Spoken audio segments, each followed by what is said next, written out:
Oops. Both for being late and the fact, well, being late in 2 ways. Normally, I intend to do the unit review streams every 2-ish weeks, and it's been a month. So, my bad. The plan, in case you guys, for anyone new to my unit review streams, let's see here. I should open up my thing. Alright, so if anyone's new to my unit review chefs, I basically have a form that's in a pinned comment in my live stream chat, right? And I do that, I reset this every time to make sure, because the goal is, you know, not every submission I look at might be a currently live viewer, because they might submit now, but only be able to watch for an hour, but they might get randomly selected 2 hours into the stream, right? But the goal is to have mostly live viewers so that they can be in the chat and I can interface with people to some degree, and the goal is also not to just like show off cracked builds. The goal is to hopefully use my knowledge so we can learn something. And, you know, my knowledge is not infallible. I do not know everything there is possible to know about Genshin. I can make mistakes, but I'd like to think I can help out people somewhat. Or, you know, if they want, or if you want to flex your builds, you can also submit your review to just flex your build. That is fine as well. So, you haven't showered since last year, Hamarato? Well, luckily we don't have to smell you. Yeah. So, anyways, we have the form basically goes to... Oop, I just double pressed that. No, that is not what it goes to. Well, I mean, it does go to Enka. We're going to use enka.network, the website that can show like a nice little profile screen, so you can see this is my profile. And then when you submit in the form, it submits through here, and then I just have a randomized selector in the spreadsheet so that I can randomly select someone to review. And that's basically it. I do turn monetization off for these streams because usually people end up donating. If people don't end up donating, that's fine, because I can just do random ones the whole time. That would almost make it less stressful, to be honest. And then I would turn monetization on to be clear in future ones if that happens. But every single time I've done this so far, I usually ended up getting enough donations that I am very comfortable leaving it off. And if I get donations, I will alternate between whatever, right? So I will alternate between randomized ones through the spreadsheet. That is not the spreadsheet. It's in the same tab, so I have to manually switch chambers. Right, I will alternate between randomly selected ones and donation ones. And most likely what will happen is I will get backed up with donation ones, and they will have to wait till the end. So, yeah, that's the goal. I will get through all the donation ones unless I forget by accident, because that can happen. I can neglect to... They're not just forget, but more specifically what can happen is that there's a backlog and I accidentally miss something when the chat is updating or whatever. Speaking of which, I forgot to open up a new tab. I need to have a separate tab for the donation ones, otherwise that will be a problem. Okay, give me a second. Sorry, it's been a month since I did these, and I wasn't prepared. I thought I was prepared, but I was not. All right, there we go. Put that there. Copy my link. Paste. There we go. Okay. Right-clicking on the wrong thing. And put fan funding. There we go. Okay. Okay. Sorry. Why don't I go on the crafting table? I don't know. I do not know. All right. Let's go. Oh, frick. Actually, this is the wrong account. Give me a second. Log on to the different account, and then we will get started. Sorry, it's fine. Gives people time to in this moment. If you're watching live, please just go submit to the form if you want your UID reviewed. The pinned comment should be on the top of your chat thing. I think Genshin will do a collab like HSR did with Fate, with limited characters you can pull. This might be a hot take. I hope not. Like, do I think they will? I don't know. They did Aloy. Like, they've already done it. There's precedent. But, like, one thing that was... Maybe I shouldn't say this. I don't know. I think you can probably see it from other people's videos. If you look at creators' videos on the creator server, which character is missing? Because there's only one character missing. Oh, that is not oil. That is a picture of the sun reflecting off of water, guys. Why do you think that's oil? Have you never seen water reflecting sunlight? Whatever. Good lord. You know, like more liquids reflect light than oil, right? Like, I'm sorry.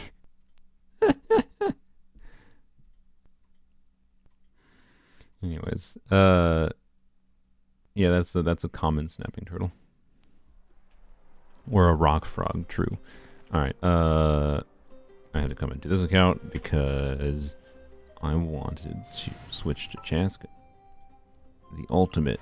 Don't have to find a seat. She can just float near a waypoint in Natland. Float near a waypoint in Natland. We can get some nice background music.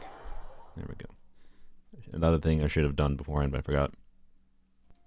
After this, you going for holiday? No.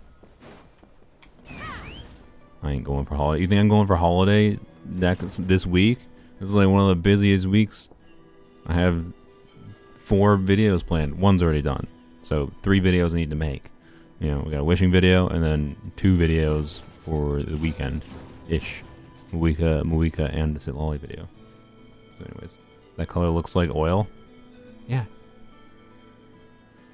It's called light refracting off of liquid. And it's like a little bit dark because the I don't know. Like my I don't know. Anyone who thinks that's oil has like very little experience looking at water and light reflecting off of water and taking photos of water in particular, especially with light reflecting off of water. It's not that uncommon of a thing to get that kind of coloration happening. It's not that easy, to be clear. I got very lucky to get like the right balance of color. That is a non-edited photo, by the way, because I don't like editing my photos. I like just taking the raw data out of my camera. So anyways, it might be cropped, to be clear. That's the only editing I like to do. So anyways, we play Genshin, we don't go outside apparently. Anyways, I don't know. Yes, that is my photo. Whatever. Yapping for like 7 minutes. Let's do unit reviews. All right, blam. First one we will do is, because this one is here. I think this was the first one. I just checked to make sure things was working. So I guess we'll do this one first. They want me to look at Mualani and Arlecchino. I'm curious if anyone's gonna have their like placeholder builds for. Nice, just 3 characters here. I'm curious if anyone's gonna have their placeholder builds for Muika or Sit Lolly here. We'll see. Anyways, Surf's up. Yep, this is a strong. Okay, we're starting with a flex. that's what we're starting with. This, how much freaking EM this Mualani has? Jesus. Yeah, what the frick? This is an extremely strong Mualani. Get out of my sight. And your goblet is kind of, well, okay. Your goblet is very good because it enables a ridiculous off piece. Like, yeah. I mean. Yeah, it's very good. But hey, you don't have a 100% crit rate, which means you get to be really annoyed when you don't crit that one time. Anyways, by the way, let me know of the music in the background because I know it's a little bit more noticeable in this area, so I can tweak the levels if need be. Yep, this is just a good Jade Spear build. Hey, someone using a Jade Spear crit rate circlet build. I have found that the more you, like, with these 22.1 crit rate weapons on a character that doesn't ascend with crit rate, right? And without more asterisks, and without the character that can use the sets that give a bunch of crit rate too, right? So where you just need to get the crit rate for substats, right? Other than the small amount of crit rate from your weapon passive. I have found that the higher investment you go into it, like an Arlecchino, the more likely you are to like go and want to, even though you're using a crit rate weapon, you're going to want to use a crit rate circlet still. Is this theoretically ideal? It depends on your artifacts ultimately. I But when I've been like damage optimizing my very, very high investment Arlecchino on my main account, or not on my main account, on polearms only, I have found, generally speaking, that crit rate circlet was better. So I suspect this is better for them. Also, this goblet is ridiculous. Yep. Yeah, this is just a really good build. Anyways. Could have more attack percent. It doesn't have that. Yeah, it only has 1 attack percent roll. You know, so why are you even trying? You could have like 2 more attack percent rolls. This is a joke. Doesn't really matter. Anyways, nice builds, Noah. That was an easy one to start.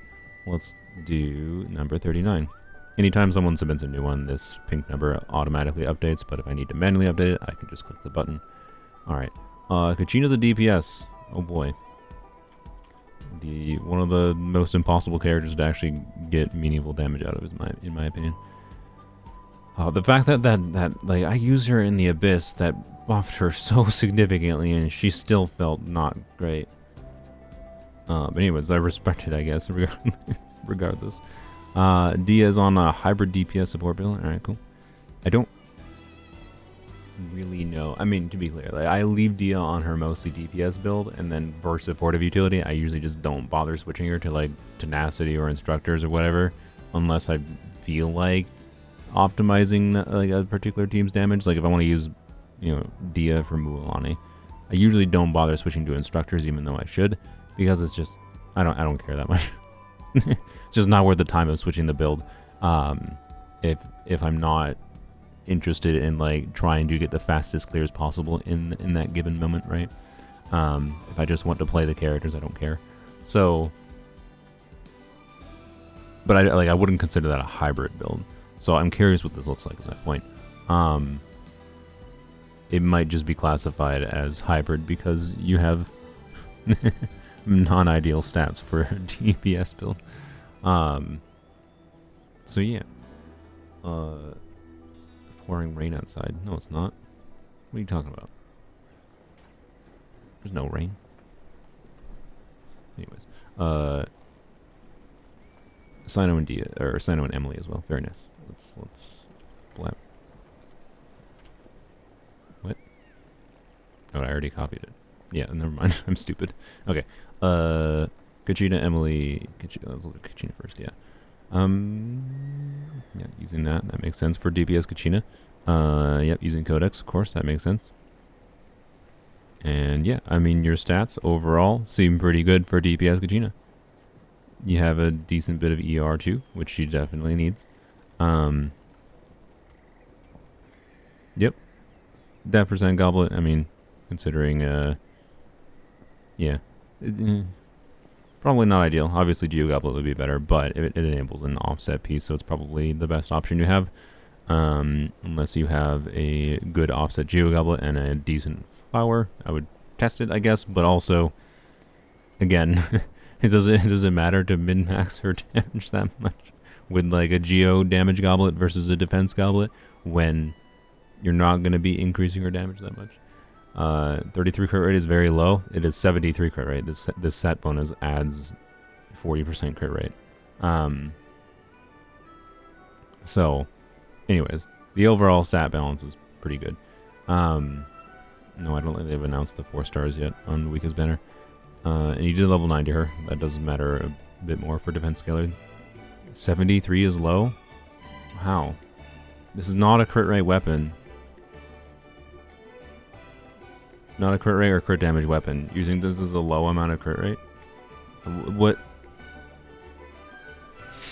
Like, I remember, like, no, we gotta argue with Ekin a little bit here. Why do you think 73 is low? Like, go back 1 year, and, like, I think people would be like, you know, 60 crit rate is completely usable. I'm not saying more wouldn't be nice, but like, I in my opinion, the 70 range is the completely usable range. The 70 to 80 range is where I am perfectly fine with if I need to optimize a clear, if I enjoy playing a character. If I need to optimize a clear around the critting at certain times, I'm fine with that. right? So like, I don't know. I just don't think it actually matters that much, especially in the context of like Kachina. DPS Kachina has other problems. Yes, whether or not you crit will matter, I guess, but we're talking you lose like, let's be real, 15,000 damage for not critting or not. On like one of your hits in a rotation. 73 in your experience doesn't crit for Arlecchino, but it's just your experience. Then optimize your Arlecchino play. Like, I have 75 crit rate for Arlecchino. Do I notice my Arlecchino not having a more crit rate? Yeah, I notice when she doesn't crit. In particular, I notice when I'm playing in vaporized teams, or I'll probably notice in melt. Actually, I probably won't notice in melt teams because melt will. I'll be doing double cryo with melt, so I'll have cryo resonance and Rosaria buff. So, anyways, yes, I'm accepting donation reviews. I don't have them turned off. I don't think I can turn them off unless I turn them off for my whole channel. So, some characters, especially Geo characters, don't crit a lot, even with 70. What are you talking about? Do you think Geo characters have negative 40% crit rate? Kachina with 73% crit rate will crit 73% of the time. Like, it's not that much of a problem. I don't I don't know. I don't know, right? Like, and if you're already playing DPS Kachina, you're already willing to deal with some of the downsides of a lower damage playstyle, right? I think you're willing to optimize for the enjoyment of the character. I just don't think it really matters that much. Like, to be clear, I myself, like, used to recommend people bias more heavily towards crit rate in the past. I have since reversed on that in the thinking of what I just said, wherein, like, I think if you actually enjoy playing the character, you're probably, if you actually enjoy them, like, you don't actually hate playing the character actively, you're probably fine with retrying on occasion if you really miss those crits that you really needed on a specific instance of damage. I just don't think it's going to matter that much for Kachina. Yeah, being Geo has nothing to do with anything. And I think you notice lower crit rate, actually. I think you notice 73% crit rate more on units like we were just talking about Arlecchino. You're going to notice a crit rate, lack of crit rate on Arlecchino when you don't land that big vaporize hit on the specific hits that vaporize, more than you're going to notice on Kachina, right? So, I don't know. The bigger instance, like, if you have limited instances of really big damage, you can have, like, you know, Navia is another circumstance where, like, I have 75% crit rate on Navia. I kind of hate having, or actually I don't think she does right now, but I had 75% crit rate on Navia and I kind of hated it. It's actually one of the most annoying things about Navia, in my opinion, in that she's kind of awful to build, because of how much you probably want to bias towards crit rate, otherwise she feels a lot worse. But in general. So, anyways, I like having high crit rate. It depends on the character. I don't think for Kachina it matters that much. Anyways, and yeah, as far as DPS Kachina goes, she's not a good DPS. I don't know. I don't know. Like, I still don't know the way to really make DPS Kachina work. I'm gonna try her again, to be clear. Probably not in a dedicated video. I'm gonna try DPS Kachina again with Furina and Sitlali C1 specifically. Because Sitlali C1 will actually be able to give a flat damage buff to on-field Kachina, which is cool. It quite literally will probably, at a minimum, I'm guessing, double Kachina's on-field damage from what I got before. But yeah, where's Geo damage bonus? They have an off piece. Like, I don't know. Like, you can, like, yes, is Geo damage goblet better? I'm pretty sure a def goblet, I don't know, it's just, it's so very doesn't matter with DPS Kachina because she's not going to do that much damage regardless. I'm sorry. Yes, Geo damage goblet should be better. But if they have a crappy Geo goblet versus this onset that enables a good off piece, this might be better, right? Like, don't underestimate the power of offset goblets. Like, defense percent with her defense scaling damage is still a damage dealing stat for her. Like, a lot of my videos have shown, my freaking eye video today was like yet another example of a video of, like, even if you do unoptimal things, as long as the character scales in the stat and you build a bunch of the stats that make the character do damage, you can kind of be fine. In the case of Kachina, do you want a Geo Goblet more because like you might notice the difference more because of how low her damage is at the baseline? Yes, but you also might notice it less. It depends on the kind of player you are and what your standards are, I think. So anyways, yeah, like Shalonen with Kachina is probably quite likely, I imagine, for them. And they have their weapon. Like, they have a not insignificant amount of damage bonus going on, right? So anyways. And yes, my game plan, by the way, would be Shalonen, Furina, Citlali, to get the most damage out of Kachina. Which, by the way, it's also worth mentioning, that's a Shatter team. And she can trigger Shatter. So, like, I unironically think Citlali C1, Furina, Shalonen, Kachina is going to be DPS Kachina's best team. And it might even be her best DPS team with Citlali C0. And then you just spec her more into EM. So she does more shatter damage. Anyways. But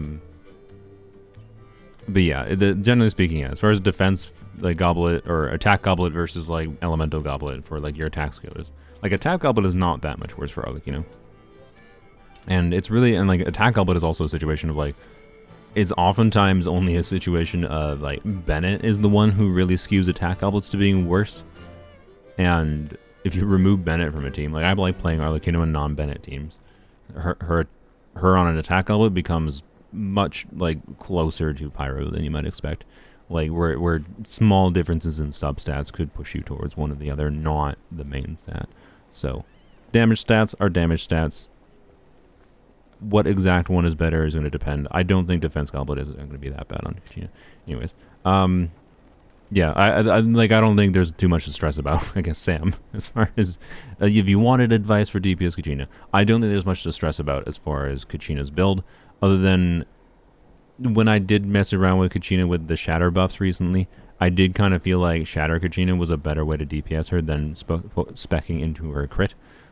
Which means, you know, building her for, you have 0 EM right now, right? So level 90 Kachina, shatter damage will probably be, I don't know, in the, I'm going to guess like 9,000 range for a shatter without any EM, maybe lower, I'm not sure exactly.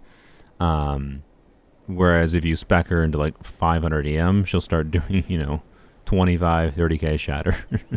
So, anyways. Yeah, but that's I'd say the only thing to consider trying out if you're gonna try a shatter team. You know, Furina and a cryo unit, and then whatever unit for buffing. Anyways, what was the other units we're supposed to do? Emilie, Cyno, Dehya. That was a distraction. We'll look at Dehya last. Emilie, deathmatch. Yep, 130 ER. Nice. Well, I mean, ER without our signature is, generally speaking, you're gonna burst every other rotation in most circumstances, so you don't usually want to over prioritize ER, I would say, without her signature weapon. Yeah, this might be a circumstance. You know, the Goblet is slightly holding you back a little bit, but you have obviously an extremely cracked off piece to make up for it. So obviously if you don't have a good Goblet, but yeah, this Goblet only has like the 2 relevant stats and then a little bit of flat attack. So, and the Circlet is decent. I don't know, it's possible the crit damage Circlet might be slightly better in your situation. Right, if you have an equivalent crit damage Circlet, right, of CV, so just 62 crit damage and 10 crit rate, right, you go down to about 80% crit rate. But you would gain a lot of crit damage. You go to it would be like 80 to 10, or 80, yeah, 80 to 10. I think that would be a little bit better, but it's kind of splitting hairs. I don't know. I don't think it'll be that much different really in overall experience. I think it's a completely functional Emilie build. For my standards, this would be an Emilie build that I would want to keep on farming for. To get like a slightly, you know, well, again, like, yeah, getting like a feather with crit rate, for example, could help you switch to a crit damage Circlet kind of thing, or getting a better Goblet, of course. But Yeah, it's hard to say though, because obviously the goblet is the main thing holding it back. I don't know what your on-set timepiece options look like. Um, the most likely improvement for a goblet is going to be an off-piece goblet, as it is with most characters. That would be in this situation, and then you'd switch to an on-piece timepiece. So I don't know. It's very possible. Like if you spent 4,000 resin in the Deepwood domain, you could likely get the ability to swap things around a little bit, particularly between the feather, timepiece, goblet, and circlet, even though none of these artifacts are individually useless for what they do. It's possible getting just like one or two specific kinds of artifacts could enable you to have a different build that's slightly better. Like it's not quite at the balance that I would like, but it also is not unusable by any means. So does it actually matter? I don't know. Depends how much you like the character and how much you want to use her more and min-max her, right? So, yeah. 80, 210 sounds very nice. Yeah, I agree. I forgot she existed. Well, that's your fault. You're undervaluing one of the most relevant off-fielders they've released in a while. But, oh well, it's fine. I like that people ignore Emily's existence because it means when I use Emilie, they don't, like, yell at me for having, like, a high investment build or anything. People are so funny about that. Like, I can use Emilie. I could use C6 Emilie, and because of the fact that nobody goes for Emilie, no one would complain. I don't have C6 Emilie, to be clear, but like, people are just weird. So, anyways, if you use a less popular character, people just perceive Emilie as bad, and then if you find ways to use Emilie, you're just like, wow, even though she's not a bad character. So, yeah, and they're surprised with the number she does. Yeah, exactly. Anyways, what's the other characters? Cyno and Dehya. Another deathmatch. You love deathmatch. How many more deathmatches do you have? None there. That's the only polearm characters here. Sad. Okay, and by the way, deathmatch might be better, like for Kachina, but that would require very different artifacts. So, you know, I think this is fun. Anyways, I don't know why I was looking at Furina. Oh boy. Thank you, Holden Bell. We'll get yours in a little bit. I'll do another random one because I spent too long on Kachina. I'll do another random one before I do alternation. TF is good, obviously. We like TF. This is a very well-balanced Cyno build, in my opinion. Yeah, this is a very nice Cyno build. Like, very healthy amount of energy recharge. Very healthy balance of crit stats. I think most people would not consider this that insane of a build. I think it's a very, very good build. Also, you have Emilie for Cyno, which I really, really like Emilie and Cyno together. With Tomo, to be clear. Like, I will play around... Well, actually, no, I won't. I lied. Okay, what... I do not think Emilie, Cyno, Moeka make that much sense together. Even though on paper it makes the team stronger than like with Toma, it didn't feel like it worked quite as well. But I also didn't have the ability to properly test that. So, and I won't have the ability to properly test that, quite frankly, unless I play on someone else's account that has a decently built Thundering Fury Cyno. I would not pull, like, if you have Cyno Emilie, I would not pull Moeka as a way to make Cyno Emilie team stronger. Cyno Emilie Bennett Moeka. No, I would not put Bennett in the team. Sounds so odd hearing Moeka as a support. I think she's more interesting as a support character. Anyways, to be clear, she's interesting because of her conjunction as a support and an on-fielder, including even when you're on-fielding her, one thing that's notable is she's doing, like, you press her skill, right, and she's doing off-field pyro as you're like going between a rotation, which is a pretty meaningful difference compared to, like, you know, Arlecchino, in the experience of how her teams play and can be configured, on top of her now and weird synergy things.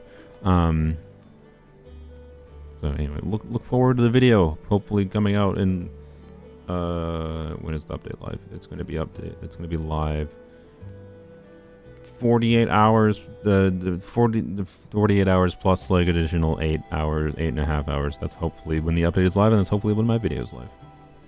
Anyways, I don't care for doing donuts in Bennett Circle. Yep, watch my video. Anyways, emblem. This looks like an emblem Dehya. So I think I was correct. Where you called it hybrid because it's basically just a normal DPS Dehya build, but isn't quite universal for every situation. And because you put Fav on her, I guess that qualifies as some supportive utility, even though Fav is like a decent option for an emblem Dehya in general.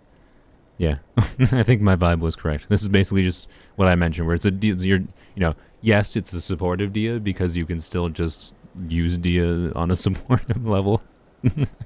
for tanking some damage, giving some interruption resistance, and generating some energy in this context. You don't have to use her burst or anything. That's kind of what I do. So you know what? Yeah, fair. HP Sand and Fav, huh? I mean, yeah, they have C1. HP Sand is equivalent to attack sands for her damage. They have Fav, so they don't need an ER sands. Yeah, and this Dehya can burst consistently. Fav should let them do that. Obviously the crit rate's a little low, but Dehya is such a miserable character to build. Like, I mentioned like making a tier list video for C0, or not. It might not be 5 stars. It's C0 5 stars. It might just be 5 stars in general, and I will probably mention the video. It's mostly going to be from the context of C0 5 stars, except for when there are like standard banner constellation characters. Like, I will probably evaluate Dehya from the context of C1. But it doesn't change that much anyway, because like, depending on what you want to do with Dehya, how you rank her in how much investment does it take to use Dehya is very weird. If you want to play on-field Dehya and like succeed in Abyss with her as your pyro DPS, a lot of investment, very bad, very low ranking on the investment required tier list. But if you want to, just use her for other things, other supportive utility, her interruption resistance, like being able to use instructors, tenacity, obviously you can be a Fav holder, do some off-field pyro, which is relevant for many a team. I think she's extremely low investment, and like Burgeon is a lower investment option too for making her do some damage. So all in all, anyways, why am I talking about this? I guess because Dehya thoughts are in my mind. I like your Dehya. I appreciate Dehya and Joyce. Dehya has no universal build. That's ultimately all it is. Number 2. Okay, let's go. So, this is a completely fair approach for the purpose of not wanting to change your build constantly. Ali, Lyney, Nahid, and Yelan. Skyward Heart, nice. This seems to be a 2-piece, which is fine, but for a 2-piece build, again, like, as always, like, crit rate set, if you're using MH, crit rate weapon, crit rate set, if you have a really good 2-piece combos, I suspect it is likely Ollie's in a situation wherein they just have better 2-piece artifacts than they have MH artifacts. And not to mention the weirdness with how Lyney build stacks on MH2. So I do not think it's really a problem, especially with this decent. By decent, I mean honestly just really good. Like that's ridiculous. Yeah, this is just overall a very, very good balance, especially for like they're only AR-56. Like AR-56 is not low. Like you've been playing for at least 6 months usually at this point, but this build is well invested enough. If you are struggling with using Lyney, like if that's what you were hoping for getting advice for, yeah, and he has sense with crit rate, yeah, should have mentioned that. This is a really good build, I feel like, for AR-56. I do not think the build here would be like the problem in your ability to clear with Lyney. Your problem might be that he is hard to play, and that the situations where he can feel good in are relatively limited. I feel like I don't have Lyney, to be clear, so I haven't used him on every single Abyss. You'd probably want to find a creator that has tried to in the last while since he released, but like I don't think there's been a lot of Abyss cycles that are super kind to how his playstyle is, and that makes him hard to use. in many situations. And I also don't know if you have Furina. Furina is a nice way to give him more viability in different situations. But yeah, like this current Abyss cycle, though, I imagine he feels terrible. Would be good to crown his talents. I mean, yeah, if you like playing him enough, it probably is worth crowning at least his Charge Attack, I assume. I don't know if I would say it's worth it to crown his other ones. But yeah. Anyways. Yeah, I think this is a really good build. You're at the point of worrying about the supportive units you use with Lyney, like the exact teams you're using with Lyney and how well invested your other units are for Lyney, for a Lyney team, then your Lyney build itself directly, right? Is what I would concern yourself with focusing on. So he does feel terrible this Abyss. You tried it and cried. Yeah, I'm not surprised. So anyways, what if you play Lyney Burning second half? Without Emilie, I don't think that's gonna be very compelling. Like with Emilie is just like an alternative to Xiangling. And I think it'd be fine and beneficial in the context of this Abyss with the Papilla, right? And then obviously he can handle the Ruin Blight Drake fine. So I do think, yeah, this Abyss, if you did Emilie with him, do Emilie, Bennett, probably Kazuha or Shilonen, I assume. Yeah, Emilie, Bennett, Kazuha, or Shilonen with Lyney. It's probably fine. As long as you play well, right? In the second half. But without Emilie, you have Dehya. You have Nahida, but like Nahida does so much less damage without Electro. Like the one thing I appreciate about Nahida's balance is the fact that this character does so much less damage without Electro. Really helps limit her power quite a lot.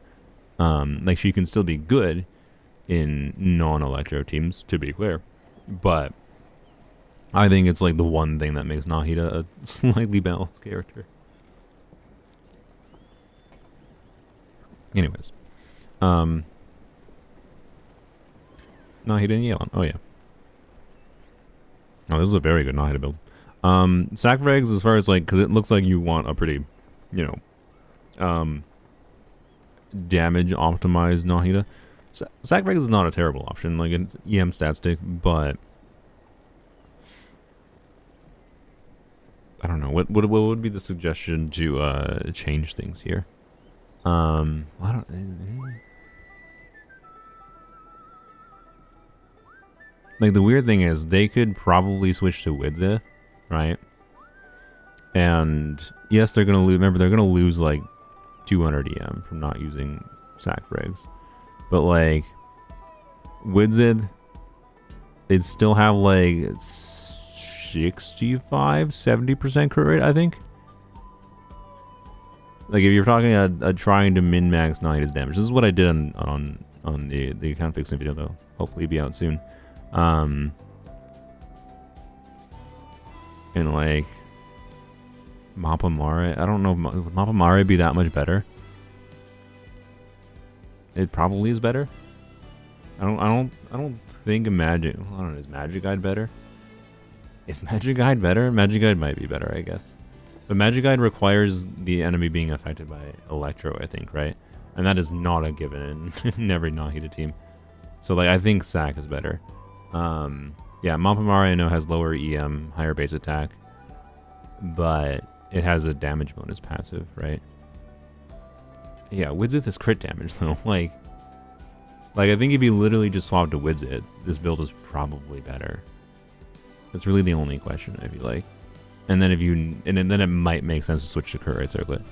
Might. I'm not confident that. It might make sense to just rely on Nahida's crit rate passive. What is the conversion rate? She would have 560 EM. Let's do the math. She would have, where's my mouse? There we go. 560 EM. 0.03% crit rate for every EM past 200. So 560, and this is assuming no other EM buffs happening in the team. So it's 360 times 0.03. That's 10% crit rate. It's like right on the line of like being really awkward, I would say.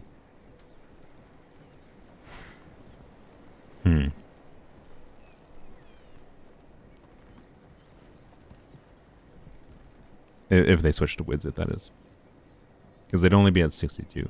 So you'd probably want to switch to a crit rate circlet. Or an EM circlet, I guess. That'd be interesting. Like Widzit EM circlet, because you get more crit rate from the EM circlet. Because you'd be about the same crit damage here with Widzit if you swap to a EM circlet, right? It depends what their EM circlet looks like, because obviously they'd be losing some crit rate from this circlet too right now. So I don't know. I think it would probably be Widzit switch to crit rate circlet would be the easiest option, to be clear. But there's some weird min-maxy things to potentially consider. Ultimately, this build I think looks fine as it is right now. Like, it's worth mentioning with sack frags and the EM it gives, right? If we do the math on that, let's see. 781 minus 200, 581 times 0.03 is 17.4% crit rate, right? So this build has like 70% crit damage, or 70% crit rate, and 157 crit damage. Is actually fairly balanced. This is a fairly strong Nahida build, already at a baseline. I just think there might be some more ways to min-max it with a different weapon option is really all there is to it. Is it necessary? I don't know if it's really that necessary. Officialist. Oh, that's a terrible thing, actually, yeah. That is a terrible thing. So, Dendro Res, oh yeah, that's true. But again, like, I'm not going to assume every team would have that. So, that's the weird thing in factoring in the value of her crit rate passive is, like, you can have Instructors, Dendro Resonance, other flat EM buffs. And it has to be non-percentage based buffs for EM. Otherwise, they won't be counted for a passive, but anyways. Yeah, so it's possible there's some min-maxing to do. The build itself is pretty good, and has a decent balance of stats. The goblet is very, very nice. So, yeah, I don't know. Consider keeping crit rate circlet. Consider keeping EM circlet, and play around maybe with Zith and whatever, or prototype Amber. No, sorry. Anyway, Yelan, I think, is the last one we're supposed to look at. Well, we can imagine. Let's just pretend that's... I was going to say that's an emblem piece and that this was 4-piece emblem. Leveling to 90 mana. Oh, yeah, I didn't even notice that. My bad. I missed that. Whoops. Yeah, you should level 90 your Nahida because, well, assuming you're using her with Electra, which you probably are if you're trying to min-max her build like this, she will gain meaningful damage from being level 90, so farm ley lines for a couple days if you need and level her to 90. Yeah, I'm assuming you didn't have the artifacts equipped for your Yelan. If I can extrapolate out based on your 2 emblem pieces you have on here, you have a really good circlet and a very usable timepiece, particularly if you had a good... I mean, you have a good off-piece goblin. I'm assuming you'd use that. So I'm assuming you have like a feather and flower and emblem that you'd want to use. I have no idea what they look like. But like based on this piece, I think you've spent a decent bit of resonant emblem or strongbox for emblem. And I don't think like if we imagine, right, 220 CV pieces. So let's say this is 10. We have a 10 crit rate emblem flower, hopefully with like some HP or whatever, and then a 20 crit damage emblem flower, right? Like low crit value, like low investment pieces, realistically, right? Like take a little bit of effort to get probably, but nothing crazy. Would be 70 crit rate, 130 crit damage. It's a usable Yelan, is what I would say. So, yeah, but I can't obviously judge the build. Yeah, they'll get their ult back. Like they're on the right track ultimately. I just don't know what their other 2 artifacts look like. So yeah, emblem sucks. Yeah, emblem characters do suck to build for. I agree. So anyways, with so much ER in their timepiece, I actually think this timepiece is better than it looks. By the way, this timepiece basically pushes them towards wanting a ton of crit rate, crit damage, and HP substats probably in their feather and flower. because they don't really need any ER. I don't think they have this much ER in this piece. Normally you would have a build that's like balanced your ER stats a little bit more, but this one just has it all in one artifact, so then you want to put a bunch of crit in the other pieces. So yeah. Try refreshing? Sure. Nope. Rip. We can leave it open for a second, but anyways, thank you, Ellie. Alright, let's do the donation one. I've only had one donation yet. What a world. Oops. I clicked on their profile. Alright. Thank you, Holden, for the $10. As always, we only have the one donation right now, but if I get more, I will alternate. Whoops. Just clicked into the game by accident. Bang. Sudden gunshot to scare you. Make sure you're awake. Okay. Blam. Holden, are you here? Your UID didn't work. 6694669. They missed a number. They missed a number. I hope you were here, Holden. What number did you miss? Anyways, they wanted me to look at Chasca, Furina, Chungus, and Yelan. This is Enka.network. ENKA.net work. Try and guess. Not you. Well, I wonder how many of these players there are. The people that, tried the game once and then dropped the game. That's what this player is, right? They played the game for like one session and dropped it. Oh, thank you. I have no idea what script is that. Thank you for the €2, but I have no idea what the script is, but we'll get to your thing in a little bit. It's a 7, but I want to guess it one by one. I don't need your help, Holden. Or Hamurato. Yeah, look at it. It's all... all these people, right? All these accounts. How all these accounts that just... They play... Oh, this person played for like a 5-hour session. Ooh. Oh, this person logged in twice and then gave up.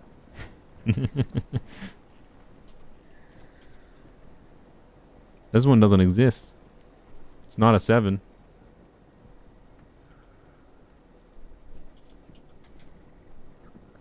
Oops.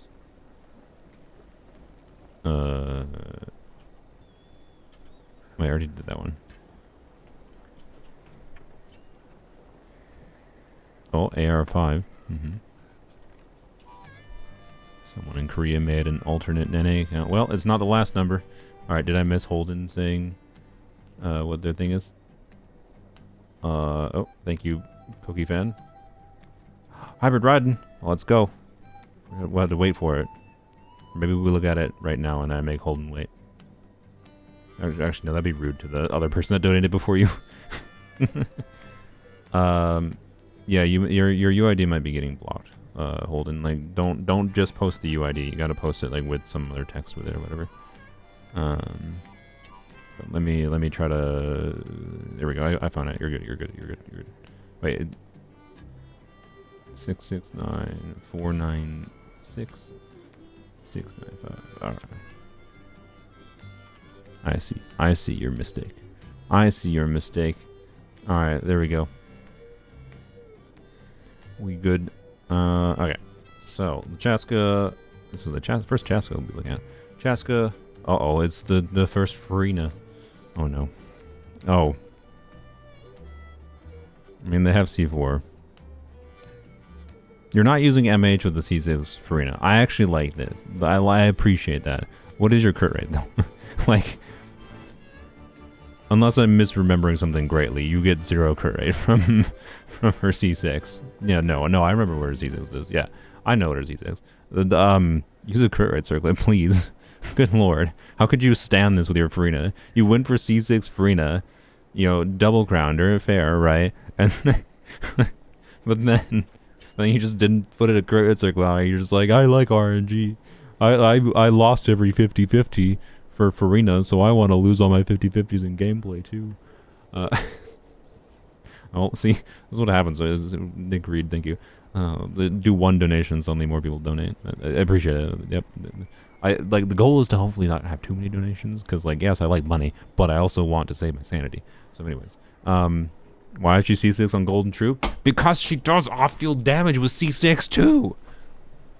Why people get confused that people like I am a MH hater for Furina C6. I think there are much more interesting builds with C6 Furina to do that are not 4P's MH. They're so... She has an infusion. Why... She has NA infusion. Why would you waste your money? She does not have a normal attack infusion. She does not stay on field for 5 years with C6. She stays on field for a few extra seconds, and she like operates as your team-wide healer. Like there is literally the best build, the most respectable build for C6 Furina, okay? The most respectable build that I'd still have seen no one seriously use, but I know works, because I've seen it work, is Fav Sword, because it's her signature weapon, let's be real. To be clear, yes, yes, Mihoyo's designed signature weapon, Splendor of Tranquil Waters, does actually function for her when you have C4, that's something, I guess. But Fav is still her signature weapon, let's be real. And when you use Fav on her, and you have her C6 and C4 with C6, right? You don't need to put any artifacts on her. She just works. She'll just work without anything. That's the most respect. So anyways, I like this build more than an MH build. I like this build more than an MH build. I don't like it as much as a no artifact build. I would like it more than a no artifact build if you put a crit rate circle on it though. If I ever get C6 Furina, which is almost surely not going to happen unless I'm just in a mood. I don't know. It would be really funny to have C6 Furina and then just... The thing with C6 Furina is like, you don't have to use her C6, right? That's like the one thing that tempts me about it is like I don't like constellations that I'm forced to use. But like, you don't have to use her C6. I could just not do her normal attacks, right? So she doesn't have to be an overpowered C6. I mean, like the problem is like C3 buffs her a little bit.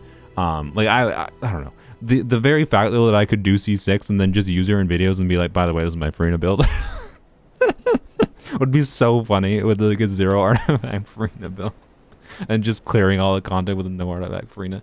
I must admit I'm tempted. I am really tempted, but we'll see. C6 will always be better. This is true. This is true. So, anyways, what am I saying? I got distracted. I'm sorry. Holden, this is not what you wanted me to talk about, probably. Your Furina is fine, other than, like, I do really think you should consider a crit rate circlet. Your ER, I'm quite confident there's many a team where, even with C6 Furina, or C4 specifically, that's the energy refunding one, this is not enough ER. And, like, I feel like if you like Furina enough to go for her C6, I would have imagined you'd play her in enough teams that you would probably find she needs more ER than this. But maybe you just like playing her in one specific team. So you do you, I guess. You figure out your own dang ER needs if you're going to go this hard into Furina.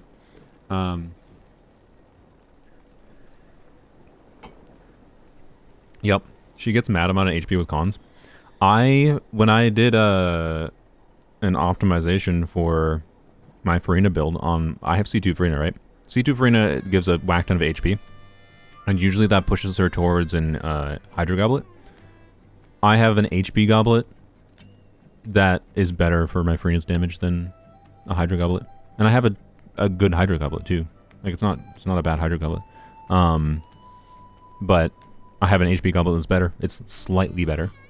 Not very much better. But like don't undervalue HP Goblets even on a C2 plus Furina.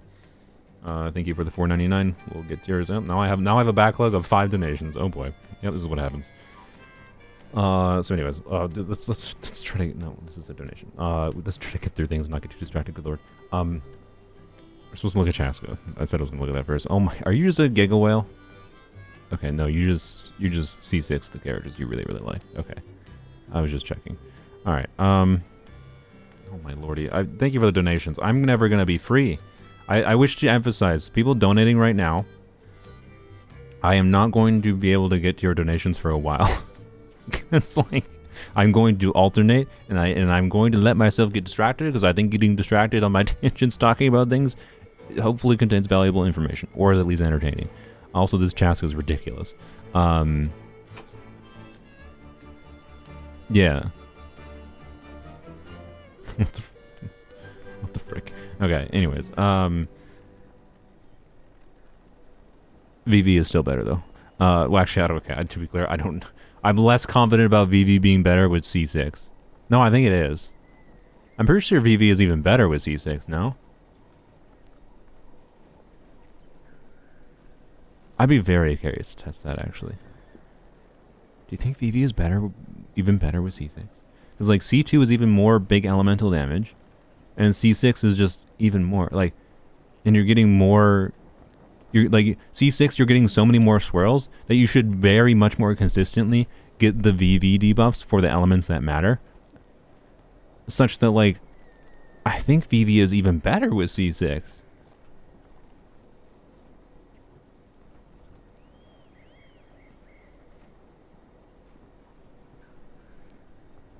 Anyway, I hadn't thought about that before. So your Chasca build is very good. I don't think it matters. I want to emphasize that. It doesn't really matter. When you're talking about this high investment level, you'll clear, even with the similar investment level of build with VV versus this build, you're going to clear in a similar amount of time regardless. Let's just make that clear. I just think that's kind of interesting to think about on an optimization level. Thing is, you try to just kill things in one shot instead of crit VV, but C6 doesn't make you kill things in one shot. C6 lets you get a lot more shots out, right? Like, you will clear faster with C6, but it's not killing in one shot faster. It doesn't amplify her shot. It's not like Mualani C1 or whatever, which gives her like a way bigger instance of damage in her first attack versus her next two. Thank you, Teddy. So like, I don't think it's the same, right? Second shot is plus 140 crit damage. Oh, is it? Wait, the second shot is plus 140 crit damage? That's even better for VV. I'm sorry. Like, that's even better for VV because the first shot is when you first get the VV buffs going. Like, you have to, like, you go up in there, you do, like, a normal attack is normally what I do with C0. But, like, if the last one, like, if you are getting so much crit damage, I didn't realize you were getting a bunch of crit damage from the C6, or is it C4? I don't know. I didn't realize you're getting a bunch of crit damage from one of them. So, like, if you're getting a bunch of crit damage from one of them, even more that pushes you towards, I think, VV instead of the set that gives you a bunch of crit. Like, unironically, I would seriously consider it Holden. I don't know how hard it would be for you to do that. Like, it was not that hard for me to get a really good VV build that is just better than, like I don't have as good of Codex artifacts for my Chasca to, like, compare to this level of investment build. But I think with, which freaking constellation on Chasca is giving that much? It's giving that much crit. Is it her C6? Helps if I select constellations. Crit damage. Oh, yeah. Chasca will gain the fatal, but when the next shot, the shots will finish charging instantly, and the crit increases by 120%. Okay. Yeah. No, I think, like, you're reaching, like, hardcore diminishing returns, potentially. So, like, she swirls already before the shoots? Alright, there you go. Well, I think VV is, like, going to be even more, like, VV is already noticeably better to me at C0. I think VV is going to be more noticeably better at C6, which is interesting. What difference will it make, like, 3 to 5 seconds faster clear? I mean, it depends. Depends on if you reach... Chasca is a matter of reaching breakpoints on enemies. Like, if you're able to kill an enemy in one less shot or not, is what actually determines whether or not you clear faster, right? And that is what I noticed happening when I was testing Chasca on VV, is I was finding enemies that I was killing in 3 shots semi-consistently versus my Codex build, which is also very good. Like, they were both good builds, but my Codex build was pretty much always taking 4 shots, right? Will this Chasca notice that difference? I don't know. Like, but I do think you're reaching, like, with the C6 crit damage. Again, that doesn't apply to every one of her shots. I think it only applies to her, like, instant reload shots. You're not necessarily going to I don't know. Try it out. Like seriously consider it. You've already done you're dedicated enough to Chasca. You already farmed an insane build. There's basically nothing to improve with this build. Essentially, it's basically impossible. So from here, the only thing to try is VV. Or weird EM goblets and stuffs instead. So yeah. I don't know. Anyways, report back, Holden. You have homework. Thank you. You also want to look at Chungus and Yelan. There was interesting thought process there. You will try VV. Best of luck if you have to farm for it, but at least it's in strong buffs. So, you know. C2 Yelan. Hey, you didn't neglect ER. Crazy. It seems like since Yelan's release, you know, there was a lot of people that, you know, use Aqua and Yelan with not enough ER. People seem to have figured that out, which is good. Congrats. Yep, this is a very good Yelan build. Welcome to what Aqua Simulacra does for Yelan. Gives her so much crit damage that as long as you have a decent enough crit rate, in your substats, you have a good build. Right. You have a decent bit of HP. Yep. Yep. Welcome to Aqua build. A very completely balanced Aqua build. Is there room for improvement? Sure. I mean, like, yes, you could min-max your Yelan more, but, like, why? Who else was... I forgot who else... Oh, yeah, it was Chungus. How could I forget Chungus? Redhorn Chungus, let's go. Blizzard... Oh, boy. Oh, boy, a rare Blizzard Chungus. You love having 270 crit damage. And this is probably a bit more relevant. He does not have a Constellation giving him 120% crit damage. So, anyways, nice Chungus. I like it. You should try... I'm curious. I don't know. I don't have like the Blizzard Strayer artifacts to farm it, to try this meaningfully, and I'm not going to go back to the Blizzard Strayer domain. If you have like weird Blizzard Strayer EM pieces, unironically, I'm kind of curious how like Shatter Chungus would be. Like where's the balance in trying to balance Chungus's own damage in conjunction with Shatter damage? Because like I think you could functionally increase how much damage he's dealing with his normal attacks by speccing into EM a little bit. But obviously that would be sacrificing his burst damage in particular. So, yeah. Anyways. Do you have Ito as well? Nice. Perfect. Ideal.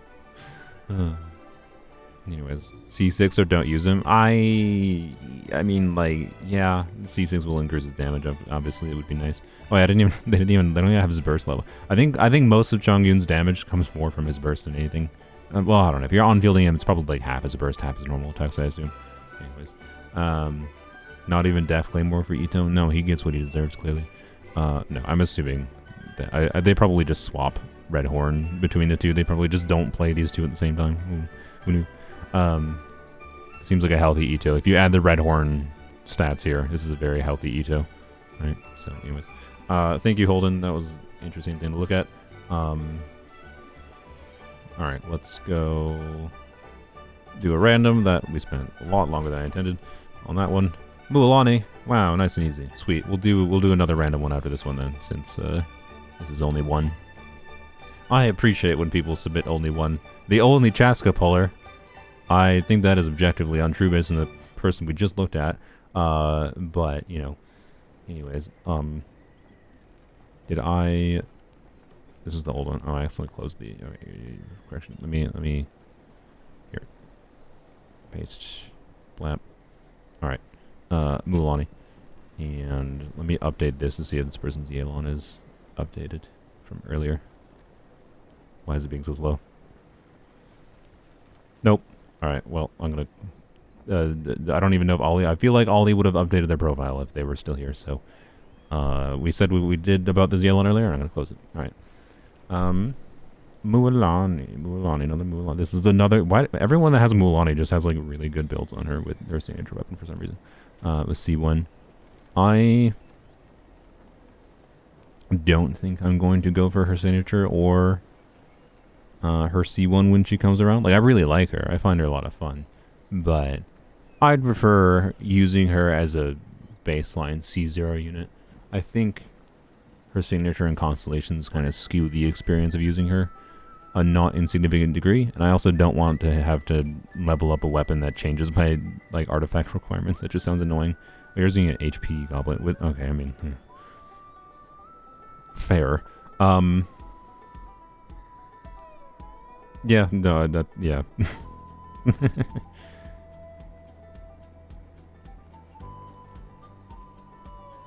Well, I don't know.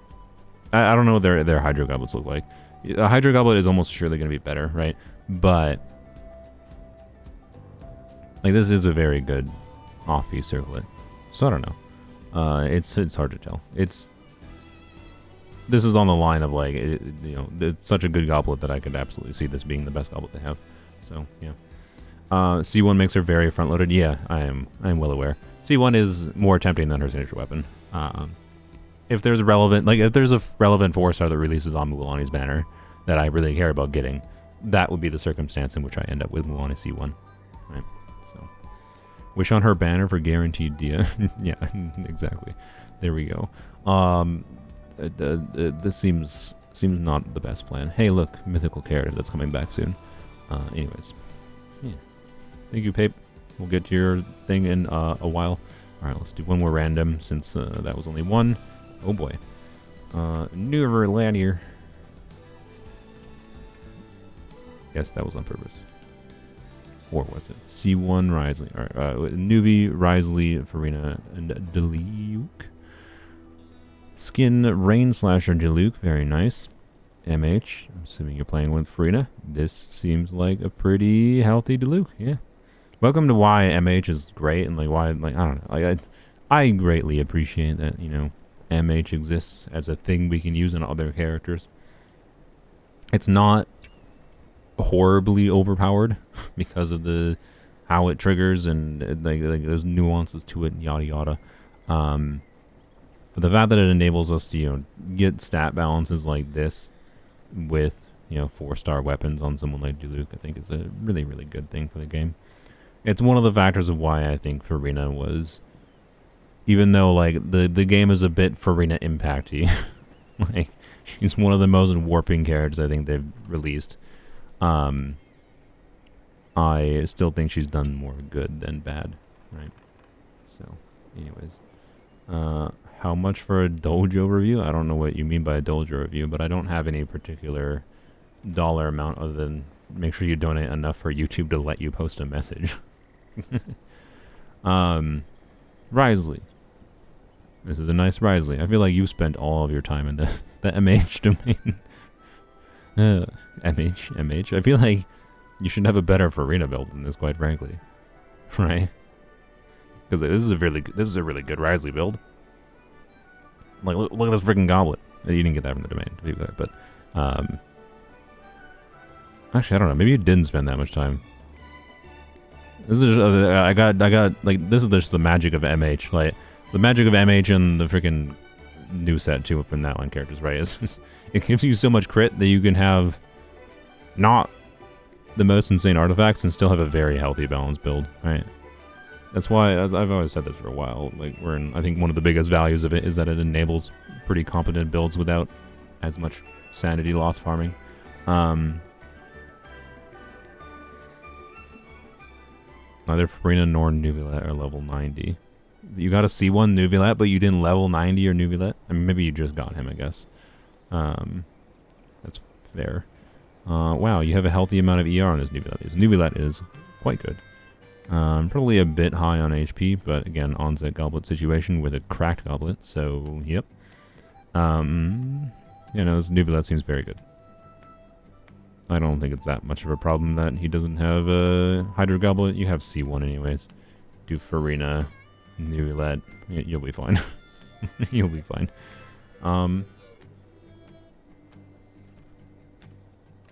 Love when random rolls are actually effective because crit power creep sets. Yeah. Yeah, one of the most notable things about these sets is how just random different combinations of rolls become more viable. It also makes them really hard to throw away sometimes. It's just like, well, this has attack percent and 1 crit line, and then but it rolled like 20% attack and once into ER or EM or whatever, and only has like 1 crit damage stat, but it's still a very usable artifact, right? So, anyways, the Nuvilet is very good. Did they ask me to look at Furina? They did. Okay. So, yeah, your MH builds I think are all very good. The Risley build is funny how good it looks in the baseline stats, and then the individual artifacts, other than the goblet, aren't really that insane, right? The flower is really good. The feather is just high stat value. 1, 2, 3, 4, 5, 6, 7, 8. It's still very high stat value feather. It just doesn't look that good as far as like the crit value goes because it only has the 3 crit rate rolls. Timepiece is the most likely spot for improvement because EM timepieces are pain, but it still doesn't really matter that much. I don't know. It's a very interesting build. I like this build a lot. I wouldn't stress yourself about improving it. The Furina build, though, was kind of slightly surprising. You don't have a better Furina build. You get crit rate, obviously, from this. So, wait, right?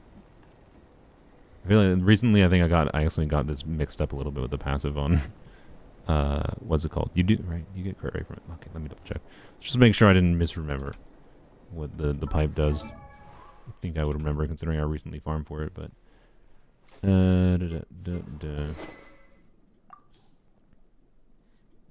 Laura V, you'll want to use the UID submission. I randomly select the reviews. I've been alternating between randomly selected and the donation reviews. Where's the pipe? There it is. Yeah, skill crit rate by 60%. Okay. What does the Festering Desire give that this doesn't give? Oh, the skill damage bonus. Yeah. The Festering Desire gives skill damage bonus that this doesn't give. That's what it is. Yeah, that's what I got mixed up. Anyways, this is a perfectly fine Furina other than ER check, but I also am getting the way they use Furina is they play Furina and Nuvilet together and they don't think about much else. I'm sorry. That is the vibe I get from this Furina build. So it's perfectly fine for that context, right? But you could, of course, get more value out of Furina. You do have an off-piece timepiece already, so all you'd really need to do to be able to have a Furina that works in other teams is get a ER timepiece equipped to her, which I'm assuming you probably have. Your AR60, I would hope you have. Yeah. Get cons. I mean, I would recommend they level 90 their Furina and their Nuvilet before they consider Constellation. That seems unnecessary. So, yeah. Alright, no. I don't know. I think your builds are fine overall. Like, I think they're functional if you can clear the content, right?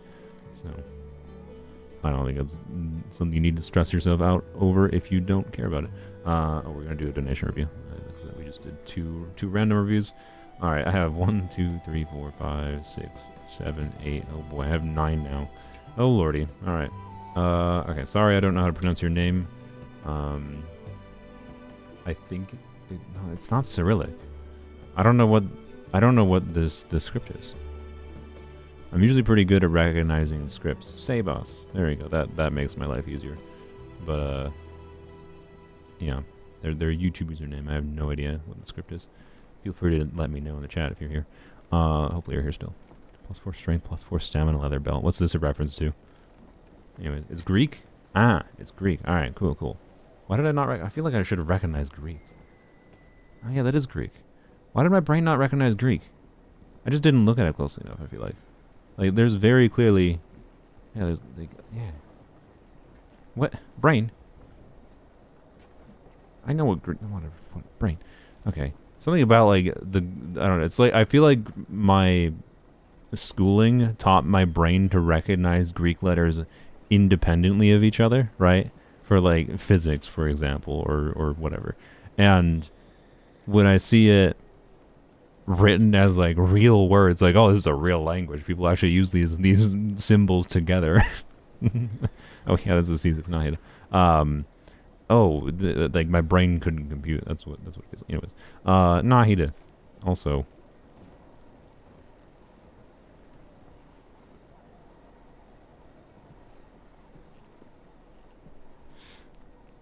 Not even C2 Baiju? Not even the constellation on Baiju that...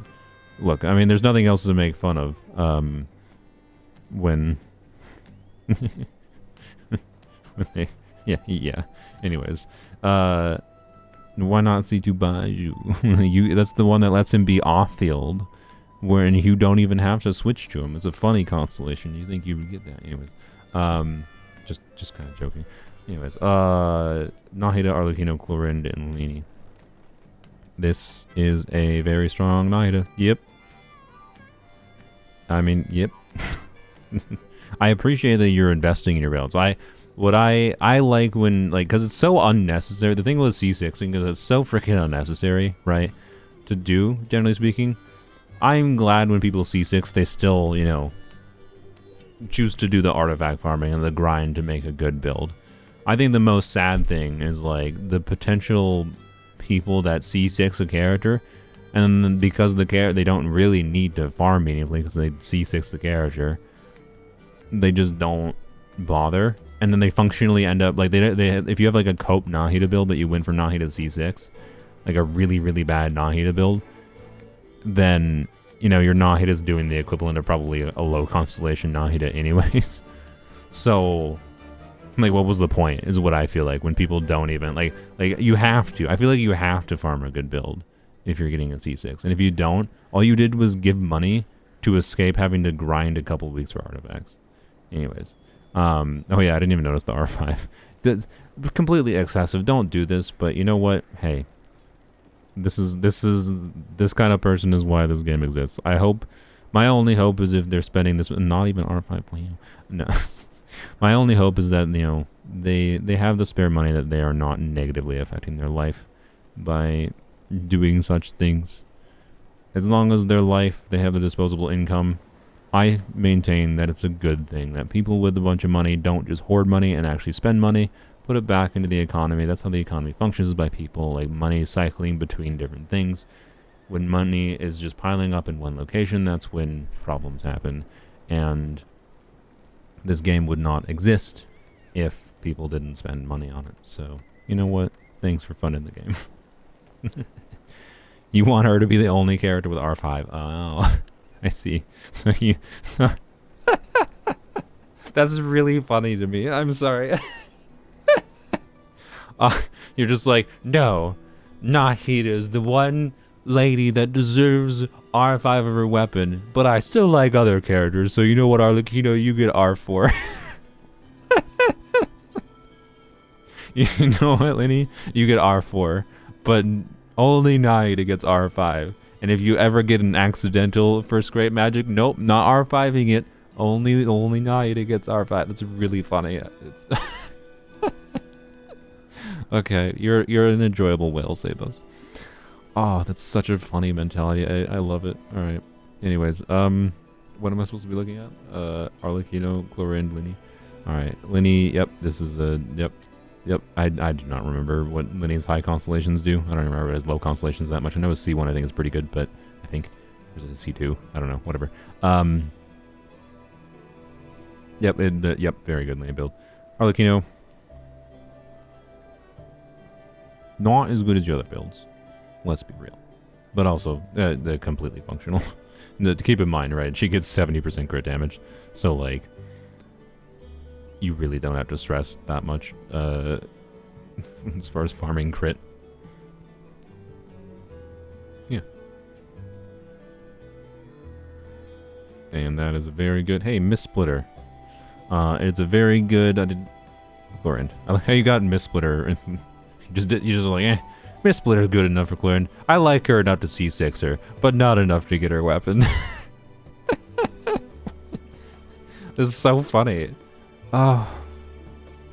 That's so funny. Oh boy. Alright, yeah. Anyways. Alright, thank you, Sabos. That was an enjoyable laugh. Okay, let's do a random one. 24. The Electro Goblet is the same. What's the goblet? Yep, that's a good goblet. Streamer's Choice, Happy New Year in advance. Oh boy. Oh boy, it's Happy New Year in advance, although I will be streaming both New Year's Eve, well not like transitioning into the new year. But I will streaming New Year's Eve the day, and I will be streaming the day after too. Because update days. Anyways, yep, Festering Desire, alright.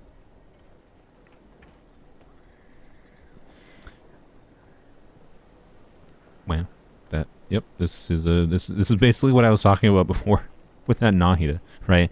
Where they were at 52% crit rate, and I was thinking if they put Wizard, they would go over 200 crit damage, but their crit rate would be a little bit low. But if that Nahida we saw before had a little bit more crit rate, right? This is kind of what they would look like. And I think this kind of makes sense. Although, EM Goblet actually might be better in their circumstance, when I think about it, to give them a more crit rate. So, there is that factor, but anyways, very nice. Strong Nahida. Nivelet. Hey, you're using that weapon on him. Nice. I think that's actually a better weapon than people give it credit for. Is Prototype Amber more interesting in some ways? Yes. But it's also weird. And this was free. Prototype Amber costs valuable builds. So, and you might want to use Prototype Amber on other characters because it's a valuable weapon. So yeah. Nice. Whimsy build in Arlecchino. Don't get baited by the Arlecchino weapon banner, please. Like if you're talking, if you're someone who has Arlecchino right now and you want to get further investment in Arlecchino, I would recommend Silale first, and then maybe Arlecchino C1. And then from there, I would probably recommend Arlecchino C2 over her signature weapon. But if you only have a white tassel currently, that changes things. If your white tassel is your best weapon option for her, you don't have a Jade Spear or whatever, don't have a Homa, I would pull Homa for her, honestly, over her signature weapon, personally. I think it's more interesting of an option for her. But yeah, you got it for the drip. I know. I get it. I understand. But anyways, Homa looks good too. I'm just using you as an example of like, because her banner is upcoming, and I feel like some people might get baited by it for drip. Like, the thing I don't mind that they made a really drippy weapon for a character that has like a special look just on her. I think that's fine. What I dislike is the fact that they're completely relying on that to sell it, because it's a pretty garbage weapon otherwise. Calamity of Ashu on Chlorine. Nice. I think this is the first time I've actually seen someone use this weapon on a character. Yeah. That seems like a pretty good Calamity of Eshu build. Nice. I like it. Freedom Sword. I'll hate them. Wow. By the way, don't let me forget when on the first, when we do Mawika thingies, don't let me forget to play around with Mawika with Elhatham. Yeah, I like it. I like your builds overall. You got good. Yeah, this is like free to play oriented builds. Like a free to play player that pulls for some 5-star weapons for the characters they like. Yeah, I like your approach. Like, this is a free to play player. They know what they're doing. They invest meaningfully in their builds, and they succeed. Very nice. Anyways. Alright, let's do a... I spent longer on that than I kind of intended, but let's do a donation so I don't get too behind. Alright, Pokefan, thank you for waiting.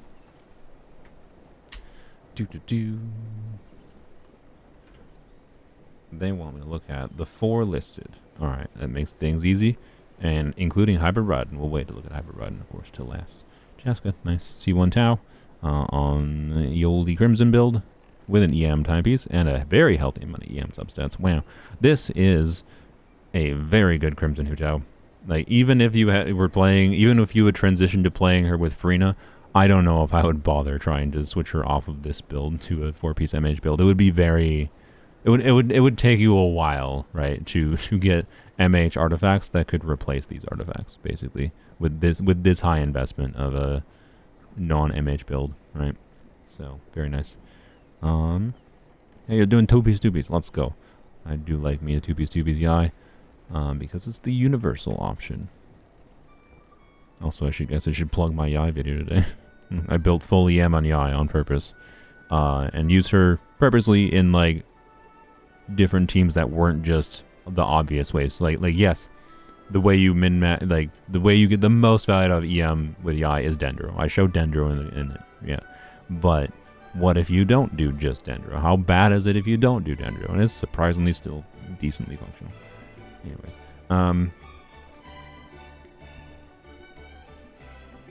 you've avoided building Toma for so long. Why? You don't need to build Toma. Anyways, good EI build. Like it. Yep. Very nice Chasca. We already yapped about VV earlier. Don't forget VV exists.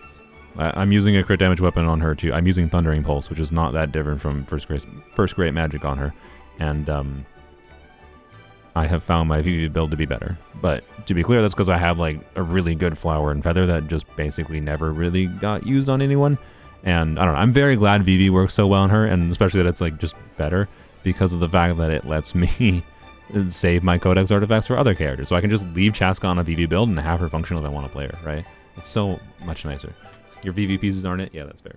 So I think it just depends on like I spent a not insignificant amount of time in the VV domain forever ago and got some incidental random good pieces that helped me today. All right, hybrid riding. Wow, wow. Okay. I almost was insanely impressed for a second. I thought you hit 90, 180, 200 without an ER timepiece for a second. Okay, because I like so.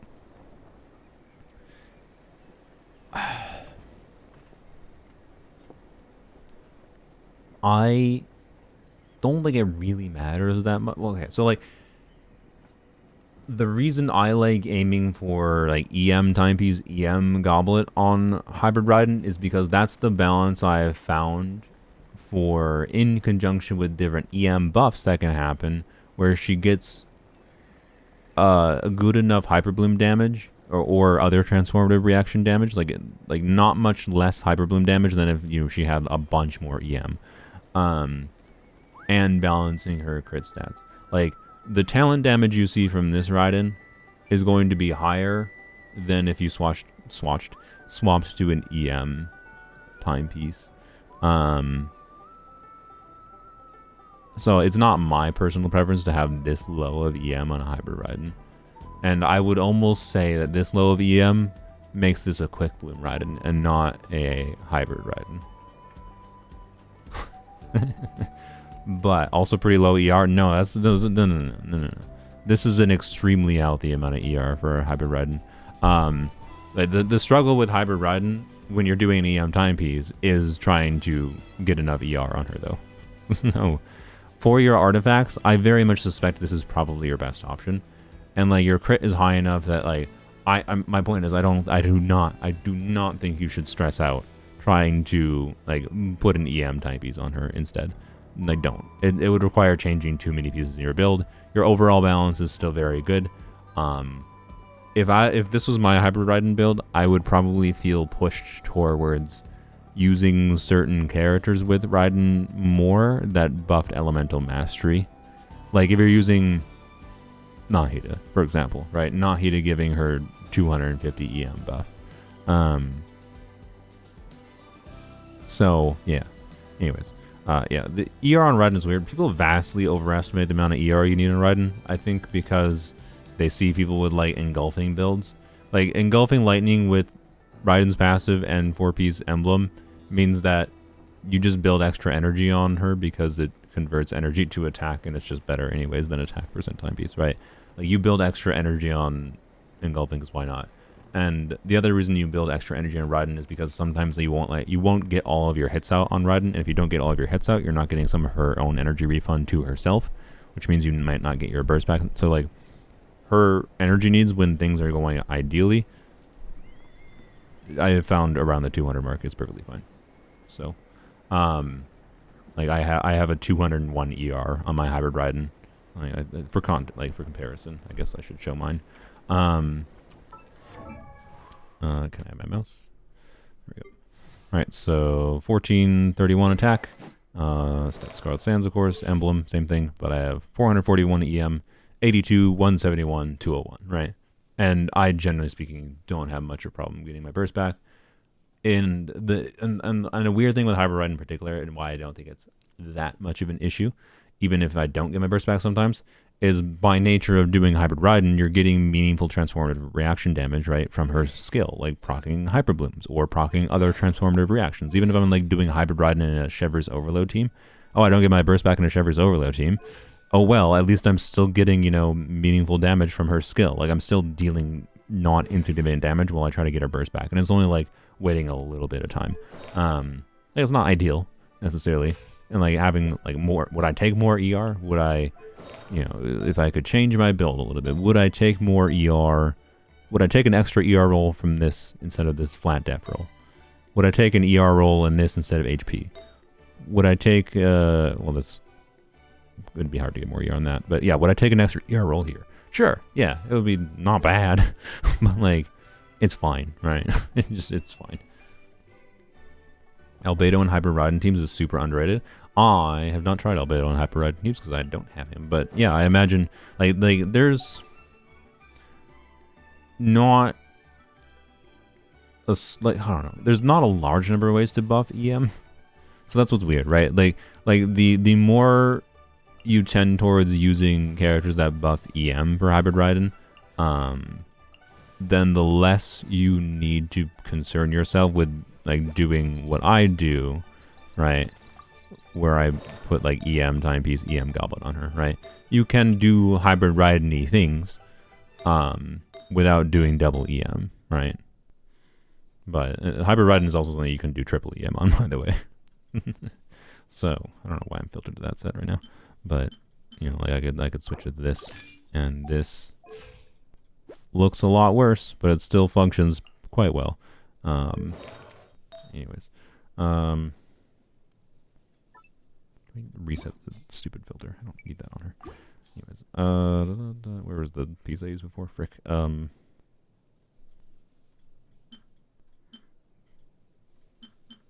it is. Alright. Still can 36 Star of the Abyss though. Biggest skill issue. Interesting. I mean, what team are you using? Because like Hyper Raiden, as Raiden always is not going to perform magically on her own. It's going to be dependent on the units you have with her, right? So it depends on the characters. Your build is good enough. I don't think the build is the problem, for sure. Yeah, no, I don't think your build is the problem. Anyways, did we do everything? Yeah, we did everything. All right, thank you, Pokefan. You're not doing Mawika early access video? I already made it.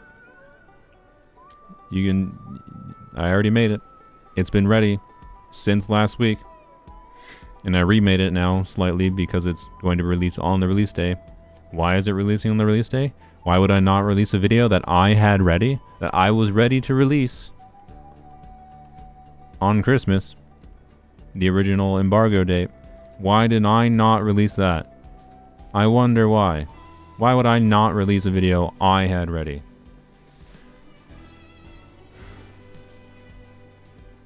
Anyways, you can figure that out for yourself. It will be coming out, but wait until release. My plan is to set it to go live as soon as the version itself is live. Weird that some creators were allowed? No, it's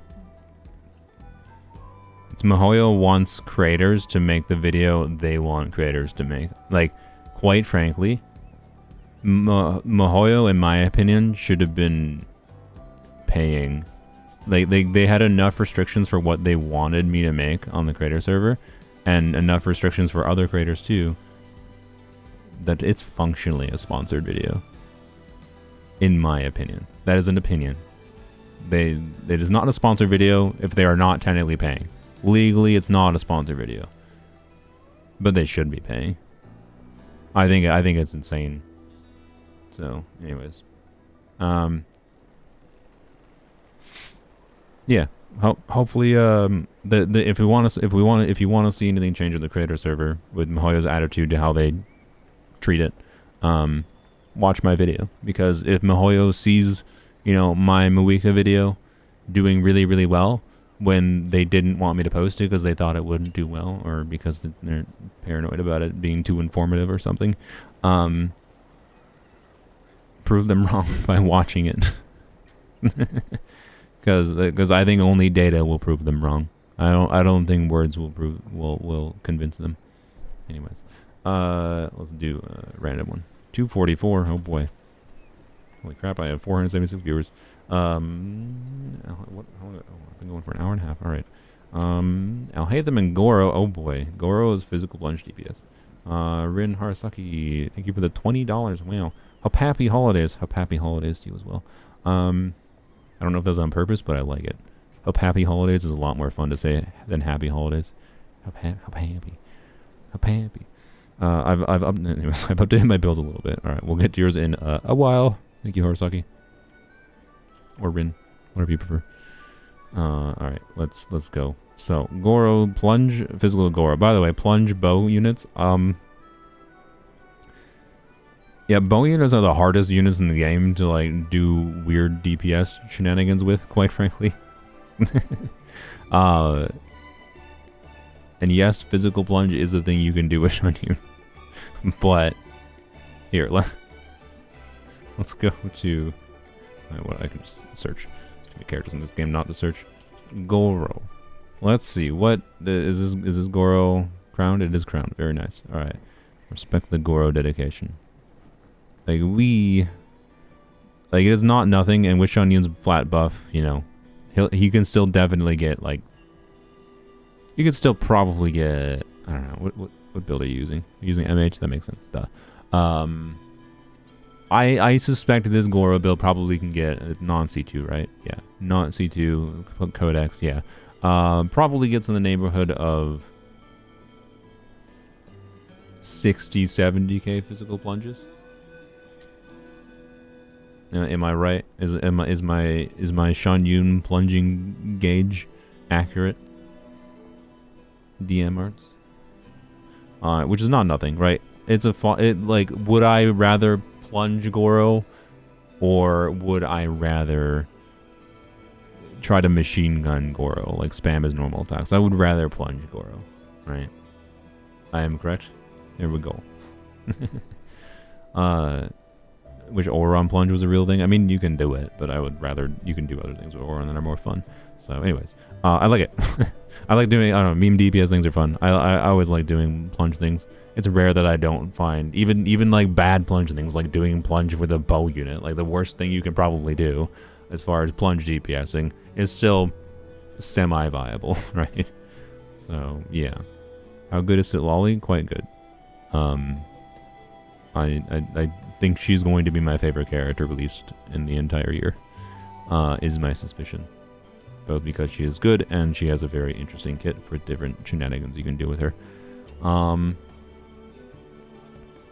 What was the other character? Alhaitham. Ooh, interesting. Absolution on Alhaitham. 80% correct, exactly. That's satisfying. And he got probably enough ER. Look, I'm probably never going to properly play Alhaitham, but I will try Alhaitham again soon, in a couple days, with Muika. And yes, you might be like, what? That can't possibly work. Just prepare yourself. Prepare yourself. I think it might not work, but I think it might actually work. But I actually have to try it in Abyss and not just against a testing dummy. Anyways, Virgin? No. Sorry. Sorry, Timothy. It's not, it wouldn't be Virgin. I don't think Virgin makes sense. But anyways, I probably won't be it. Well, I don't know. If it's good enough, it will be a video. Like, the problem is I really don't know if I want to make another Alhaitham video. Yeah, your build is really good, by the way. I have no other thoughts on it, really. I imagine you are satisfied with him as long as you know how to play him decently. Here, let's do another random one. I'm slightly scared to make another Alhaitham video because, like, Alhaitham mains are a particular type of Genshin players that I don't like. I don't like their mentality sometimes. Not saying you specifically, DM, that you're that Alhaitham is top 1%. Yeah, I believe it. But like an annoyingly high proportion of Alhaitham peoples are armchair gamers, right? Like the amount of Alhaitham people that went to my Alhaitham video in the comments and like screamed at me for playing Alhaitham wrong. And like, why would I even do that with Alhaitham? Why would I possibly consider doing that when the entire concept of the video was to do a weird unconventional Alhaitham team, like where you're doing a sub DPS burst focus, right? Where you're trying to not spend a ton of field time on him. and they just ignored the literal things I talked about, why I was doing it and trying in this way in the start of the video, and chose to scream at me and call me stupid for doing what the concept of the video was.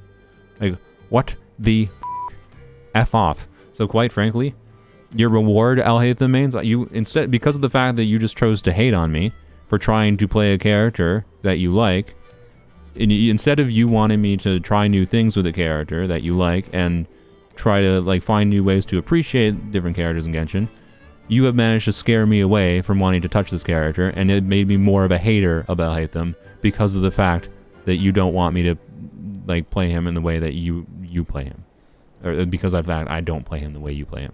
Like, you have successfully managed to share your passion with Alhaitham in a way that makes me hate the character. Good job. So like, I don't know if I want to make another Alhaitham video, because I make an Alhaitham video and I tell people that like, I want to find new ways of playing Alhaitham that aren't just, you know, normal Alhaitham teams. And then the Alhaitham mains will be like, why would you dare consider playing Moik with Alhaitham? It's so stupid. I could ignore them, yes, but I just don't. I would rather ignore them by not playing the character they like. If they're going to be that way. Anyway, thank you, Timothy. Thank you, Sylveon. Final UA purchase of the year. All right. Ooh, a Lanyon pre-build from Sylveon. Let's go. All right. We're going to take a while. Also, Jesus Christ. Well.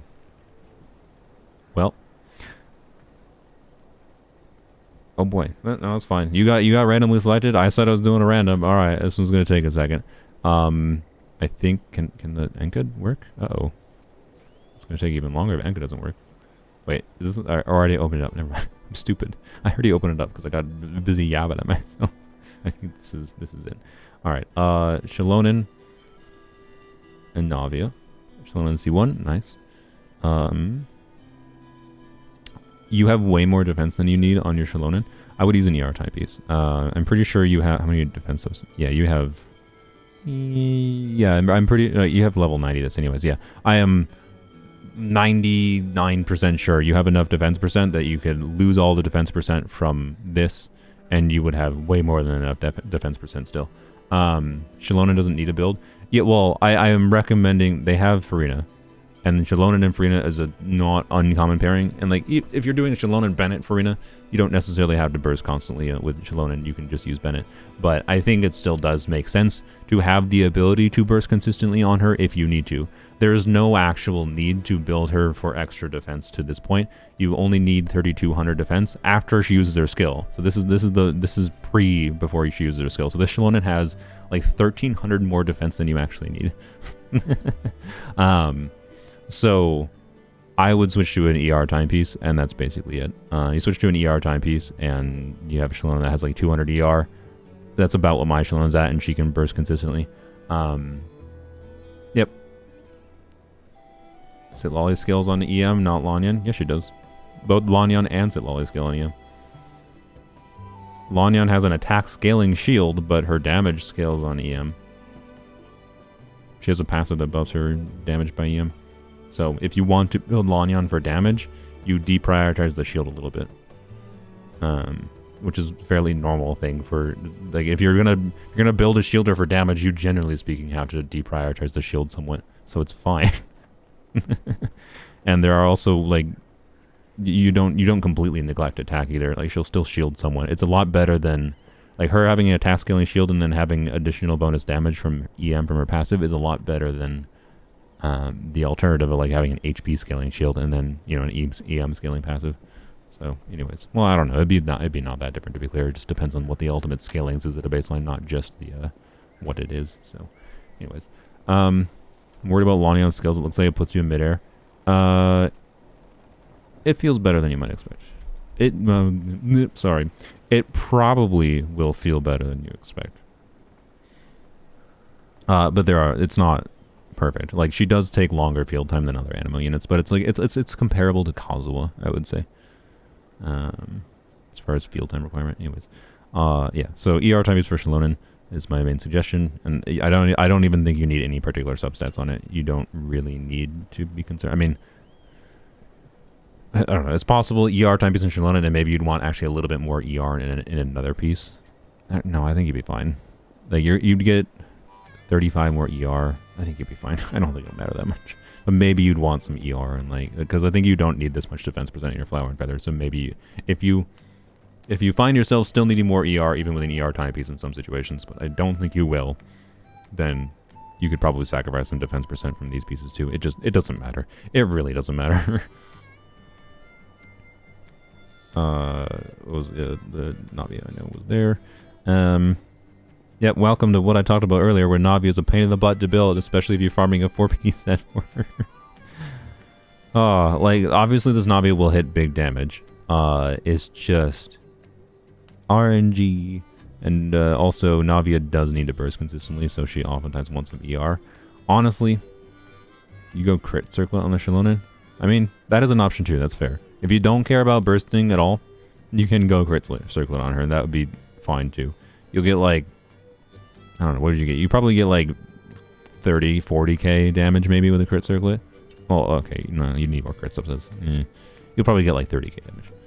Anyways, so right, why you run MH Navia? Yeah, I mean, that's an option. So, anyways, healing bonus circlet would be better. Oh, yeah, healing bonus would probably be better. That's true. I forgot, I run, like, yeah, for comparison, for how, like, it's not that hard to get Shelonin to have, so to get her this weapon, right, to get to the max buff of 3200 defense, you need about like 2900-ish defense at a baseline to aim for, because after she uses her skill, she'll get some defense buff both from her passive and the weapon itself will buff defense more. So you only need about 2900 defense. I only have main stat Goblet as defense, and then I have healing bonus circlet with some defense substats. And yes, I'm on 5-piece right now because I don't actually have an off-piece I need to use. I'm probably going to switch her to a different timepiece so that I free up this timepiece for someone else if I need. But anyways, alright, so using this def Goblet, healing bonus circlet, and ER timepiece, and no def substats here, and a few def substats there. And this is still enough with a level 70 weapon. So, like, I have no need to level this weapon. There's literally zero need. Other than increasing her healing slightly. That's the only value. So, yeah, and the Shelonin still gets the max buff on that. It's very easy. You do not need to build full defense with the signature weapon. But yeah, so Navia, I don't know. This Navia, I would unironically, I think, consider doing a 2-piece combo personally to get a little bit more ER to burst more consistently. Like, her burst is pretty important for generating her stacks. It depends on the exact team, and like how many crystallizes you're getting from like your normal attacks, I think.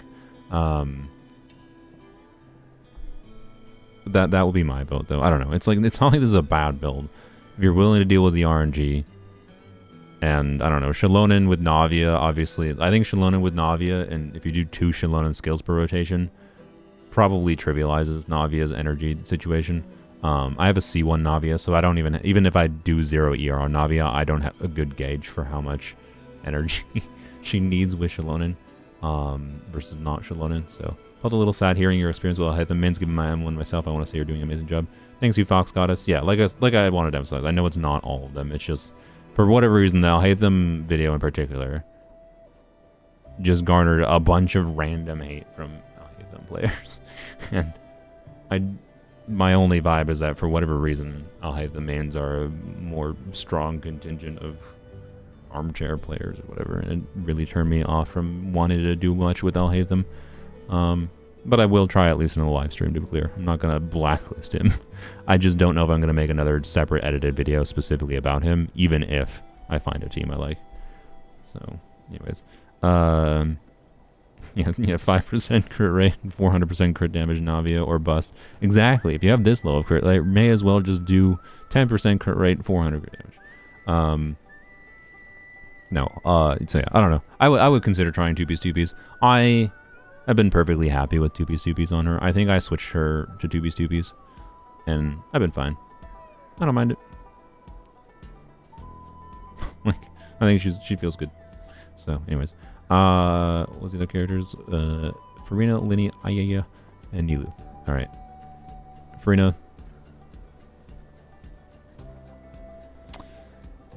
Oh. I regret to inform you. This is not Furina's signature weapon.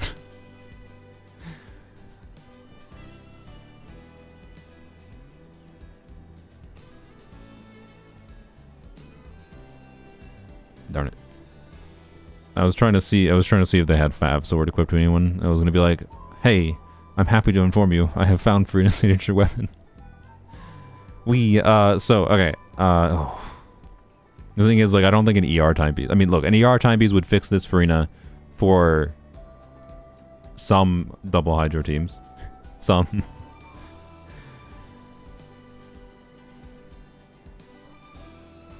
Also, wait, she's not even on 4-piece. I didn't even notice. Oh, God. Okay, 4-piece Golden Troop is really good for Furina. I will say that as well. Is it possible this is a good enough 2-piece? No, it's not. I was gonna say, is it possible there's a good enough 2-piece build that beats your 4-piece Golden Troop? Yes, it is very possible, because like it's possible you have good enough substats and poor enough substats in Golden Troop that, but Golden Troop is strong enough of a 4-piece set for Furina that you can have much worse artifacts versus some pretty good 2-piece combos, and it probably beats them out, right? But also, this is definitely not better than Golden Troop when you're not bursting consistently. This character's the long and short, without getting too into it. This entire character's kit, including for her own damage, ignoring the buffing value for other characters, but including for her own damage, completely falls apart if you do not burst on her.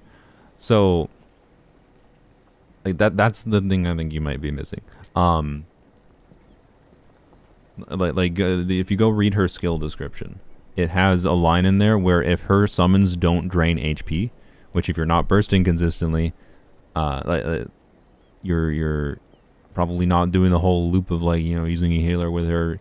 Like, if you're not constantly draining HP, if you're just sitting pegged at 50% HP, you are not getting a significant amount of damage bonus loss. So for her skill damage, and then you want to also have the damage bonus from her burst, because that's also going to, you know, make her do a bunch more damage for herself. So, yeah. ER timepiece, 4-piece Golden Troop, would recommend. Also, HP Goblet is basically always better, stat for stat, than Hydro Goblet at C0. Yeah, so HP Goblet, Golden Troop, ER Timepiece, prioritize some ER substats, and crit. Like, my ideal Furina build is the one I am running, I like, because... There she is. Fav. 84, 170, 229. This is a very high investment Furina build. If you want like to look at Akasha, I think it's like top 1%. And yeah, like it's a very, very good Furina build. And I basically never have to change her for this build. Can I min-max her and like switch to an HP timepiece in some situations? Yes, I can indeed. Do I usually bother? No, not usually. I just don't care, because I have C2 in particular. So I just don't ever feel a need to min-max her damage. But like, yes, I can. I can switch to an HP timepiece. Or I could switch her to her not signature weapon. Right. I could do this. Right. But again, like this would be enough ER for like double hydro teams, generally speaking. I say generally speaking, this would not be enough ER if I don't like funnel energy to her in my experience. Like if I'm doing Siege Queen Furina together, this is enough ER, but I have to make sure I funnel energy properly. I don't like having to do that, so I just don't. I just use FAF. But anyways, I wish that Lolly helped her own element. She does. But also, why do you want an off-field cryo unit for like? I will talk about this in a Silali video. If we want cryo to be relevant, yes, what we want is for good cryo on-fielders. And yes, we would like units that can make our existing cryo on-fielders stronger. We don't want off-field cryo units to make on-field cryo units stronger. We want more options for off-field cryo units to give relevance to doing things with cryo in general. Right? But off-field cryo units are inherently going to interfere with your on-field cryo if you want to, say, do melt DPS on your Ganyu, or melt DPS on your Wriothesley. Like, and you might be like, but freeze. Yes, because freeze is very irrelevant. But freeze. Let's okay. Let's roll with it. But freeze. Okay. Well, in freeze, she does buff cryo damage. She buffs 40% cryo damage bonus. So like, in freeze, she does do it.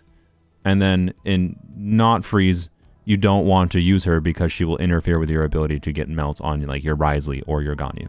So like, it just doesn't matter. I'm sorry. It doesn't matter that she doesn't buff cryo units. And if you really want her to buff cryo units, like instead of getting Shenhe or something, go for Sitlolly C1 over Shenhe. And then for freeze teams, Sitlolly C1 with the damage bonus she gives from her C1. Sorry, from her base kit, from the artifact set, and the C1 will be very significant. So, anyways. Not having cryo res matters only in Chasca teams, IMO. Yeah, basically. So yeah, C1 Sitlolly, generally speaking, is Shenhe, but better. Not always.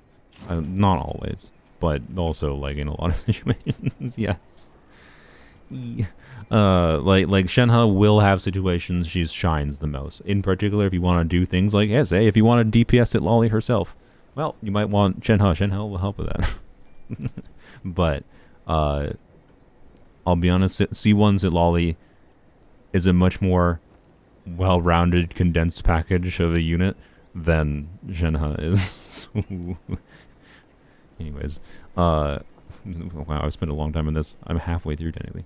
Yeah, okay, I think we're done talking about Furina. Anyways, Lyney, yeah, and Nilu. That is a strong Ayaka. I imagine you're probably using Shilonen with her now. Makes sense. Yeah, just raw. Like, the Ayaka, like, I played Ayaka on an account fixing video doing, like, Ayaka, Shilonen, Kazuha. I don't remember who the last unit was. Like, just raw, buff them to the wind strategy. And it was fine. It worked. Like, it's the main way, I think, to make Ayaka work. Quite frankly, I think I would, in that situation, you'd probably want a crit rate circlet, realistically, because you wouldn't be getting the full buff.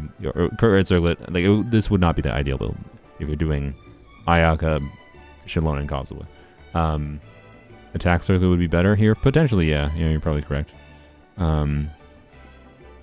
You're probably getting some diminishing returns on your, diminishing returns not in that, like, you don't get reduced value on the crit damage stat, but diminishing returns relative to the value of attack stat, because your attack stat is fairly low. So it is very possible an attack circlet might be better for you here if you haven't tried it out. But yeah. Yeah, welcome to Blizzard Strayer build with the with the 88 crit damage weapon. So, anyways, for the situations that freeze Ayaka makes sense, this is a very good freeze Ayaka build. I don't think it's too problematic. And by the way, they have Shenhe, to be fair. With Shenhe, attack circlet is worse than crit damage circlet. Like this build is better with a crit damage circlet if they're using Shenhe. Like the Shenhe Ayaka, I guess, again, like, I think there's compelling reasons to do Shenhe, Ayaka, Shilonen, Kazuha over Shenhe, Ayaka, Kazuha or Shilonen and a Hydro unit, like Kogami, right? Like, this would be, and she's interchangeable with Kazuha, quite frankly. Like, these three units with, Kazuha or Shilonen would be Ayaka's typical freeze team. But in situations where enemies can't be frozen, remove the Hydro unit and just put in Kazuha instead and you're fine. But you'd want to change the build slightly, technically. But you wouldn't have to change crazily because you still get some crit rate. You just don't get the full crit rate. You're losing 20% crit rate. But I don't even think you'd have to change the build. Like, it'd probably be fine. So anyways. No, Blizzard Strayer. So Blizzard Strayer, right, if you... So one, in the context of, like, doing double Cryo or Shenhe there, you're getting Cryo Resonance. Cryo Resonance is 15% crit rate against enemies affected by Cryo. So that would be 62% crit rate for that Ayaka at a baseline.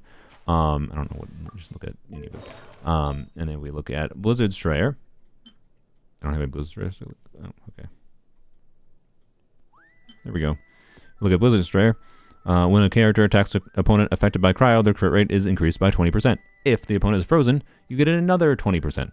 So that means, in the context of like doing Ayaka on this Blizzard Destroyer build, right? So this Ayaka build with Ayaka, Shalonen, Kazuha, Shenhe, double cryo plus the 2-piece or 4-piece Blizzard Destroyer is going to be 82% crit rate. It's still completely functional, right? It's not 100% crit rate, but it's not like that problematic, right?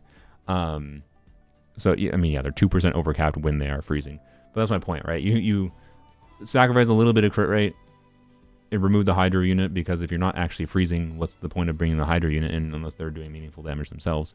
You may as well just buff Ayaka more. Like, is it sad that that is the strategy now? But I think that is kind of the strategy now. I don't know if Nia has Kazuha, to be clear, but you know.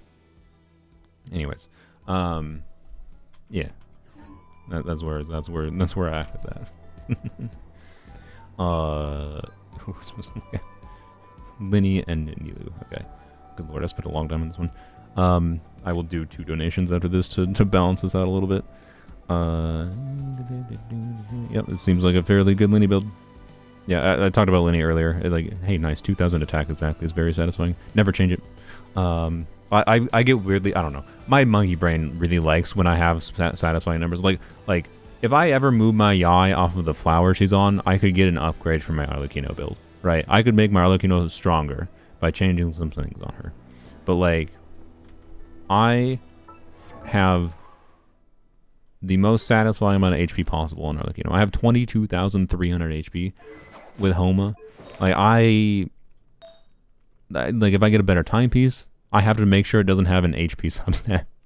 Like, if I get a 50 CV timepiece on Arlecchino, but it has like 209 flat HP, I mean, I refuse. I absolutely refuse. And then there's a problem of like, yeah, this could very well be better, especially with like double cryo Arlecchino. You know, this piece could very well be significantly better than this piece, but it has 2 HP percent rolls. That gets me this 22,300 HP. So I don't know. I have monkey brain sometimes when it comes to specific stat totals on characters, because like if it's a satisfying number, I like satisfying numbers. Anyways, like, and she's already a really strong build. I'm just not gonna touch it. And like, this is a satisfying number too. Never touch it, please. Okay. I guess it might get ruined though by double pyro, to be fair. But anyways, yeah, your Lyney build is good. I think, again, the problem, I think, if you're struggling with Lyney is going to be the fact that your Furina doesn't have enough ER to burst consistently. So go look at like Furina Lyney teams. I assume KQM has probably updated their guide with the Furina Lyney team. You can also see Zajeff, I think, he made a Lyney. Zajeff made a Lyney like rerun video, and he talked about Furina with Lyney, I think. But you're going to want Furina configured for solo Hydra to be able to do Lyney, Furina together. And that's an interesting context where, like, Lyney it's not to get vapes on Lyney in every shot. It's to either get vaporizes on Lyney or on Furina. And because of the fact that Lyney gets extra damage from enemies affected by Pyro, he doesn't really lose that much damage from not vaping. He is doing good damage either way. And you sometimes make Furina vaporize. Like, it's just pretty good. So anyways, I would consider that, and then you could also, I guess other than that, it's just, get better at playing him, because he's an awkward character to play for many people, including me. So yeah. And the last one I think was Nilu. Yep, yep, I don't think your Nilu build has any problem. This is pretty much near as good as you can get, I think, with a, non-key of cautious suit Nilu. You get into super like the only way you could get better is like, theoretically you could have 1,000 flat HP, right, on each of these HP pieces, but you'd be having less EM, and there is value to having some EM on Nilu. So like, I don't think it actually makes sense to do that, is my point. But you could theoretically min-max things. Yeah, is a nice, healthy Nilu. Yeah, with Crown skill, because of course, why not? To be clear, Nilu is very much a character you can leave at level 1/1/1 talents. So there's that. Anyways, Yep, I don't know. If you do want to improve your Nilu, unfortunately, I think the only real way, like the ways you improve Nilu teams is by having Nahida, and I think Kokomi is still one of the most compelling options for Nilu teams. So like doing Nilu, Kokomi, Nahida, and then kind of usually double Dendro is the second slot, or the last slot. Which Dendro unit is kind of up to you. It doesn't really matter. I use Baiju. Baiju is probably theoretically the best, but realistically, I suspect the only thing that could really meaningfully improve your Nilu teams is going to be Kyokasha Suit, which I know is not a very satisfying thing, but yeah, Kyokasha Suit makes a fairly big difference. So yeah, that's it. Your Nilu's good though. I don't think I would stress about it. I think Nilu's going to be more limited in the types of content that are favorable to her more than anything. If you want to use her in more types of content, you should consider like triple Hydro Nilu teams. So that would be something like Nilu, Yelan,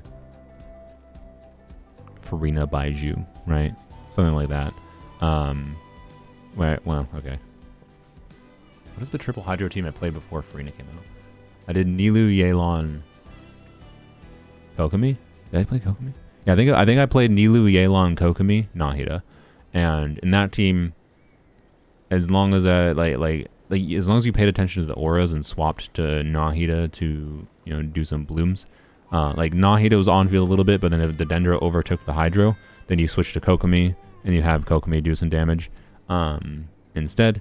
And Yelan's additional Hydro damage helped like single target situations for Nilu a lot. So I really like triple Hydro Nilu teams for that reason. That's the main thing I'd say to be aware of, maybe, if you want to use her in more situations and not be reliant on like Abyss cycles that are AoE favorable. So, yeah. You're trying to donate? I mean, if you can't donate, it's going to be on YouTube's end, I'm sorry. Will I potentially set up in the future a way to donate through Ko-Fi? Yes. If you donate through my Ko-Fi, which is linked, I think not in this video, but it's linked in other videos, I will respond to your message, but not on stream. So I can like give you a unit review if you're desperate for it. But I don't have any system for me to like, while I'm live, to manage my Ko-Fi donations and check them live. Sorry. Maybe in the future. My apologies. Okay. Are we done? Yeah. Okay. So that one took forever. Jesus. Hopefully you got something out of that. Both, I mean, Nia yourself, and then also people watching. All right, let's let's try to do 2 donation reviews. Maybe 3, because the next 2 donation reviews. This first one is only Nuvilat, which should be very simple. This is Nick reads Nuvilat. C1, Widz it. That's a lot of crit damage. You have C1, so you're probably always doing Furina with him, and yeah, you have Fab Furina, very nice. It's like as low of ER as you almost could possibly have with a Fab Furina, but still probably fine with Nuvilat. And I don't know, you can just switch to an ER type piece, I guess, if you need to use her elsewhere, so your Furina's fine. Yeah, no, I mean, it seems like a very, very strong Nuvilat. Yep. The fact that you can, like, if this is a top 0.1% Nuvilat, by the way, see, don't like, you don't need a Hydro Goblet, right? Top 0.1% Nuvilat, supposedly. Their words, I don't really verify, I don't care.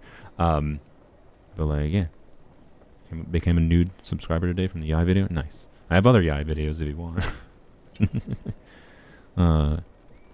Welcome, Smiling. Glad to have you. All right. Anyways, yep, very good Nuvilat. Nice Speedy. I think you just want to show off. So, thank you, Nigreed/Speedy. I don't even check what percent my characters are. Yeah, I don't usually do it unless I'm trying to compare. I like using Akasha as an artifact comparison most of the time. And I sometimes check their ranking on occasion just for the fun of it, but I don't remember what my exact ranking is on, like, any of my characters on my main account, generally. I know my Raiden is very low ranked, and that makes me happy. Because it means, I have a secret Raiden in the very low ranks of Raiden that is more fun than most people's Raidens that are higher ranked. Get wrecked. Sorry. Anyways, is the Discord closed? No. The Discord should be working fine. Cyno and Dehya. Dehya is a Moika stand-in. How dare you? Anyways, Cyno. Sauce.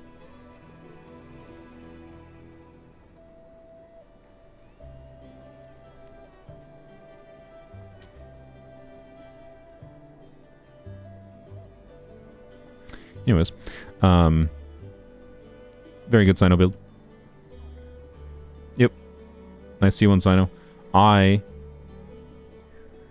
have played my my brother's C0 Cyno, and oh no, my brother's not going for Muika. Never mind. I was gonna say I could have maybe tried Cyno with Muika on my brother's account, but anyways, very good sauce build on Cyno. This is the ER level. You're even with Thundering Fury, you're probably still gonna want to do double Electro.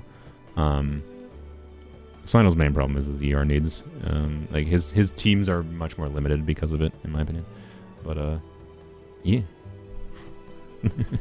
Anyways, but there's something you could do. The only side effect is if you do it, it might make you like Raiden way more than Cyno.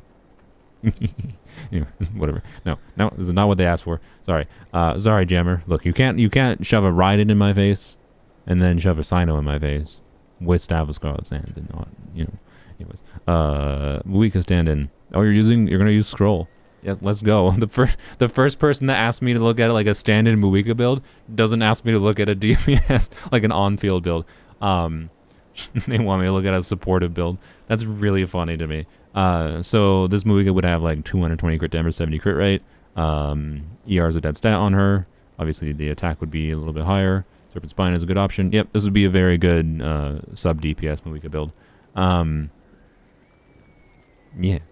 So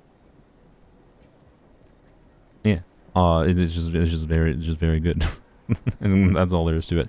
There's not much to quite frankly discuss about this build. Muika's a simple character build-wise. You just build her for crit. She doesn't. ER isn't literally a dead stat on her, and any attack percent in EM is nice. Oh, I guess that's one thing to comment on. This build has no EM. You have a really good attack timepiece, so like it might be splitting hairs. I suspect an EM timepiece will be stronger on your build if you have an EM timepiece instead, because notably Muika, right, when you're doing sub DPS Muika, she's mostly off-field. She's doing some off-field skill damage. Many teams are not going to be able. They're not going to like. She'll be applying pyro for someone else to like Mugalani to trigger a reaction, or she won't be necessarily triggering vaporizes or melts herself off shield. She might in some teams, might in others. But notably, like half of Muika's, if you're doing sub DPS Muika, right, half of Muika's damage is her skill damage off field, and half is the initial burst damage. And that initial burst damage hit, because it's one big instance multiplier, is very easy to trigger a vaporize or melt on or whatever big scaling reaction, right? And if you're using a team that can do that, there's compelling reasons to use an EM timepiece instead. So you're lowering your skill damage in favor of increasing your big instance of burst damage significantly. Like there's definite reason to use EM timepiece more often than attack timepiece, I would say, on Muika, because of that aspect. Even with her on field, by the way, this is kind of true. Thank you, Swift. We'll get to your. Right now, I'm like mostly alternating between donations and randomizer reviews. In about an hour-ish, I will convert over to finishing up all my donation reviews at the end of the stream. So, yeah, and yes, there's a lot of sources of attack. If you're not using Bennett, which there are reasons to not use Bennett, that could change the formula a little bit. Like, don't, like, Muika does so much damage, I almost think it doesn't really matter to be that concerned about attack versus EM timepiece, quite frankly. But I'm just, my point is just keep an eye out for your EM timepieces, and if you have one already, try it, right? Do you need to stress yourself out farming for an EM timepiece when you already have this good of an attack timepiece? Probably not, right? It's also worth mentioning, though, even for sub DPS Muika, like in that context of the Mugalani team, right? If you're doing sub DPS Muika and Mugalani, usually, unless you're getting C1 Muika, Muika is usually not going to be triggering this. Well, no, she can usually trigger the scroll set. It depends if you have Shalonen or not. If you're doing Shalonen with Mulanni, you should just do like Shalonen on scroll set, and then put Muika on 4-piece Codex anyways. Because again, just increase her big initial burst hit damage. I talk about it in Muika video coming out on the version release, so you can see more of that nuance there. It's weird. For off-field sub DPS, whatever you want to call it, Muika, there's no universal set, quite frankly. In some situations, Codex will still be better for her off-field, and in some situations, Scroll will be better, right? So, it's a weird equation. You have Codex for her in the making? Nice. Yeah, anyways, I think you have a better... well, okay, the problem is, like, if I want to have a really good Codex build, or, sorry, Scroll build on my Muika, I'm going to have to steal my Auroron's good artifacts, and I don't like that. I like my Auroron having good artifacts, but also his damage is less important than Muika's probably in any team I'm, putting Muika in on Scroll, so, like, come on, I'd probably have to... I'm probably going to have to yoink my Auroron's artifacts, but well, it's fine. I'll survive. I still don't have a good timepiece, though, so that's annoying, actually, but oh well. Anyways, thank you, Jammer. Alright, how many donations do I have? 1, 2, 3, 4, 5, 6, 7, 8, 9, 10, 11, oh my god, 12. I have 12 more donations. Okay, I'm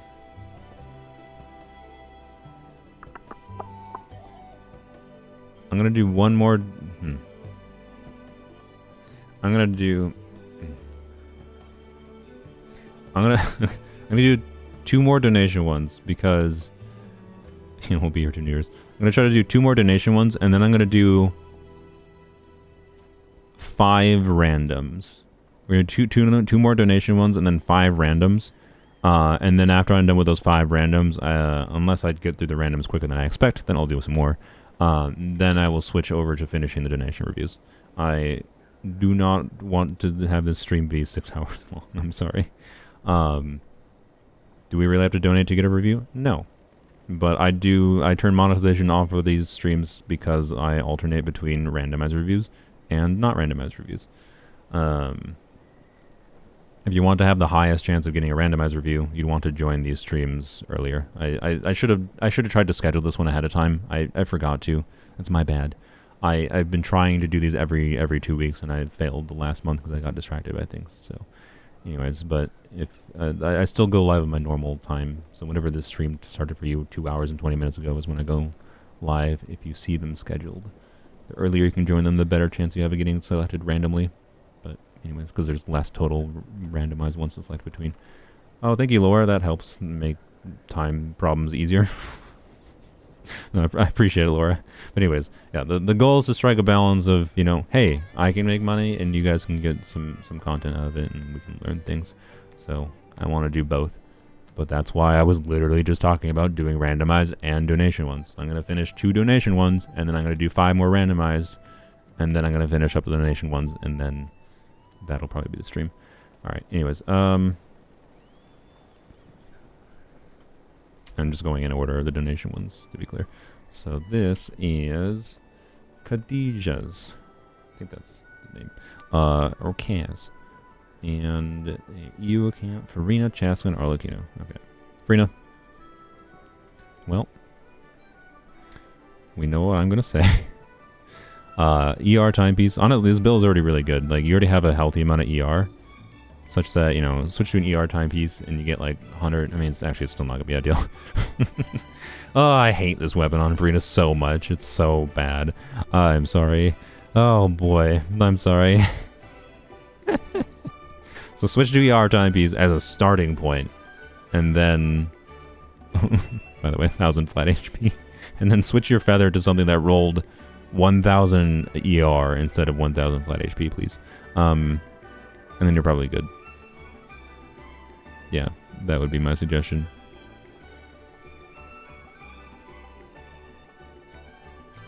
Oh, or flower, by the way. Flower or feather. Yeah, I don't know. Well, to be clear, if you're using Furina, her burst is level 4. Oh. It's so funny to me, like... what has happened in like the communication space of I feel like I have to, like, I feel like I could do, like, a freaking thesis on the communication problem at hand with people not understanding Furina's kit, both in how Mihoyo communicates it. Like, so the Kaz, I'm just using you as an example. Like, you are simply an example of the larger problem. I see this for, like, so many Furina builds, right? It feels like where is the origin of this misinformation that, like, the biggest guide maker said you only need 130 ER on Furina or something nonsense? And guide makers just glazing Mihoyo and saying, oh yeah, of course her signature weapon's her best weapon. It's not. Like, so anyways, like, I don't think it's your fault, Kaz. It's just, like, that's what I'm trying to think about. It's like I feel like there's a communication problem at hand, both with Mihoyo and, like, how guide makers communicate about characters to players. Because I think most players, unless they have the knowledge already themselves, and, like, which then they would be able, like, if you have the knowledge I do, you would have been able to look at Furina's kit, and after thinking, to be clear, she had a weird kit that took a lot of time to, like, parse, because it was a very new thing.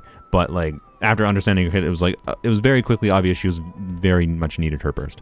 And, like, so, like, if you already have the knowledge, you know how to kind of build on your own. So that's not the problem, right? The problem is, I think most players, right, will look up, like, information. They'll be like, how to build Furina? And there's clearly a miscommunication happening that I think that's problematic. That means, like part of the reason you might be struggling in Abyss is because of the fact that your Furina doesn't have the ability to burst consistently in, like, solo Hydro teams, right? And the easiest option for that, if in the immediate term, is to just put Fab on her instead of her signature weapon. And in the longer term, you could still potentially use her signature weapon, but you're going to require ER timepiece and, like, Flower Feather that has more ER rolls. Yeah, you could use Pipe or Festering Desire. Well, no, they're AR 50. There's no reality. This player does not have AR Festering Desire, so or it's highly unlikely. So yeah, I don't know. It's just interesting. Like, that Furina has this problem so commonly with so many players. I think not understanding her kit. So her burst is really important, Kaz. You should level her burst more and then get her to the point of being able to burst consistently. So, like, every 20 seconds. And also there's reasons to burst every, like, 15 seconds on Furina in some teams. So, like, you know, part of the reason I like even more ER than is necessary and why Fab is her signature weapon. Anyways, yeah, fishing for the weapon could be fine. It's sad, though, to not get use out of this weapon. So that's why I'm not, like, immediately just saying do that. Like, you can get value out of this weapon. It just makes your build requirements really weird. So yeah, anyways, who else did I need to look at? Chasca and Arlecchino. Alright.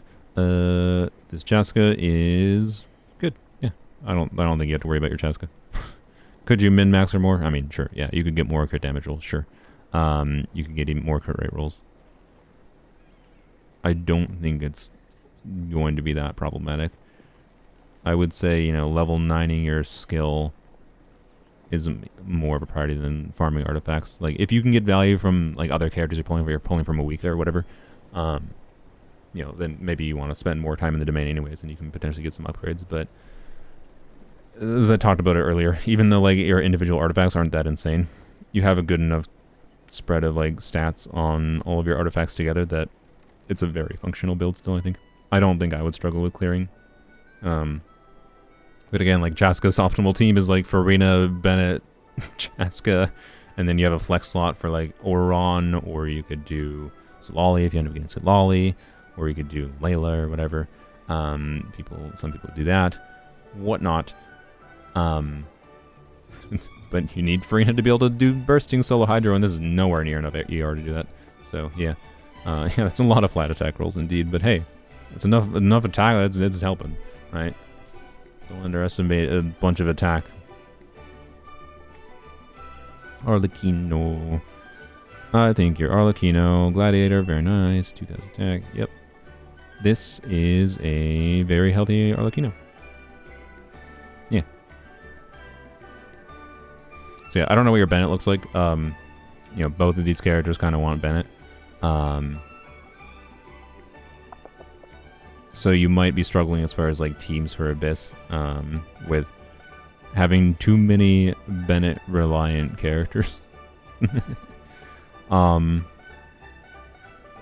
Yep, this is why I wanted Mawika or Pyro Traveler to be an attack buffer, is what I would say. So I don't know. I'd have to look at your whole account to try to like see what recommendations I would have for non-Bennett teams. It is worth mentioning that I found a decent number of teams with Mawika that weren't Bennett reliant, but the teams that weren't Bennett reliant were reliant on still having like other Natlan characters, in particular Shalon and Ursit Lolly. So, you know, with Oron being an interesting side option in ways you might not expect. So, yeah, supports are arguably more important to build. Yeah, exactly. So, I don't know. Interesting visual build. Probably want to create a circlet on that. Otherwise, decent build actually. So yeah. Anyways, hopefully some of what I said helped there. I don't want to get too lost in the weeds here though. We gotta move on. Chevy a Bennett alternative? Yes. If you have Chevy, I would recommend trying. You could try. I don't know what you have for like. I don't know. I guess you could try Bennett, Fischl, Xiangling, Arlecchino kind of thing, right? I think that might. Oh wait, I just included Bennett. Chevris, Fischl, Xiangling, Arlecchino. I like doing Arlecchino, Fischl, Yai, Chevris, by the way, for what it's worth. And I've been very successful with that team in Abyss. Even without Bennett, or even without, sorry, Chevris C6. You have C0 Chev, doesn't matter. Chevris does 90% of what she does that's important at C0. The only awkward thing is when you're doing non-Bennett Chevris teams. Chevris is a worse healer. So, but you can still get her to do meaningful enough healing and play decently. And Arlecchino is a tanking enough character in particular that she has a self heal that's like not a problem in my opinion with Arlecchino. So like you have C0 Chev, that's way better than C-1 Chev. So I would recommend Chevris, Fischl, Arlecchino, and then if you have another Electro off-fielder that can do compelling damage, maybe them. Like Oron would maybe be. Oh no, Oron wouldn't. No.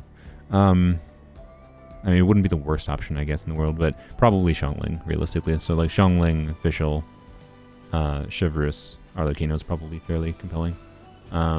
Raiden could go on that team. Yeah, Raiden could go on that team. That's true. Tenacity Raiden. I mean, you could put a normal Raiden in there and still just burst every rotation. But anyways, what are we looking at? Hu Tao, Kanich, Furina, Newbie. Yeah, this is a very strong Hu Tao. 4-piece Shimanos. Yeah, this is a freaking lot of crit damage on the Shimano build. Jesus. Another build that like, yes, 4-piece MH could enable you to get like 100% crit rate and 250 crit damage. But the actual damage you would see like on screen wouldn't be that different like when you're critting. It would just be more consistent on MH. And the MH would actually be lower for like the same amount of crit damage because you don't have the passive of Shimano's buffing, right? So this would be another build where I would not bother using MH even if you're playing Furina Hu Tao together. So yeah, very nice. Also Jay also wants me to look at Furina. Oh boy, we can never escape Furina. Oh, Kiev Conscious of Furina. Let's go. Hey, look at Furina with ER. Let's go. And a level 9 burst. Yeah, this is a very healthy Furina build. Building Kiev Kasha suit is a little bit rough with ER needs, as we've already yapped about Furina's ER, but you're right on the line of, like, generally speaking, probably mostly fine. Mostly. Good Furina. Very nice. And she'll do a bunch of EM buffing. It's also worth mentioning, Kiev Kasha suit is better for Furina's damage, or better for, it's as good for Furina's damage as her signature in vaporized teams, basically, where she is triggering vaporizes. And then it's better if the team can also use the EM in some form. So, yet another reason why I don't like her signature weapon, because Kiev Kasha suit has situations where it's better. But also Fab is her real signature. So, anyways. Kanich and Nervilet. Yep, that's a lot of crit damage. Hey, another HP. We've only seen HP Goblet Nubulets.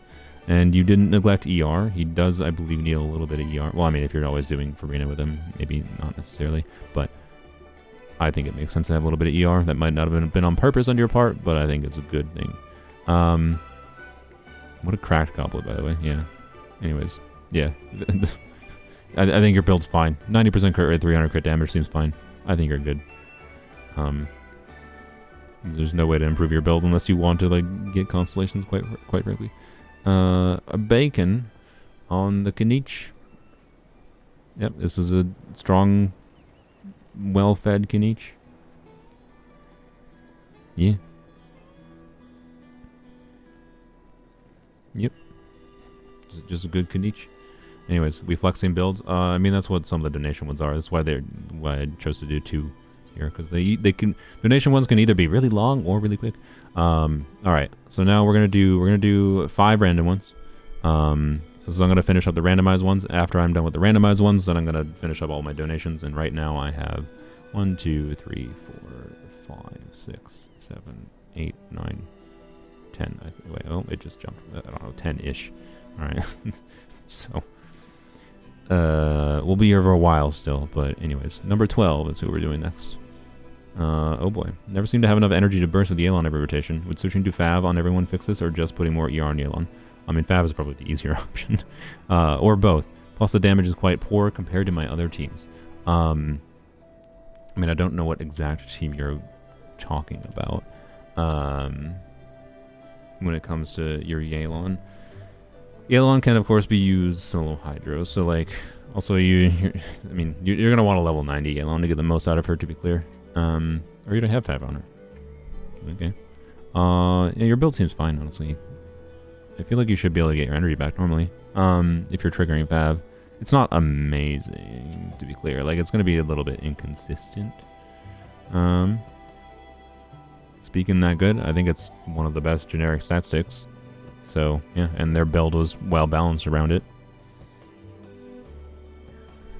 Level the weapon. I mean, the leveling the weapon doesn't do that much for Yelan's damage. The base attack increase doesn't do anything for her. It would just be an extra ER roll. So yeah, so if you're struggling with energy on Yelan, yeah, level her weapon a little bit for sure. Yeah, I don't know. This is definitely like a lower investment Yelan, although this flower's really good. Yeah, this is not that bad either. You have more HP actually than I initially realized, which helps a lot. HP has surprisingly close value to crit stats on her. And the goblet, hey, it's got a bunch of ER. That's nice. So yeah, could you use more ER substats? Like, I'd say the main way you could potentially improve this build is with obviously more crit rate, and then with an HP timepiece maybe that has some ER substats instead of a ER piece. If you get an ER piece, is it worth potentially using in place of this? Yeah, potentially. It just depends. I don't know. You're on a weird, like, awkward middle ground right now as far as the build investment too. Where the specific recommendation isn't necessarily just switch to ER timepiece. It's just awkward if you're not being able to burst consistently. Keep in mind, if you don't see the Fav proc happen, like when you use Yelan's skill against whatever enemies, you might have to do a couple normal attacks to try to proc Fav, in particular with a little bit of your lower crit rate and a lower refined Fav. That might be necessary sometimes. Yeah, it wastes some field time, but that might be what's necessary to get your burst back. So you might have enough energy recharge on your Yelan, you're just not getting the Fav proc. That might be what you were noticing. A crit rate circlet? I mean, they're going to lose like all their crit damage if they switch to a crit rate circlet. So like, I don't know if that actually makes sense. The circlet is not amazing, but I don't know. Just in case you weren't aware, attack percent doesn't do anything for Yelan though. If you have a better circlet, I would either put one that has more crit rate on, or has crit rate and HP, or maybe more importantly, crit rate and ER in your case.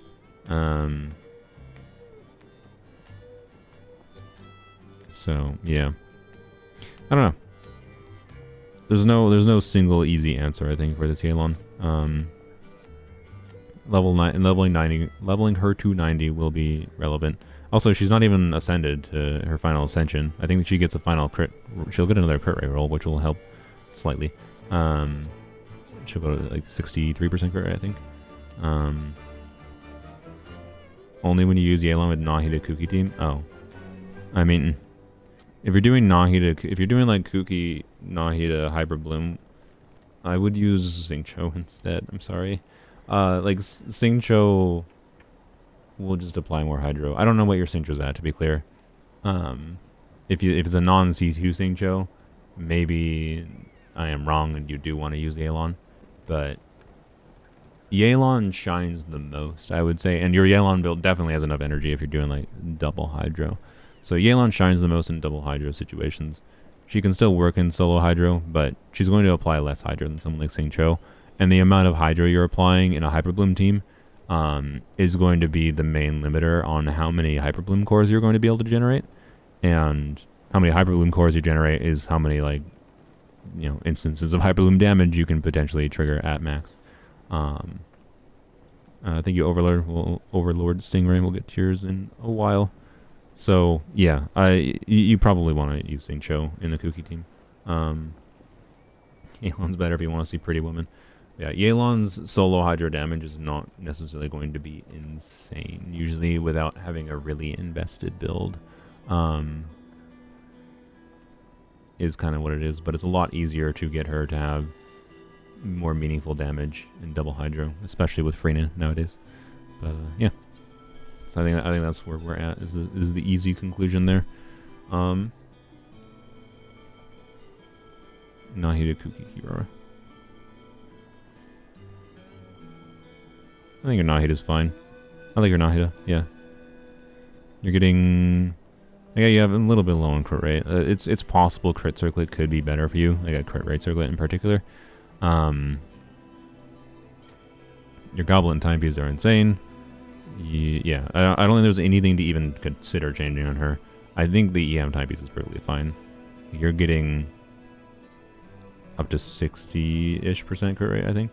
Oh, thank you, Astro. Oh boy. Yeah, I think your Nahida is fine. You could, if you have a crit rate circlet, in particular a crit rate circlet that has like a bunch of EM substat maybe to make up for losing the EM from this. But I think the balance is perfectly fine. Yeah, and like crit damage, of course, on the crit rate circlet. But yeah, of course, yes, an EM circlet that has more crit rate and crit damage too. But like crit rate, crit damage on an EM circlet is easier said than done, I would say. Kuki. Oh yeah, Kuki's level 90. I didn't even know that. Yeah, I mean, you're playing Hybrid Bloom Kuki and she's not level 90. The number one thing, like, over anything, like, overusing Xingqiu,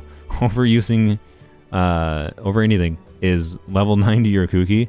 You will literally see, you're probably on this build getting, like, 23, 24k, maybe, on your Hybrid Blooms. And just by leveling to 90, so just like spending, like, farming the boss drops, so spending the resin, farming the boss drops, and then level 90 her, you know, farm some ley lines for a few days. Like, you can do it in less than a week, I think. You will go up to like 30, probably 34k, like literally a 30% increase in Hyper Bloom damage, and that's going to be a large percentage of the team's damage in general. So we're talking probably at a minimum a 15% DPS increase for the team just by level 90 in Kuki. So yeah, Dendro reactions gain a lot from level, more than anything else in the game. Like Yelan gains from level 90 because she's an HP scaler, and you gain a fairly decent bit of HP from level 90. But like, it's not the same as how much the scaling of the base scaling of the reaction goes up with level 90. So yeah. Anyways, and was there anyone else? Oh, Cat. Your Cat's probably fine. Yeah, Sack Sword, build HP on her, Noblesse. Noblesse isn't in that team, doesn't do anything, by the way. It doesn't really do anything. Technically doesn't do nothing, I guess, but as long as you got HP to make her tanky, you got Sack Sword, I think you don't have to worry about it that much. I'd say the main thing to keep in mind, I hope, don't spend too long in cat box form. Like, you'd want to do hold skill and then do her skill again, and then you just do normal attacks with Kuki on field. ideally under Nahida's burst, because Kuki would get the buff from Nahida, giving her extra EM, increasing her Hyper Bloom damage. Kirara would just be there as a help you stay alive unit, and apply a little bit of like front-loaded Dendro. But like honestly, your Kuki or your Kirara there, I like Kirara. I've been able to use her on all kinds of different teams, but Nahida's applying so much Dendro, like the extra Dendro from her is not really doing much. So you're basically just getting double Dendro, which is doing a little bit, and then you're getting the shield, which is nice. Like you might, that might be desirable. But as far as damage goes, if you, I don't know, if we put, I guess, you know, Xingqiu. If you did double Hydro, right, instead, that would help increase Yelan's damage, reduce her energy needs. You can spec her more into damage, right? You could do more damage with Yelan kind of thing, right? Yeah, I like how Kirara's level 90 and Kuki wasn't. Honestly, understandable, respectable. It's just funny. Oh yeah, the weapon's not leveled. I mean, for Kirara, it doesn't really matter. That for a shield bot Kirara, it's not like it matters that much. The burst isn't that important, right? Even for the ER. So like, yeah, putting in, I didn't even think, putting instructors on Kirara could be a good option for sure. She should be able to pretty consistently trigger that. Again, that would be team EM buff. That would buff Nahida's damage meaningfully. And that would also buff your Kuki damage meaningfully. So if you do want to continue using Kirara, doing instructors on her would actually be a meaningfully better option. You're going to make her a worse shielder, but like she'll still shield somewhat. And you 4-star, by the way, instructors is 4-star artifacts. So, you know, filter for instructors in the bottom of the list and find your 4-star pieces. Weaker shield, but like you have the healing from Kuki. I think a weak shield plus Kuki's healing is probably mostly fine. So I don't know, that could be an interesting option, yeah. So anyway, you could, yeah, just literally just throwing in whatever unit, like even throwing in your freaking Navia, right? As the 4 slot in a, you know, doing Kuki, Xingqiu, Nahida. Not that Navia is gonna get an optimal amount of damage for Navia, but like she would probably increase the overall team DPS and help a little bit, right? So, would it be better than Instructors Kirara? I am not confident. Instructors actually might do more than Navia would in the team. So, anyways, yep. There you go. I mean, that was a good one to look at. I appreciate that. So that was exactly the kind of one I'm glad to have. Really? It randomized to 11 for the next one? Alright. It was a good one to have. Oh boy. Raiden's holding deathmatch to not skew the stats in a weird way. Okay. Yelan holding the set. I will give Siege Ring. Alright, sure. See, Yelan as a placeholder for Siege Ring, like as an artifact loadout for Siege Ring is hilarious. Alright, I love it. Wondering for both of you would recommend more ER or not? Yep. Chances are, if you're asking, yes, maybe. But anyways, I'm assuming they're asking for Siege Ring though, probably. What other set recommendations would you have for Yao, since you use her with Nahida? It makes no sense for me to have Deep Blue on her. Okay. I mean,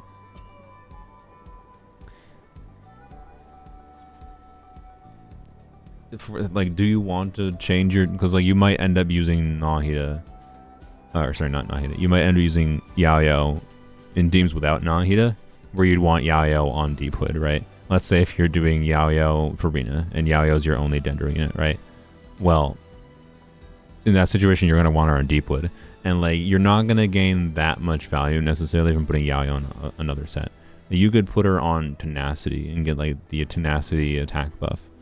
And that might be valuable in some teams if there's an attack scaling unit. But like, you do have Furina. I think you just leave Yao on Deepwood because, and like maybe you want more ER to be clear. Yeah, well, this is refunding energy. I don't know. I would still, the Yao heals so much, and you have a level 9 burst in Yao too. Like, I would put an ER time piece just to make sure you can consistently get Yao's burst back consistently. But yeah, like Yao, Furina. You're going to want Yao on Deepwood, generally speaking. So, why level 9 normal attack Yao? That's a good question. Because they like Yao, I guess. They're doing Candace Yayo. I want to make sure they get the best hydro damage possible. Anyway, look, I respect it. I'm not gonna. There's not a reason to do that, but there's no turning back time. Yeah, her C2 refunds energy. I'm aware. But I don't know. I have a past C2 Yayo on poems only, and I have, generally speaking, found she's solo Dendro. I want more than this. But I haven't used her with this signature weapon. That's actually the confounding factor, is C2 in conjunction with his weapon. This HP weapon that refunds energy is a little bit weird. It's possible this could be enough ER, but like my point is, she doesn't actually, like, losing the HP, the main stat of this HP, this timepiece, is not that significant for like her healing. She's the best healer in the game. She heals the most HP in the game. Like, that gives her a lot of flexibility to not do a completely healing maximized build, right? Where you'd have to get HP main stats and make sure you get right exactly the amount of ER to get the HP. Like, no, you'll heal a lot anyways, right? Like, if you put an ER timepiece on, and if you need more healing, then put a healing bonus circlet on instead of a HP circlet. That will do more for your healing. Like it wouldn't surprise. I'm not gonna do the calculation for it right now, but it wouldn't surprise me if we swapped this Yayo to an ER timepiece and put a healing bonus circlet on instead of the HP. That this Yayo would heal a very similar amount, if not maybe even more. So yeah, I would just keep Deepwood on her. I don't think there's enough value gain from other sets to be concerned about it, in my opinion. Raiden. C2 Raiden, deathmatch, nice. You have enough ER. You do not have enough crit rate though. That's a you have like no crit rate subset. That's really funny.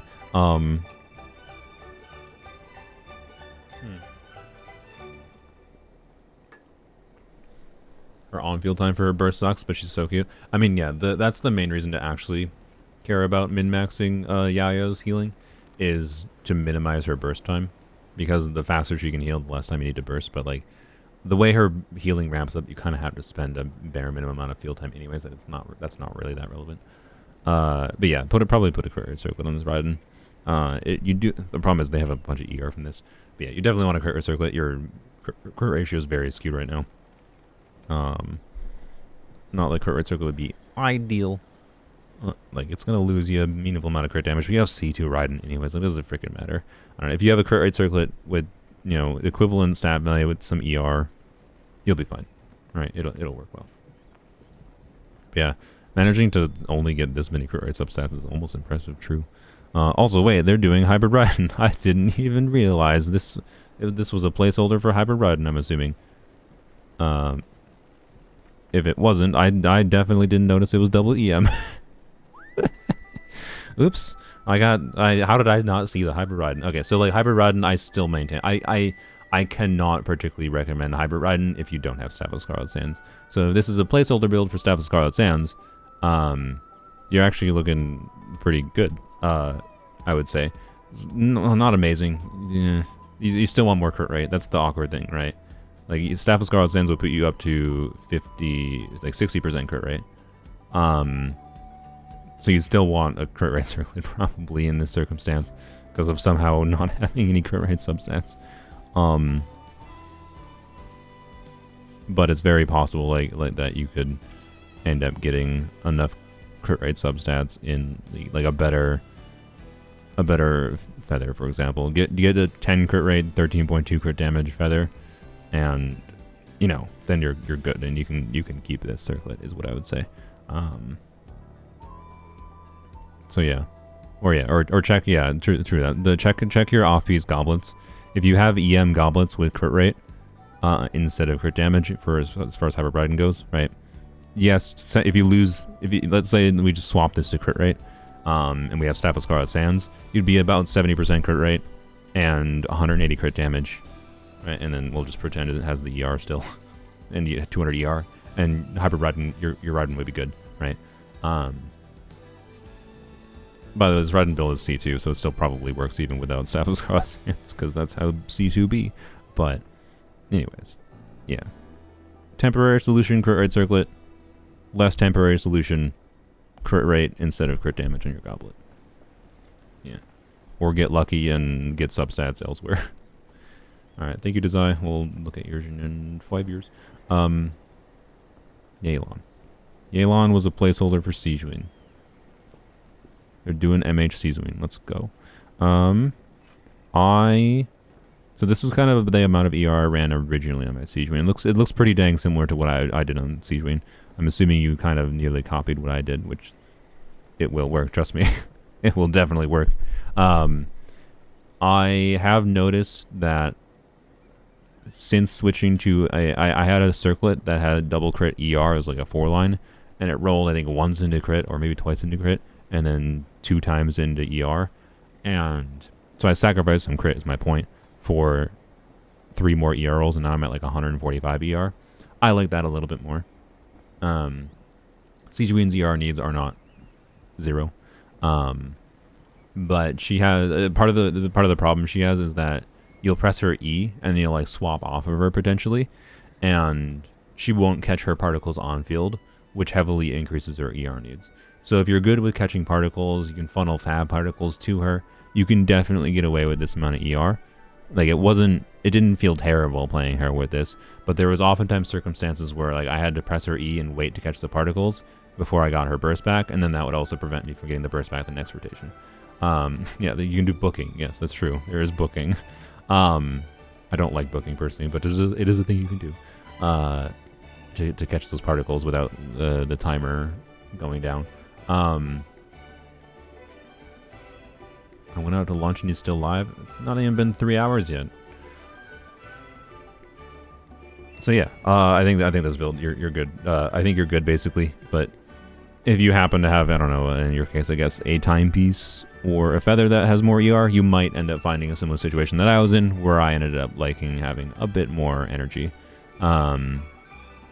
So yeah, but other than that, I think you're fine. I think it'll be you'll get a very satisfying amount of burst damage on Sijuin when you're doing whatever Sijuin Furina teams.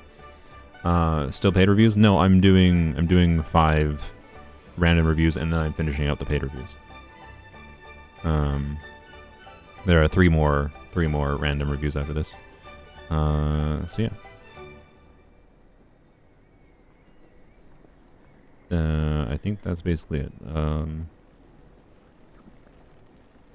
Furina's mostly fine. Crazy. Chevy.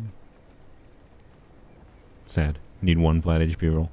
The one time you want a flat HP roll. That's really funny. This is not extremely funny. They're 1 flat HP roll away from that last tiny bit of attack percent to get the full 40%. Not that it matters. It doesn't really matter, to be clear. It shouldn't. But like, yeah, brick to count. Hey, ooh, a thundering furry. Oh my gosh, we found a thundering furry razor. Let's freaking go. And with a very healthy build, by the way. Wow. There you go. For anyone that wants to know how to build Thundering Fairy Razor. Right there. You probably missed your turn. I mean, it's possible you might have to rewind, but it's also possible you get selected soon. Yeah. Anyways, hey, it's Xingqiu. Yep, this is a pretty good Xingqiu. It's a lot better than mine. Yeah, I think you're good. We talked about Shalonen earlier. You could get away with the ER timepiece if you want, but no, you actually have so much ER, you don't even really need to worry about it. Honestly, you're fine. You're fine. Don't worry about it. All right. Thank you. That was another interesting one to look at. I'm glad we got to look at that one too. 194. All right, and 2 more after this. Unless, well, if one of them is like 1 character, I'll just count that as a freebie. The L in Liyue stands for lesbians. Ah, I see. Xiao, Ito, and Ningguang. Xiao and Ito are waiting on signature weapons. Ningguang is mostly finished. Alright. Are these placeholders or just... No, they're not. Okay. I mean, you can probably just swap out that for Jade Spear and it'd be fine. This is a very good Xiao, I think. ER needs question mark, but like that depends on the Xiao team ultimately. You could do triple Animo Xiao teams and this is probably fine. I don't know what Xiao team they're playing, so, you know. I'm guessing they don't have Cloud Retainer, so it's... You might need more ER than potentially. That's the confounding factor with Xiao always. Was Vermilion actually worth farming? We don't need to worry about that. I respect the dedication. Ziox viewer. With the Xiao Ito Ningguang. Okay. Ito. Okay, yeah, you're... So as long as you have you have 5-piece husk, okay, well, you should definitely have a crit circlet you can switch to. Yeah, if you're planning to get Red Horn, as long as you're able to switch, you have a pretty healthy amount of ER, and you're able to switch to an off-piece crit circlet, you should have a pretty healthy Ito. Not like the most insane, but your overall stat distribution, and you didn't neglect ER, is very good. Yeah. Doesn't Vermilion give 2-piece attack? Isn't it a universal 2-piece? I mean, for other characters? I mean, yes. You can farm the Xiao Ayato domain if you want 2-piece attack, 2-piece attack pieces. But I wouldn't recommend it unless you really, really like Xiao and don't want to use MH on him. So, yeah.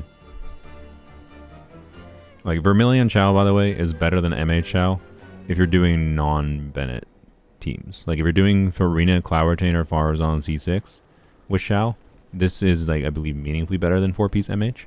But if you're doing Bennett, Furina, Farazan, C6, I believe MH is better. I think. I'm not 100% confident of that. Like, it's still compelling. Like, you don't have to change the build if you're using those two different teams, but, yeah. Anyways, the point is, it's not the most resource-efficient domain. Yeah. Ningguang. Where's she? There she is. Lost Bears. Yep, makes sense.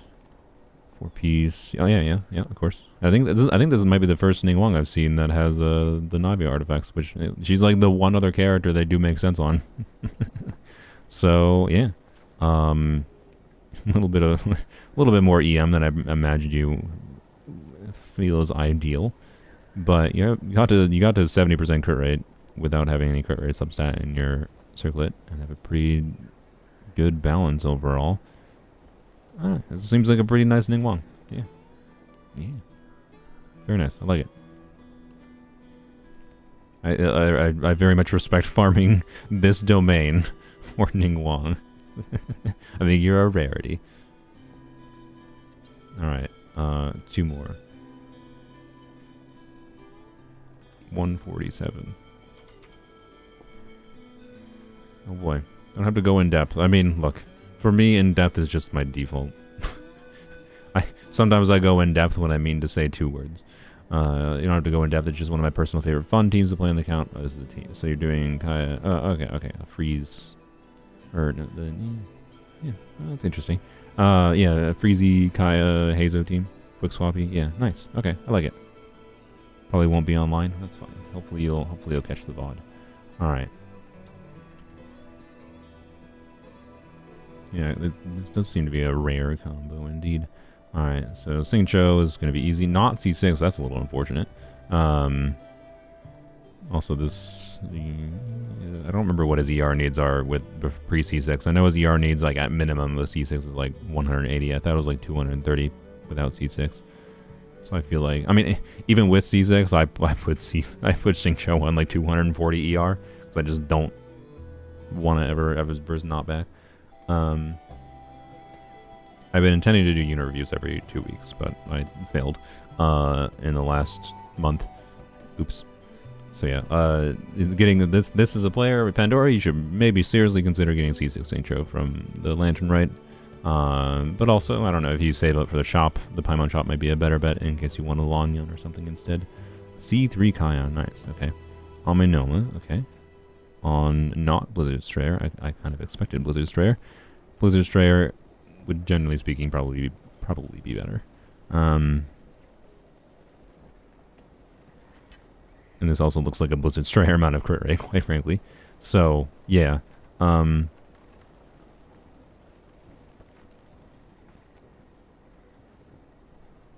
getting, again, the Cryo Resonance, like, and 4-piece Blizzard Strayer still does something, right? So, if this was 4-piece Blizzard Strayer, right, it would be like 65% crit rate. It'd actually be, like, competent enough that it'd be functional, I think. So I would probably I guess I'd recommend trying to get Blizzard Strayer done. Yeah, because like it's not like this Goblet is particularly good. And the Circlet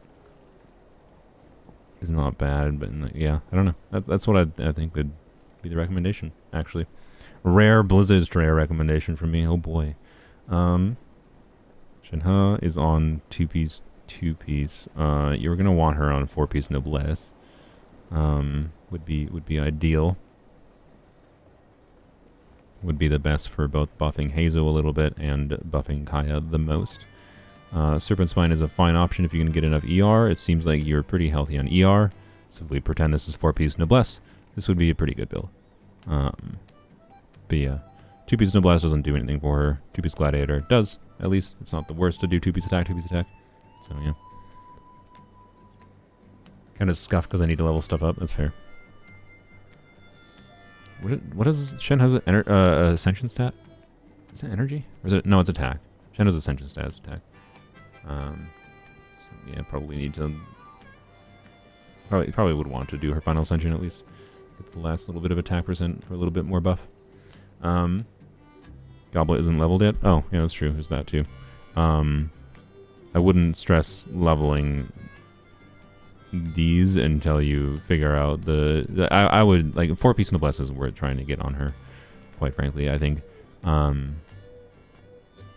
so yeah, obviously they have a bunch of pieces that aren't leveled up actually, so everything in progress.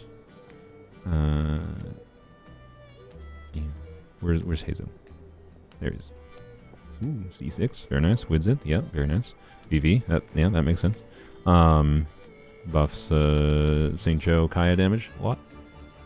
If you wanted to min-max his damage, obviously you could put something else on him, but you wouldn't get that much more damage out of putting a different set on Hazo, I don't think, versus the value VV could give, so I think it makes sense to use VV. Yeah, it's pretty decent. Tech Goblin, yeah. It's not insane. Well, I don't know. It kind of seems like, I'm assuming you don't spend a ton of time artifact farming, but you know how to prioritize different relevant stats. So I think you got a good start for everything. There's no like direct obvious, you should try to like replace this or whatever. Obviously you could get a good offset timepiece since you're using an onset attack goblet right now, or you could try to get an anima goblet, but and obviously leveling this to 20 would make sense. Getting a little bit more crit rate could be nice. Who knew? And this could roll crit rate. This could roll crit rate. This could actually roll crit rate again too, right? So yeah. When these pieces are leveled up, I think you'd have a more healthy amount of crit rate. At minimum, you'll get 4% more crit rate, right? Even in the worst case scenario, but there's also a good chance you'll get at least one more crit rate roll. So yeah, I don't know. I think it's pretty good. Yeah. Is it going to be an abyss clearing team? It's for context for others watching. I somewhat doubt it unless it's a situation like, I don't know. Shenhe buffing Kaya's damage with a Kaya that had a little bit better of a Blizzard Strayer build and like a C6 St. Cho, and you get VV going and you have Hazo's damage. I don't think it would be impossible to clear, but most Abyss cycles with the DPS requirements they have would probably require a meaningful amount of optimization, and basically every Abyss cycle has also had bosses now, so like it's really hard to do like a freeze full way through, even on like it's rough, right? It's rough. So I don't know, this is like a fun overworld team in my opinion, mostly not a team you expect to be very competent in Abyss unless you just love the team enough to try to hyper optimize things in Abyss, right? Is what I would describe it as. Like Tars Blamo would probably spend 400 retries trying to clear Abyss with his team, if necessary. So yeah. Anyways, thank you, Pandora. Hopefully you got any meaningful information from me. All right, 312. Good. We got a later one, and then we'll do at least one more, and then you know what? No, we'll do two more out of this. Maybe I'll regret that. DPS Shanyu. Hopefully you have Furina. And then use MH on Shanyu. And then play Bennett with her. And then you have a flex slot. On-field driver.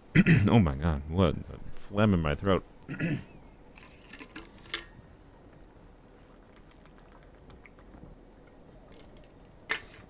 Was not drinking enough water, clearly.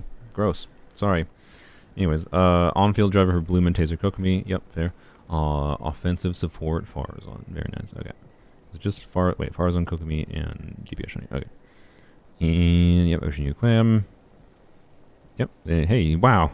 Look at that. Way. Hey. This is a very optimized Kokomi build, honestly. It's very good. A very healthy amount of HP. They put Hydro damage even to try to get more Hydro damage out. And it didn't have to run an ER timepiece and still has a very healthy amount of ER. Wow. Wow. Crazy. I like it. Very nice. Yeah, I don't think your Kokomi needs any changing. The only reason to change it would be if you're doing a Nilou team, to be clear. Building more EM on Kokomi makes sense. Like, I have a 4-piece Flowers of Paradise build that I would put on my Kokomi for a Nilou team specifically. But is going to be dysfunctional when you have Kyoka's suit that can give a bunch of EM buffing. Not necessarily. You could potentially keep her on 4-piece Ocean U Clam still and just do, you know, EM main stats if you have the right pieces for it. But either way, like, if you're gonna... Kokomi is going to be triggering a lot of the blooms if you're doing a Kokomi, Nilou, like, Nahida team variant. And you'd want her to be built with more EM than this, generally speaking, is all it is. And yeah, I'm primarily mentioning that just because you have Nilou and you mentioned Bloom there before. For Taser, because of the fact that, you know, your Animo unit is usually swirling Electro Hydro around to trigger Electro Charge, you don't need to have her built with extra EM, so this build makes sense for Taser. And for basically every situation other than Nilou Bloom. Farazan sees it. Nice. Ooh. Chasca weapon. You pulled Chasca's weapon probably for Farazan. On-field charge attack Farazan. Let's go. Very nice. With tenacity still, so you got a hybridy build going. Alright, I like it. Yeah. Oh, I guess, yeah, sorry. The DPS Shanyu and the best DPS Shanyu team is going to be... like, you do have a flex slot. When I played DPS Shanyu, I did not feel the need to put Farazan on the team, but Farazan was the best option for seeing the biggest Shanyu damage, of course, right? So if you want DPS Shanyu, and it's basically Furina, you put, as long as you have enough ER for Furina, you put Shanyu on 4-piece MH. You can use, you know, I found that with Farazan, her energy needs were not that high. So Furina, Bennett, Farazan, and like Bennett buff with Shanyu on field when she's built for a bunch of crit. I found attack crit to be what made sense to use, if I recall, because Shanyun's own buff was going to be based on her own attack, so she gets more of a buff for her plunges based on her attack. I'm pretty sure attack was better than animal damage, with Furina giving a whole bunch of damage bonus at least. Without Furina might change a little bit, so yeah. 4-piece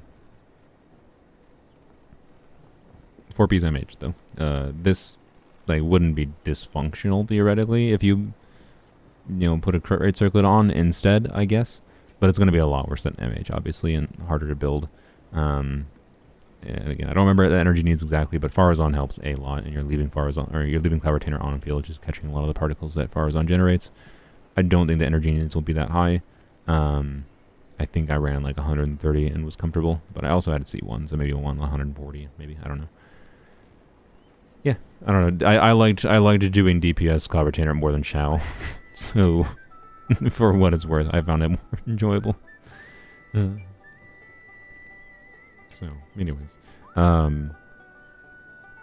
yeah, there you go. This is Shanyu's general support build. Okay, yeah, that makes sense. It kind of looked like that. Haven't switched her over because you don't have the artifacts yet. That's fair. Yeah, I would just keep on farming MH or strongboxing for 4-piece MH. All right, two more. 210. Ganyu Nahidi Layla. Free to play, by the way, and started farming artifacts at AR55 DX. So the builds might be a little What? Didn't mean to. Don't need to edit that.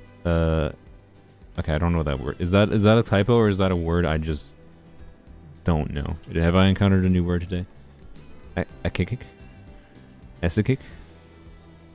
Eclectic? Maybe it's meant to be eclectic. Eclectic? I don't know how to say that word. I know how to, like, it's ECI. I think there's an L. It's supposed to be in there. Like, but anyway, eclectic. I like eclectic. It's a good word, but anyways, I don't know what it means if it's a word. I guess Google. Eclectic.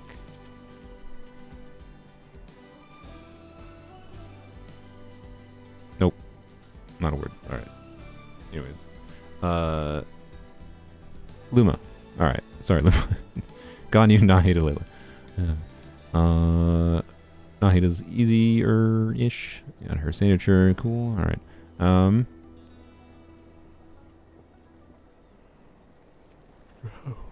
Sorry. Oh, boy. Now I'm yawning. That's a bad side. Oh, you don't have 4-piece Deepwood yet. Well, you're going to want that. So, like, quite frankly, just farm Deepwood until you are able to do that. You could easily do... If you either get a Dendro Goblet and EM Goblet on set, you can do that. Or you could also, more likely, you could do... Yes, you could do an EM Circlet. You don't have to do an EM Circlet, though, especially with our signature weapon. You'd be perfectly fine just going with a Crit Circlet. In fact, it'd probably be better off using a Crit Rate Circlet, realistically, for overall damage. So, yeah. Crit Rate Circlet is probably my recommendation on Deepwood, and then your Nahida is a lot better off. Leveling that more could be good as well, of course, the signature weapon. But yeah. Nahida boosts her own EM. I mean, if she's on field, yes. So. And Ganyu, Blizzard Destroyer Ganyu. Okay, that's fair. Yep. I don't know what your exact team it looks like for Blizzard Destroyer Ganyu. But this is a pretty good build. Yeah, so the performance of this Ganyu would be more dependent on the individual enemies, like bosses obviously, cause problems. I think technically you're overcapping crit rate in some situations, aren't you? Because of Ganyu. Ganyu has her own crit rate passive, doesn't she? But I wouldn't worry about that personally. I think it's fine. Let yourself overcap a little bit. That just is beneficial against bosses in some ways, where you don't have the full bonus going. So yeah. Anyways, your Ganyu is going to be more reliant on the supports you're using with her rather than the supports you're using her and the enemy situation you're against rather than the actual build quality. So yeah. And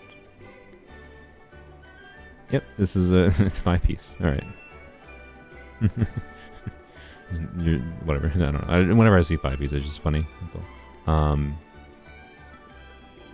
I'm just double checking Yaya's artifacts if she had one for Nahida. By the way, even if you don't have, if you have just like a defense circlet, don't level it up. But if you have a cope defense circlet to force 4-piece Deepwood, you will want to force 4-piece Deepwood, unless someone else on the team is on Deepwood, I guess. Yeah, it is kind of 2021 Ganyu.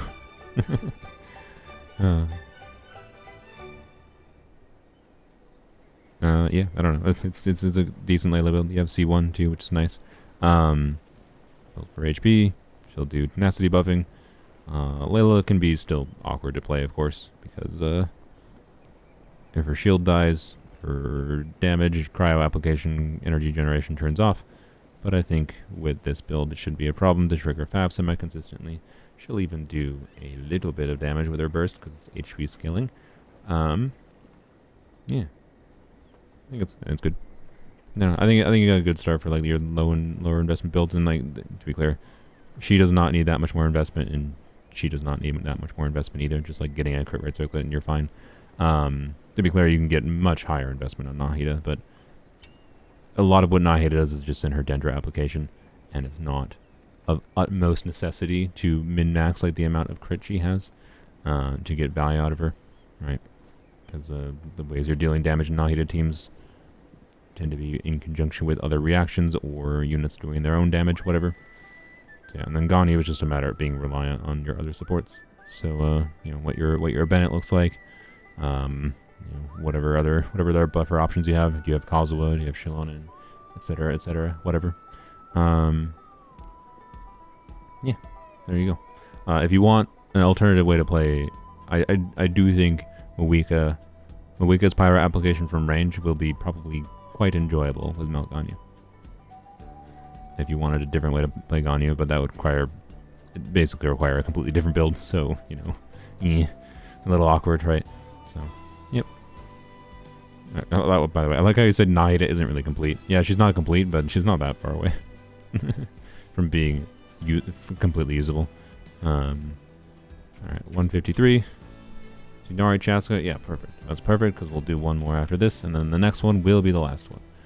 And you know what? To spice it up for the last one, I'll just spam the button. I'll close my eyes and count to 10. I'll spam left click on this to choose a different one, and then I will do that one. Alright. Stream gonna end soon? No, I gotta freaking finish all my donation reviews. So the stream is gonna end in like over an hour. Not clear. Alright. Did you add like 10 or something? No, I only added 1. Tighnari and Chasca. Tighnari, Slingshot, nice. You have C1, so this Tighnari has about 15% more crit rate. Yeah, this just seems like a good Gilded Dreams Tighnari. With a very high amount of EM, very nice. I don't know what the kind of damage this Tighnari gets. I'm too used to my Tighnari. Well, I don't know. He gets so much different damage depending on the exact buffs I have in the team. So, it just depends. I have found myself thinking I might try to put Tighnari on a Deepwood build lately, actually. Because I've had a couple instances of wanting to put him in a team where he was the only Dendro unit. And I didn't have anyone else on Deepwood. And I was just like, well, crap. He's just going to do a lot less damage without Deepwood on the team, right?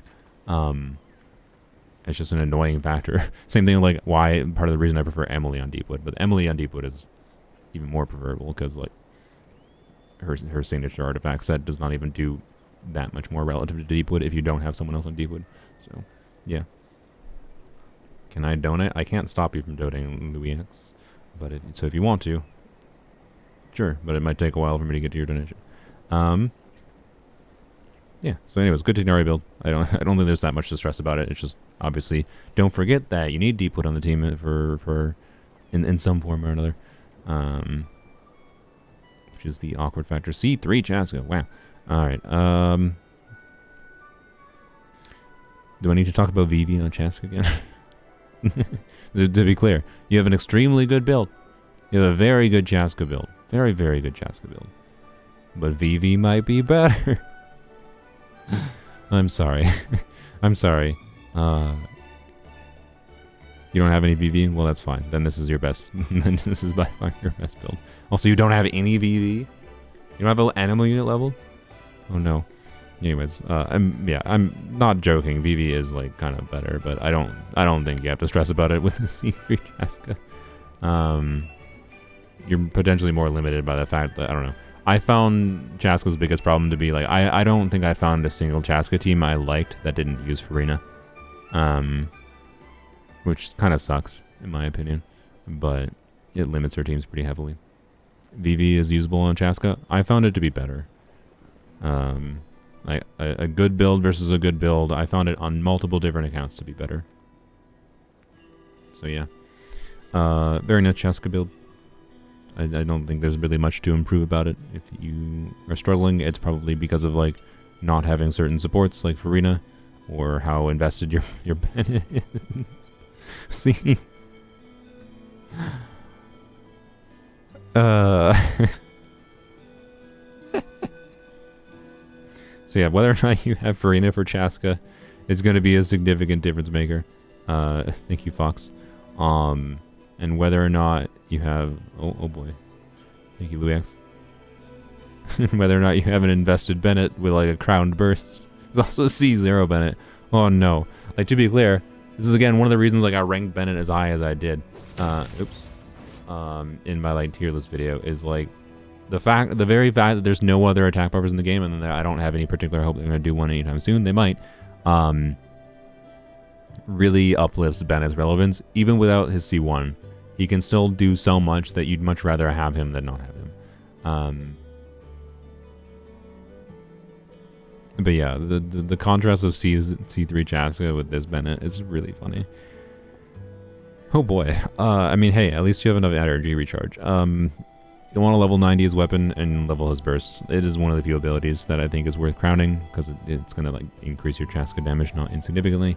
Getting C1 would be a nice noticeable increase too, especially with Furina. I don't know if you have Furina, but if you do have Furina, C1 in particular, I suspect is kind of necessary. So that's something I didn't think about in the C0 4-star video, but hey, at least I didn't have to talk about Furina at another time. Explain what a C1 means. So his kit, if you read his burst, has it... No, why did I type in Goro again? If you read Bennett's burst, it has the word here, right? If the health of a character is equal to or below 70%, their health begins to regenerate. And if the health of the character is higher than 70%, they gain an attack bonus.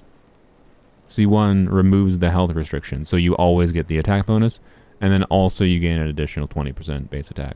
So the problem with Furina is Furina's draining your HP. So you might have weird slight issues with downtime in the Bennett buff. I think it'll be fine because Bennett buff will heal you to 70%. That's the idea, and then buff you. But it's also like the additional 20% scaling is quite significant and noticeable. But you want but also like his burst level matters in conjunction with that. It's not just the C1, right? There's many people who have like left their Bennett burst level 9, and you know like crowning your Bennett burst matters. Just like having C1 Bennett can matter. So anyways, a C0 Bennett is still a functional character, just a little bit more weird. That's it. So yeah, this site is Enka.network. This site is... Does the URL work anymore? It used to be called Project Amber, and then the account owner, or the website owner, decided to rebrand it to Yata, gi.yata.moe. It used to be ambr.top, and they're like, well, you know what's a good idea? Let's call it gi.yata.moe. What are you thinking? What's wrong with you? Anyways, also it's been broken on mobile for me lately. I don't know why. I probably just need to reset my browser, but anyways. Yeah, anyways. Started this account in May, June as a challenge account. Now I want to fully invest. Oh, okay. Oh, I see. I didn't even remember that before. I think I glanced at it and didn't read it. Yeah, like, I think you saved all the way to Chasca, basically. Is what happened. You saved all the way to Chasca. Yeah, okay, that's really funny. Anyways. Alright, let's do the rant. This is the last one, and then we're doing all the donation ones. I will count to 10. I'm going to close my eyes, count to 10. You'll just have to trust me because I don't have a camera. Alright. Wait, make sure the mouse is on. Yeah, okay. So, I'm just going to spam. 1, 2, 3, 4, 5, 6, 7, 8, 9, 10. 308. I feel like that's what it is. 308 like not what it said before? Like, it wasn't in the 300s when I first started, I swear. So, anyways, the C6 Benny benefit Yoimiya? Yes. It's pyro damage bonus. So, yes. I got Nubilet 2 days ago. Nice. Happy with most of my builds. Would like to get some advice, improve wherever I can. Let's go. Alright. Hopefully, let's see if this is a complicated one or not. Arlecchino. Homo. I would not really worry about improving your Arlecchino build. It is very good. Yeah. If you want to improve your Arlecchino, realistically, you're now at the point where yeah, build investment, you could get like a little bit more crit or whatever, right? You could get more crit. Like if you want to farm more Arlecchino, you could get more damage out of her. You would notice probably more getting Zitlali for her and doing like Zitlali, Rosaria, Bennett, Arlecchino would be a more noticeable increase than spending 10,000 resin trying to get better artifacts. And then there's also the alternative of like getting C1 Arlecchino or whatever. But yeah, I would not go for her signature. Helma is really good on her. Do not go for her signature. Yeah. So your Arlecchino build is, I think, more than good enough, and it's going to be down to the supports and the exact team you're playing around her is going to determine her damage far more than your build at this point is my ultimate point. Case in point.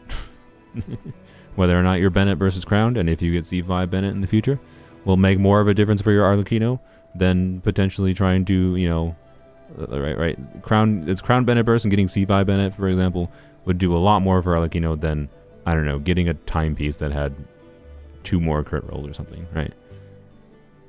Anyways, Nubilat, Yelan, Furina. Alright, all the Hydros. Proto Amber, nice. Yeah, seems like a fairly decently, yeah, it seems like a good prototype Amber Nubilat build. Obviously, you know, side effect of not having any crit weapon, it means you end up a little bit lower in your crit stats, but this is pretty well balanced, I would say. A little bit imbalanced towards crit damage, but I don't think it's that problematic. This is probably enough energy recharge. So, yeah, I think you're good there. You could crown his normal attack if you really wanted to min-max him, but, yeah, I don't know. I don't think there's much to be improved other than getting more crit rate. Like, replacing these EM rolls, for example, in the timepiece with crit rate rolls could be valuable. You're not really going to be able to get much better of a flower. Feather would be very, very hard to make better. Goblet is possible, yeah, if you get like a goblet with crit rate in the future, but that's just an eventually thing. Not something I would specifically chase or farm for.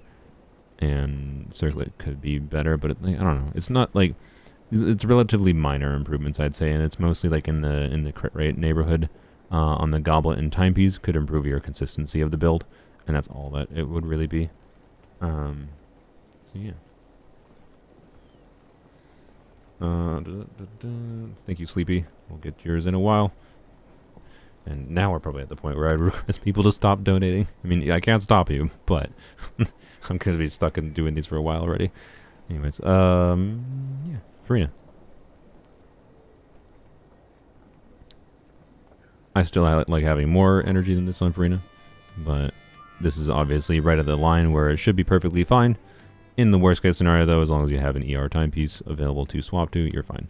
Other than that, you have a pretty healthy balance, right? This is like 70, or no, like 85% crit rate, with a healthy amount of crit damage, so it's a very healthy balance for Furina, I would say. As long as you have the flexibility to switch to more ER if you need to. And, yeah, I don't think there's much to worry about with it. Yep. And that's, I think, where it's at. That Sands looks terrible, but actually not bad. No, yeah, the ER super helps the Sands a lot. Because this build would be so much worse without that 20 ER there. Like, it's actually perfectly fine as a solo Hydra Furina most of the time. So, yeah. Could crown her burst if you want. I do think it's an ability that's worth crowning eventually, but I wouldn't stress yourself out over it. It's just it can benefit so many characters. It benefits her and so many other characters that it is worthwhile. And who's the last one? Yelan. This is a slightly imbalanced Yelan. I think your average damage would be meaningfully higher if you switch to a crit rate circlet. Yeah, like even a crit, I'm pretty sure this is a circumstance of even a crit rate circlet. Oh boy, thank you, but busy Izzy. They just want to show their Chasca. That should be simple at least. Yeah, even if you put a crit rate circlet with like no crit damage substats, I'm pretty sure it's still better. So, yeah, that'd be my main suggestion there. Other than that, I think you're fine. You have a healthy amount of ER. I mean, without Fav, like, it might struggle a little bit in some situations, but I think it's not that problematic. So yeah, I don't think you have anything major to need to improve other than, I don't know, maybe level your Bennett burst, level Furina bursts, and whatever. Yeah, I don't know. I think you're fine, pretty much. Just some minor different things to make sure you have like the options to deal with different situations. Minor optimizations of crit rate circlet there, right? Nothing crazy. Alright, easy, simple one to leave off on. Alright, so that's the last of the random ones. I would love to do more, but I am 3.5 hours in, and I'm probably going to have to take at least an hour and a half to finish all these donations. There are, oh boy, 1, 2, 3, 4, 5, 6, 7, 8, 9, 10, 11, 12, 13, 14, 15, 16, 17, 19 to do. Wait, I skipped a number. 18 to do. When did I start streaming? 3.5 hours ago. So, let's do that. Let's go.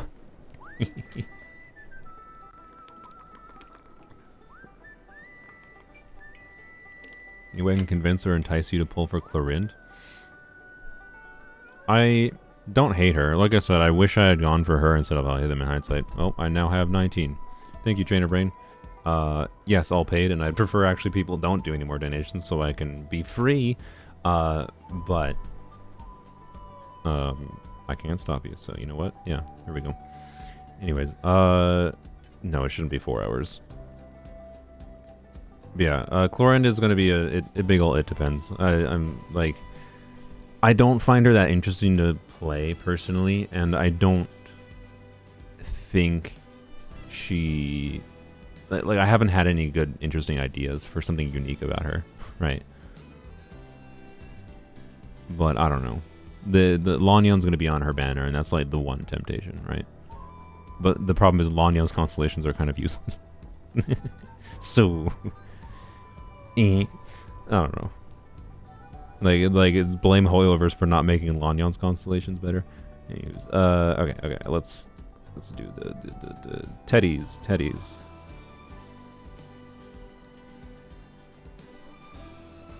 Arlecchino, Mulan, I hate them. Feels terrible. Agreed. If you're saying Heathen feels terrible, might be just kind of gotta learn to play him. I think he feels terrible too. Until you play him correctly. Yeah, I mean, your build is probably not the problem. Maybe you need more ER to make him feel slightly better, but I doubt that's your issue. Yeah, I don't know. If your Hatham feels terrible, the build is not the problem here, Teddy. So, yeah. But yeah, no, I'm not disinterested in Clorind, Claire. We'll see what happens. We'll see what happens. She's not going to be the priority, but we'll see. Anyways, yep, your Alhaitham is pretty good, as long as the ER is fine, but, you know, with Nahida, I think it's probably not problematic, I think. Maybe it needs a little bit more, but I don't know. I don't know if it's actually that important. Depends on Fabs on the team and whatnot, of course. If Crown, Skill, and Burst, so... Yeah, if he feels terrible, I don't think it's the build's problem, that's for sure. Is that me saying skill issue to you? Potentially, yes. I'm sorry. But... yeah, I don't know. He's not the easiest character in the game to play, that's for sure. And I don't think he feels particularly great in general. Arlecchino, Mualani as well, and Gaming. Let's look at Gaming. Gaming, he is level 60. But as far as the build goes, so Gaming is... wait, what do you... Oh, Gaming is a... holding Muika's kit. My bad. I was confuddled. Gaming then is... you're going to use Talking Stick on her? I guess that's fine. Talking Stick should be a perfectly okay stat stick for Muika. Assuming Bennett, at least. I think it's a little bit worse without Bennett.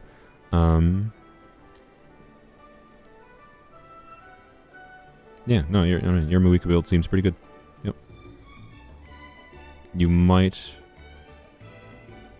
Don't forget... yeah, I talked about Muika EM timepiece earlier. Don't forget about EM timepiece from Muika as an option. Yeah.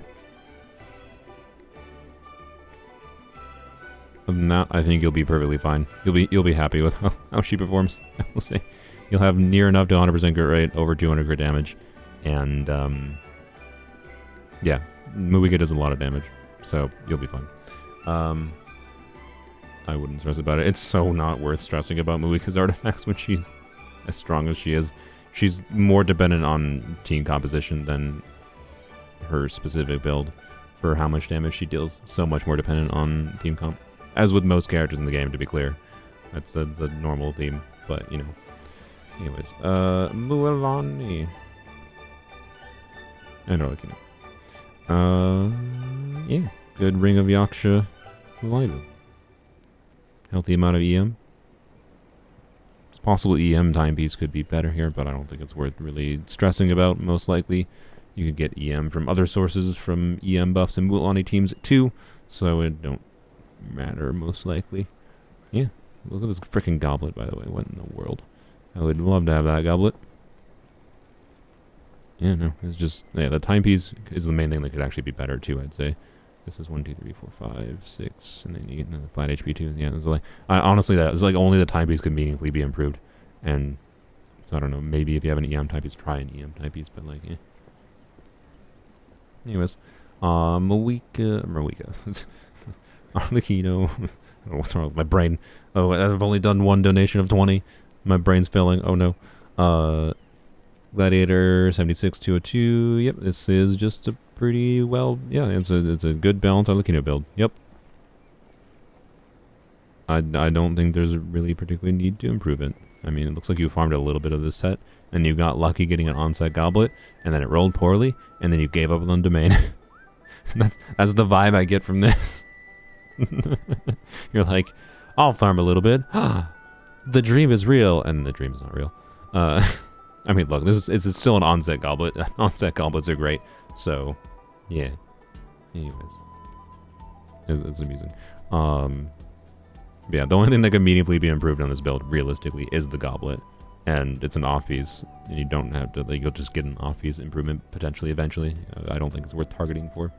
So yeah. Hello, Coda. Is that it? Okay, yeah, that was pretty simple. All right, hold on, hopefully. I don't know how much of the actual currency Teddy gave me, because I don't recognize the currency, but yeah, I don't know, you got good builds going, so yeah. Pape. Albedo, Kaching, Wanderer, Candace. Alright. Albedo. Well, Kaching first. Seizes Kaching. Very nice. Black Sword. Nice. Good. Gladiator. A little bit of rarity. I think Gladiator is fine. Obviously, with charge attack, you get a little bit of charge attack damage. Wait, do you? No, you get normal attacks. Ooh. Actually, no. Gladiator's not very good on her, is it? Because normally you do charge attacks spam with Kaching. Like, you do skill, burst, spam some charge attacks, and that's kind of it, right? Yeah, it's a 2020 Kaching. No, okay. So yeah, I don't know, maybe they looked up a guide, or maybe it's just they've been playing Kaching that long and never changed the build. Yeah, I guess they might have used that elixir on the Arlecchino goblet too. That would have been rough. That's why I don't think you should do goblets most of the time. Anyways, Dumpy, yep, you are next. Yeah, I guess I hate to recommend a full rebuild, but like, I think doing two piece, or if you want to refarm, like doing Thundering Fury might be valuable to you. That's my overall vibe. I'm sorry. Yeah, like investing in Thundering Fury. I found when I played her, like I haven't properly leveled her to like see what the highest damage experience is like, but when I was feeling out how she played, I do really like Thundering Fury on her. It like lets her skill cooldown come back, and I don't know. I enjoyed it, so like I think it's worth. Oh yeah, you're overcapping crit rate. I forgot. Yeah, the passive that gives crit rate too. So all the more reason. All the more reason that you're actually overcapping crit rate. Use that as a justification to farm the new sets. There you go. Or not new sets. Thundering Fury isn't new, but you know, that's what I would do. Alternatively, if you're doing Furina with her, you could do an MH build, of course, as well. Potentially. But yeah. Wanderer build is pretty good. So, yep. As always, I feel like every time I look at Wanderer, it's usually good enough, and it's just like, well, the difference maker in your Wanderer experience is not going to be Wanderer, it's going to be Vars on C6 or not. I'm sorry. Albedo on Shalonen's weapon, very nice. Yeah, this looks like a pretty strong Albedo. Keep in mind, not a crit weapon, right? So, obviously, you could get more crit rate, but I can see why you'd go with the whatever, little bit more RNG on Chiminao's Wander, yeah, his burst is not great. His burst isn't bad, but like, it's just so unnecessary to need to use it, and awkward because you have to like use it at the, yeah, it's just, eh. But and the Chiminao's Wander can burst, by the way. It's just like a every other rotation burst situation. So like, yeah. Anyways, 4-speed Chasca on this build is actually pretty good. Obviously the crits are just a bit inconsistent, but yeah. And he's doing some buffing, both EM buffing and damage bonus from Peak Patrol song, from Paw Patrol. So yeah, this is a pretty dang good Albedo, I think. I like this idea for Albedo. Like Claire asked me about like, oh, would I consider Chlorinde? I actually think I'd consider Albedo before Chlorinde, but Chlorine's actually getting a rerun, so obviously Chlorinde is a more serious consideration than Albedo right now, because Albedo is Vaporware until he gets a rerun. But like, Paw Patrol Albedo EM buff, I don't know. It makes him kind of interesting, I think. But I don't know. I'm not gonna commit to everything. Albedo Shatter, yeah, that too. I don't know. He's a goofy character. So I'll consider it when he comes back, but we'll see. He's probably going to come back on a freaking Chronicle banner, which means, like, I don't know, 2 years from now on Chronicle banner with Mondstadt again. We'll see. Catch build emblem. This is similar to what I ran on my Candace on my main account for a while, to be honest. Yeah, this is definitely one of the main options you can do with Candace. Yep, for off-field supportive utility, off-field damage, burst damage with her C6. She can get a not not low amount of damage. Oh, thank you, Atheon. We'll get to you in 5 years. Yeah, so if you want triple banners, do you think it's a bad idea? If it's 3 banners at the same time, I think it's a perfectly fine idea. I don't think they're going to do it. I think they would do, like, triple banners probably means they would do 3 banner periods, which means 2 week banners. And that would be rough. I don't want to do that. But just running more banners than 2 character banners at a time would be good. Freaking weapon banner. I blame the weapon banner for already then. I blame weapon banner for all of the woes of Mihoyo refusing. I think weapon banner makes them money. Like, it's a stupid successful strategy and I hate it. That's why I rail against it so much. Anyways, yeah, we're just doing donation reviews. Yeah, did they want me? They didn't say to look at Nubilet. They just threw their Nubilet here. All right, yeah, nice builds. I don't have any meaningful suggestions about Candace. Like it's not really worth it to min-max Candace. You can get satisfying damage from her. This is perfectly fine in my opinion. This is the kind of build I either use this kind of build, relatively similar. With Arlecchino, but usually with Fav, because I just prefer helping with the energy. Or I run an Instructor's build if I'm feeling like I want to really optimize Arlecchino Candace together. So, yeah. Unit reviews for other games such as ZZ, HSR. Probably not Star Rail. Zenlos? Maybe in the future. Alright, thank you, Pip. Pape. Alright, Dumpy. I gotta go a little bit quicker to this. Dumpy. Yai, let's go. Not full EM, Yai. What are you even doing? No. This is probably better than my Yai. What the frick is this timepiece? Well, you have a lot lower attack than my Yai, to be clear. Like, you're running 2-piece, like, but for comparison, I don't know. Like, they're running an EM timepiece, so it's hard to extrapolate out, but they also have less attack percent substats than I do. Like, my Yai, 2-piece attack, C2 Yai, so similar build, has less crit rate, I think a little bit more crit damage. I don't actually remember exactly what my crit damage is at. What am I doing? I can check, she's literally active. Can I have my mouse? There we go. Yeah, a little bit more crit damage, so you know, they technically have slightly higher CV, but see how much more attack I have than them? If I switch to an attack timepiece, to an EM timepiece, you can see I have 1900 attack. Yeah. And a little bit more EM. Anyways. So that's the main difference between our builds, is my point. I run attack time piece a little bit lower EM because of playing her in electro charge teams and overload teams in particular recently. But yeah. Anyways, it's a very good EI build. Obviously, regardless, it's just they chose to do EM timepiece instead, and that's a perfectly viable approach. If I had that good of an EM timepiece, I would consider it. I do have some good EM timepieces on the account, just not one like that in a relevant onset piece for EI. What I would want, funnily enough, I think, is like a 40 CV EM timepiece. But then instead of ER here, if this was attack percent, that would be my dream timepiece. Like this timepiece, but attack percent instead of this. Then I would consider it.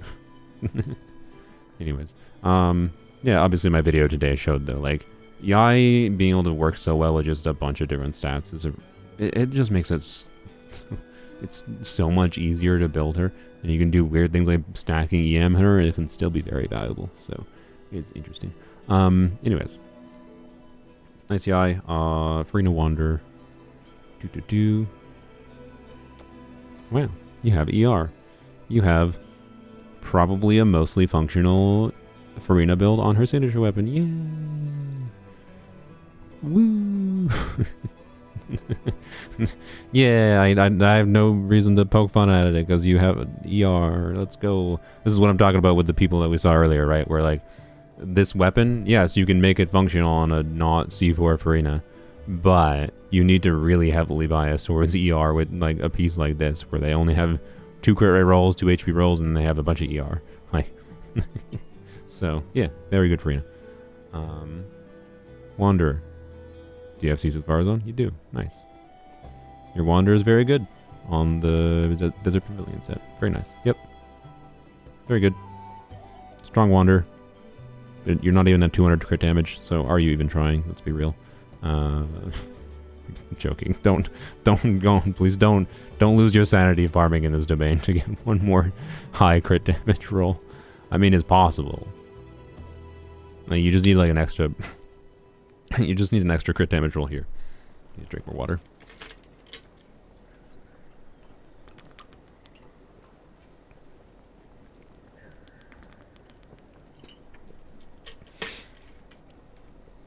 But no, don't lose your sanity doing that. Your water is already good. This is a home jungle dungles. Yep, this is a damage optimized Zhongli, who still has a very healthy amount of HP. Because good lord, how many HP subs? 1, 2, 3, 4, 5, 6, 7, 8 plus 1600. No, 1800 flat HP. That's like. What in the world? Top 1% Zhongli. Yeah, I believe it as far as damage goes. I'm just looking at like the HP stats and like kind of in awe at it because of the fact that, you know, you have Homa on him and still have 33. You have Homa and no HP timepiece and still have 33,000 HP. That's incredible, honestly. Desert Pavilion auto attack Lanyon. Lanyon's multipliers are really bad for her autos. You have to use flat damage buffs to be able to get any meaningful damage from her autos. Giving her a bunch of damage bonus, that's the only way damage bonus is relevant. So like Desert Pavilion on Lanyon can make sense in conjunction with flat damage buffs. So like Lanyon, so all see one, Furina, Farazon. Yeah, it should work. It should work pretty well. But anyways, I'll probably just use Shimenawas instead. It'll be fine. Anyways,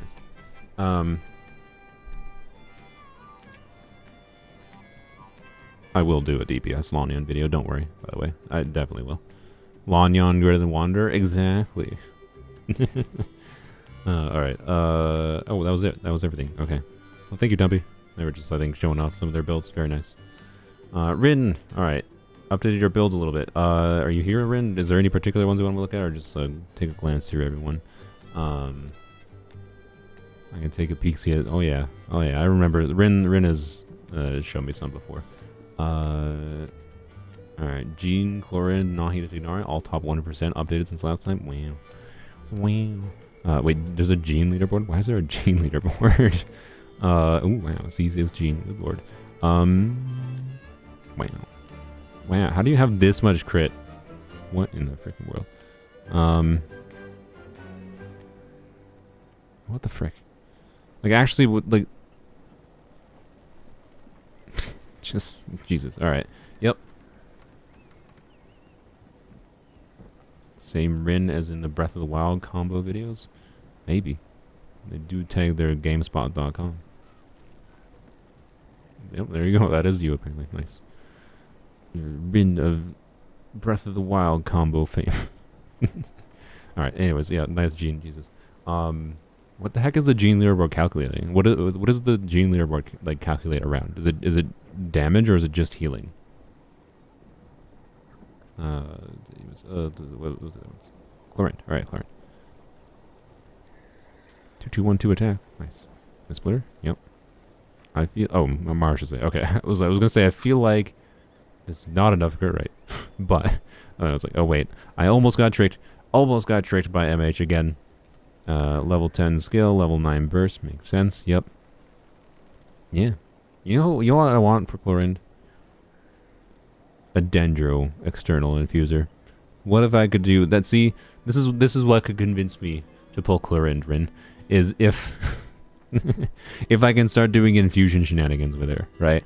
If I could do like a quick swap Chlorinde, just using her burst and then doing infusion things with her, then I'm down. Anyways, yeah, substats are really good. Yeah, you are definitely correct. These are this is a very good build. Yeah, this is an extremely good build. So, yeah. Anyways, Dahlia's coming. Yeah, they haven't released a new external infusing character since Candace. They're like, I love them so much. I need more. I need more external infusers. Please, Mahoyo. Anyways, Nahida and Didari. Yep. Here you go. Here's a hyper optimized Nahida. Jesus. 700 EM with only an EM type E's. Obviously the signature weapon helps a lot, but like, yeah. Yep. Strong Nahida, indeed. And Mr. Tiggs. Polar Star? Yeah, fair. Is Polar Star better than Slingshot on him? Well, I guess no, yeah, you can do attack builds on Tignari, so, yeah. He's not quite like Sethos. Yeah, very nice. Strong Tignari. Yep. I think it looks relatively similar to mine, but I have lower crit rate. And I'm using his signature weapon, so your build is much better. That is my point. A much more attack focused build though. Mine is a much more EM focused build. I think I have like 300-400 EM on my Tignari, so it's a very different build. So, anyways, do you do single characters or full showcases? In this, I just review whatever. Right now, I'm just finishing donation reviews so I can end the stream, but I review whatever ones people want me to look at. Yeah. All right. Thank you, Rin. 2% overcap crit rate. I know, it's a travesty. I know. Furina's a carbon copy of mine. Oh, is it? Oh yeah, what the It is. What in the world? How did that happen? Like for real. Here, let me bring up my Furina. Like what the frick? All right, so minus 30,851 HP. Rin's is 30,000. I have one extra flat HP roll on you. Get wrecked. You have more attack than me. Okay. I have one more flat def roll. I have 10 more EM. Get wrecked. And then as far as crit goes, 84 170 and 229.9 ER, 229.2 ER, and 84.5 172. Like, what in the world? Somehow, like, nearly exactly the same build. It's hilarious. Alright. Anyways, that's funny. I appreciate that. Alright. No, we're not doing those anymore. I wish we were, but no, got donations to get through. Alright, thank you, Rin. Final Yoimiya Virgin of the Year and any other character, my choice. Alright.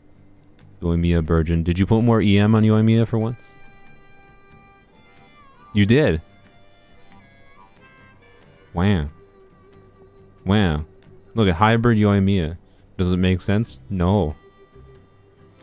Does it probably function anyways? Probably, yeah. Cause, like, if you're... You know what? By the way, Yoimiya Virgin, unironically. Hear me out, right? Hear me out, Timothy. I don't know if you're planning on it already, but I think a lot of people are sleeping on the potential of Sitlali and Virgin teams. Especially when it comes to like doing whatever on fielder. Now, to be clear, Yoimiya is a terrible Virgin trigger. She's a really bad Virgin trigger. I'm not recommending this for Yoimiya specifically. But Sitlali will be really good for Yoimiya in general. I think there's compelling reasons to get Sitlali for Yoimiya.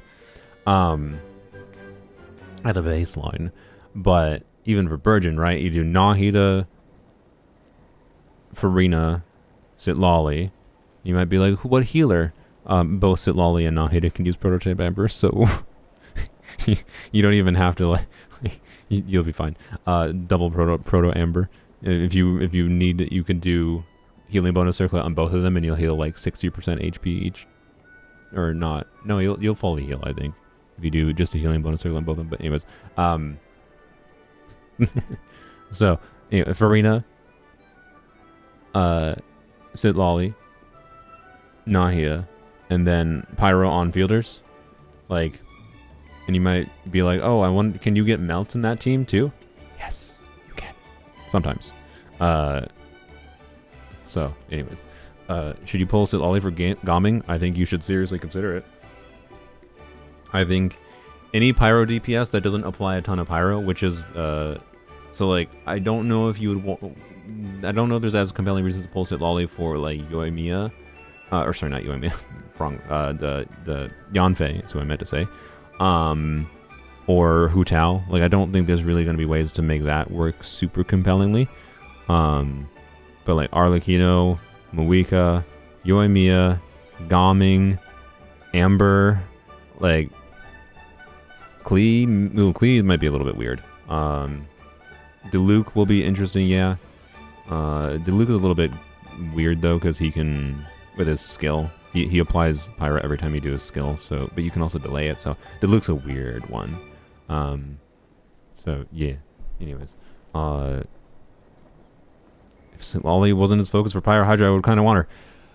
What would you want her to do? Would you want her to buff Cryo? Like, oh, I've already had this rant earlier, but you know what? I'll have it again. Sitlali buffing Cryo does not really matter. If she buffed Cryo, she would just interfere with Cryo DPSs. Like, her Cryo application would interfere with your ability to melt on Wriothesley. She would interfere with your ability to melt on Ganyu. Like, if you want a Cryo support, we want probably more Pyro off-field options. Not more Cryo off-field options. To be clear, more ways of buffing Cryo could be good, but if we want Cryo to be more relevant, we want them to release both Cryo appliers from off-field that also do other relevant things in their kit, which is exactly what Sitlali does, and we want them to do things elsewise. So I'm not saying I don't want them to release more dedicated Cryo ways of getting like relevance to use on-field Cryo units. I want them to release more characters that have more relevant reasons to use on-field Cryo units. But Sitlali will actively interfere with some of the best ways to DPS your Cryo units. So, and then in freeze teams, well, she's going to buff the Hydra unit in the freeze team, which is pretty significant, and she will still buff Cryo units in freeze teams because the artifact set exists. The slight difference of the red shred, like not giving red shred, does not matter. She buffs for freeze for Cryo units, and she buffs for and then she buffs Pyro units. She's a relevant off-fielder. Like, we can't have a unit that's going to universally buff Cryo units across the board if they also themselves are dealing off-field Cryo. Like, even Shenhe has this problem, by the way, where like Shenhe will interfere with your ability to do things with your other Cryo units, but like Sitlali does more off-field Cryo than Shenhe. So anyways, there you go. I'm so sick. I'm gonna be yelling about this at the end of time because everyone's like, "Oh, Silali would be good if she buffed cryo." She does buff cryo, and no, we need things for cryo units. We need more relevant cryo outfielders, and we want more reasons to make cryo.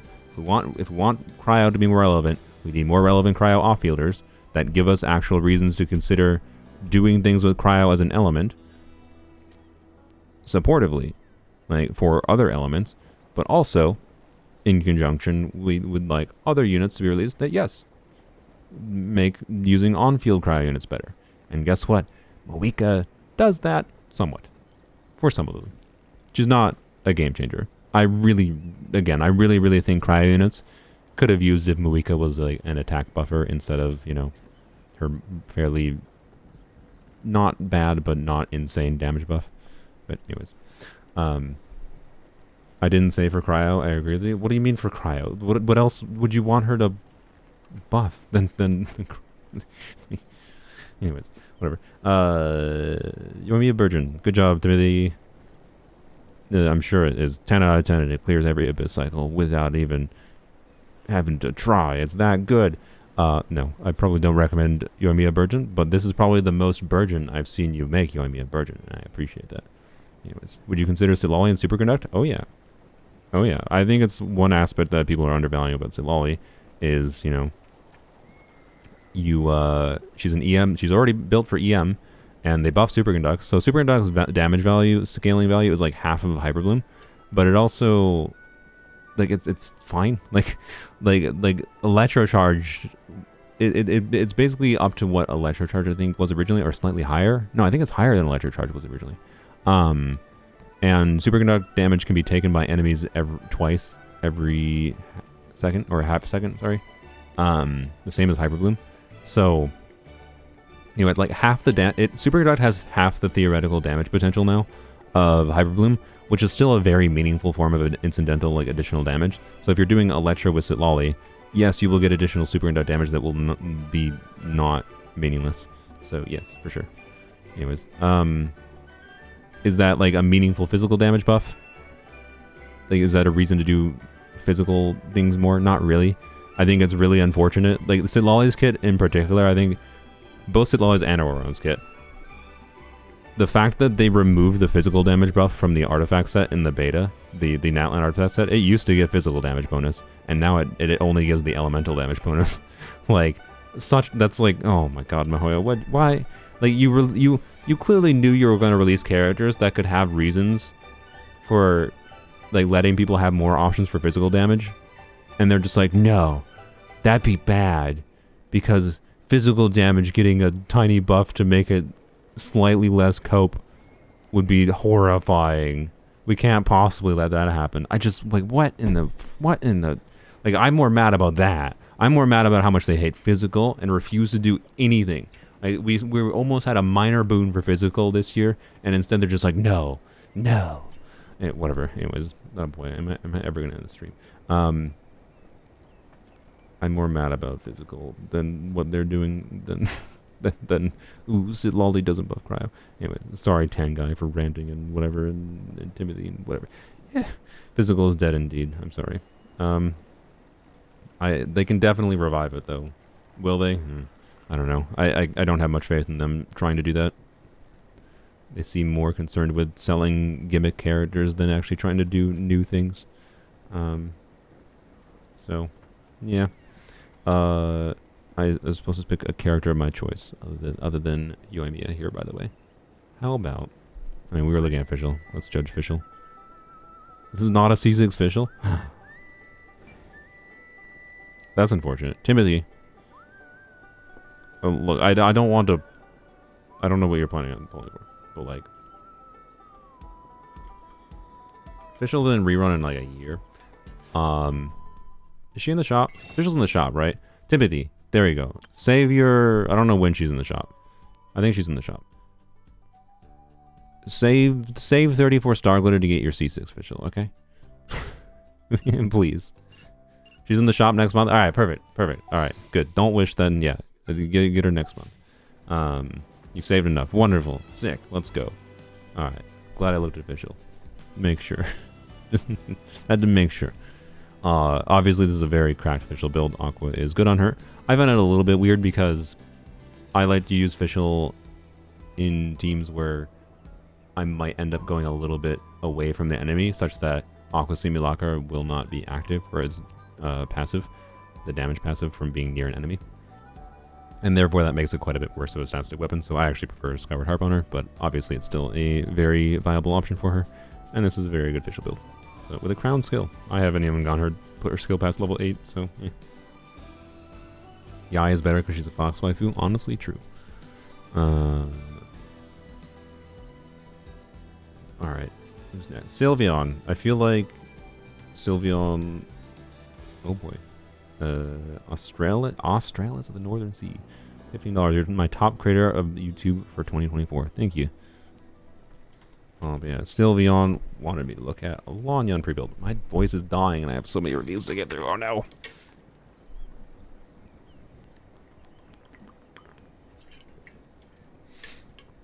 Will you review more from forums or just from donations? Joe, I'm just gonna. Oh, I should undo the pinned comment. I'm just gonna finish donations because I am 4 hours into the stream and I have a bunch of donations to finish yet. I would like to, but I'm actually hungry right now and I have other things going on. I actually have to cut off the stream at like an hour and a half from now, so I gotta like actually maybe speed up a little bit. I don't think it'll take an hour and a half, but we'll see. Anyways, it'll take an hour and a half if I don't freaking do things. Lanyon pre-build on Yanfei. Alright. And the Layla build specifically... Alright, let's look at the Layla build too. The Layla build is specifically for a C6 Shenhe plus Chongyun combo. C6 Shenhe, by the way, lets her buff... her buff's stack limit not apply to normal attacks. So that's hence the Chongyun Shenhe C6 combo. And this, yep, this build kind of makes sense for that. Is it better to do Cryo Goblet than Attack Goblet on Shenhe for that? Sylveon? Did you double check that? Because I feel like it might be possible Attack Goblet, because of the, Shenhe's own scaling on her buff, might be better.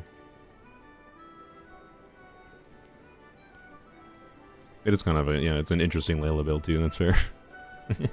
More of a infusion Layla build, but yeah. Attack Goblet is slightly worse. Oh, okay. Interesting. Oh, maybe considering C6 C6R5 Shalona. Oh, yeah, that's a factor too. All right. Anyways, Lanyon pre-build with new Let's weapon. Nice. Desert Pavilion. Yep. Yeah. So like what I mentioned before, Desert Pavilion with some flat damage buffs should be pretty usable. What do you do if you don't have C1's hit Lolly for Lanyon buff? Well. Yunjin exists. Only problem is Yunjin solo Geo is rough, to say the least. So Yanfei talent. It's not a Yanfei build. This is meant to be a Lanyon build. Placeholder build. So yeah. And it looks like a pretty strong one. It'll probably get like without flat damage buffs. This means Lanyon on this good of a build should probably see in the neighborhood of like 3,000 damage on her normal attacks. And you might say, wow, really that bad? And the answer is no, I don't know. I haven't actually done the calculations, but her normal attack multipliers are very low. So don't expect them to do a lot of damage without flat damage buffs, basically. Like 3,000 might be around where they're at. She's cute, so it's fine. The main way you're intended to get damage on a Lanyon is from her skill passive. When you do her skill, she'll do an instance of damage. And then her burst can do pretty meaningful damage as well. That is where most of Lanyon's damage is intended and will come from. But if you want to get normal attack damage out of her with her chakrams, flat damage buffs to the wind. 5k is about accurate without C4 Shalona, I think. Yep, there you go. Alright, thank you, Sylveon. Best of luck on your Shenhe summons. We still don't know when the Chronicle banner is, by the way. Like, the assumption is second half, probably, because it's Liyue, and probably with Lantern, right? But they might surprise us and do a Shenhe, like, first half banner. I don't know, that'd be rude. I'm assuming Lantern Ray is, or I'm assuming the Chronicle banner is second half with the Liyue characters, though, because of Lantern Ray. Oh, the Fox Goddess, yeah, thank you for I think I read their message earlier about they were sad about my experience with Alhaitham mains given they are one yourself. Yeah.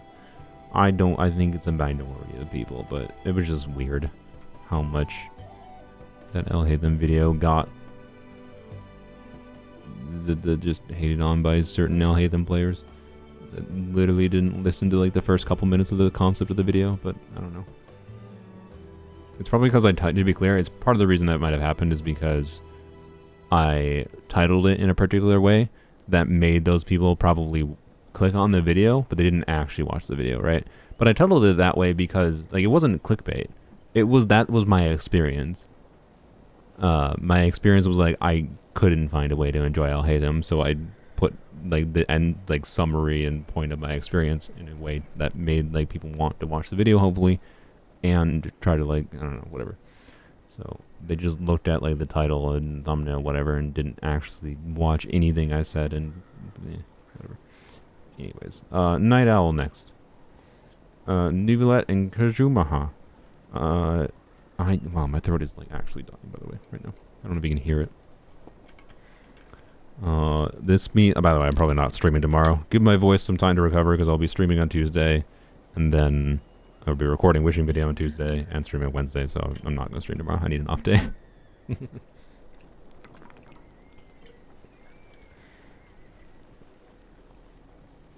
You spent 170. I was not sure what. I thought your 117k Night Owl in your message meant, like damage, and I was like, wait a minute, no. I reread that. 117,000 resin in the MH domain. Yeah, this is a very good sacrificial Jade Nubulet, other than ER check. I don't know. You have C1 Nubulet, so you're probably always playing Furina with him, I guess. Overcap Nubi, I know, yeah. Dead build, truly. Are you even trying? How did you spend 117 resin? 117,000 resin and have an overcap Nubulet? Come on. Good lord. But anyways, very good Nubulet.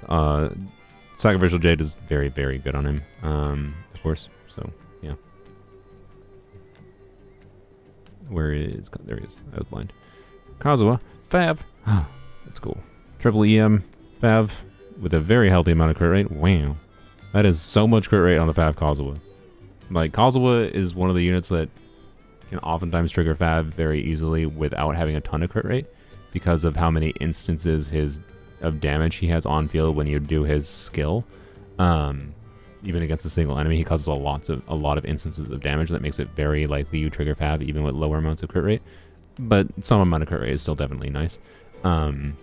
This Kazuha will always trigger Fav, basically. Like, it would almost be like, oh my god, I just won the bad luck lottery by not seeing Kazuha trigger. So, like, yeah. Anyways. Plus, you get to see some occasionally funny big green numbers from him. And his infusion damage might be able to crit. Like, his aggravates might crit. Or whatever. That'd be funny. But, anyways, yeah, 1-to-1 ratio is perfect. More than 1-to-1 ratio. It's like a 1.1 to 1. Anyways. Very nice Kazuha. Yeah. What about Chevreuse? Aw. Chevreuse is supposedly rerunning this patch, by the way, and I almost assure you she's on Arlecchino and Claren's banner.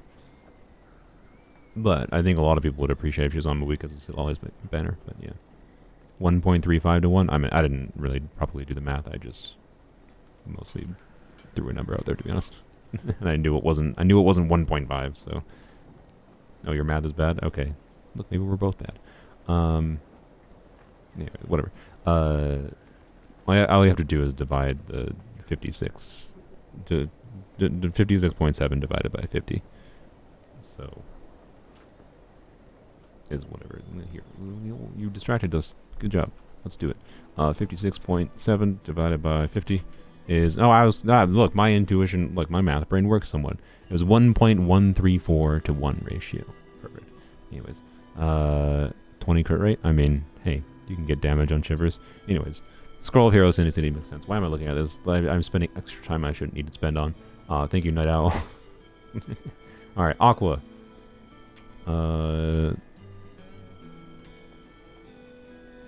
Blam. Chasca, Lyney, Child, Tighnari, Official, and Goro. Oh gosh. Oh, it's a bows only account. Oh boy. Oh boy. Oh boy. Would I say that Lolly is worth it even for the artifact set alone? No. I mean, well, okay. What? What do you mean for the artifact set alone? If you want the if your goal is to get damage bonus from the artifact set, Kachina exists, quite frankly, right? Like, I wouldn't pull sit Lolly just for being a Cinder City holder. She does many other things other than being Cinder City. So, but yeah, bows only is probably the second hardest only weapon type challenge. So, yeah. Lyney. This is a very, very good Lyney build. Nice. T1 Chasca. Yeah, a fun thing with doing only series is that you can so much easier, once you've played for a while, it's so much easier to justify going for signature weapons, constellations, whatnot. I feel like Chasca on a bow only account is not very good. Like, at least she has Oron, but I don't know, what the frick do you do? Yeah, God, what in the world do you even do with Chasca on a bow only account?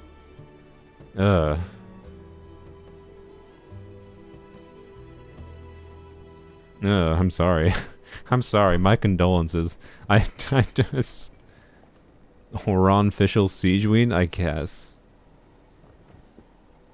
You use Chasca, Siegeween, Amber, Oron. Oof. I mean, it probably... Her raw multipliers are still probably strong enough that I imagine she's got to be one of the better options you still have, right? It cleared Last Abyss relatively easily. Yeah, that doesn't surprise me. I mean, Last Abyss, to be clear, had an insane charge attack damage bonus, I think. Or no, it had an insane attack buff. So, like, I'd be more curious how you're doing this cycle. But, yeah. Like, you basically had a free Bennett the last cycle, right? This Abyss has you in tears. Yeah, I'm not surprised. So, anyways, I imagine she's still one of the better characters in the account, just because of her raw multipliers being really high. But, especially with C1 and her weapon and whatnot. And having the artifact set that makes things a little bit easier. It's just really awkward that you don't have super compelling options for buffing her. I feel like you might want to consider doing Siegeween on Song of Days Past, because the flat damage buff that Song of Days Past could give to Chasca, like a Chasca without like Bennett buff, but she does have like Oron, right, giving damage bonus. And Amber is there for Noblesse and like a little bit of Pyro for a short duration, whatever. So like Song of Days Past can let you min-max, I think, the value a little bit. Like you'll get a lot more value, I think, out of Song of Days Past than on Clam. Substantially. You have used her on it? Really? You found Ocean Dew Clam better than Song of Days Past for Chasca specifically? Because like Chasca will do like when the buff is up, of course, a lot more damage. Like a lot more front-loaded damage in a couple of her shots. Anyways, there's weird, interesting ways I think to min-max some things. Is all it is, right? But anyways, very interesting. Child Tighnari Official still. All right. Yep, that seems like a pretty good Child Blacklit build. I imagine you're going to level that up eventually. Relatively lower investment, I'd say, compared to the other units, but also more annoying to build. But yeah, definitely a lower investment build. I feel like you might be able to do a two-piece combo that's better than what you have, but it's a guess. But I also don't know that it matters. Is Child even useful as anything other than like being a cryo unit for like wrecking like shields? I don't know. I don't think he's irrelevant to a bows only account, but it's not very useful to you. Yeah. Tighnari, I imagine, is pretty useful. Nice, you have Hunter's Path. And C3. That seems very lucky, getting C3 Tighnari. Very nice. Yeah, you can do just Tighnari. Yeah, I mean, Tighnari has to be one of your better options, right? Just Tighnari and whatever Electro option. Got multiple Electro options now. Your first bow character, yeah.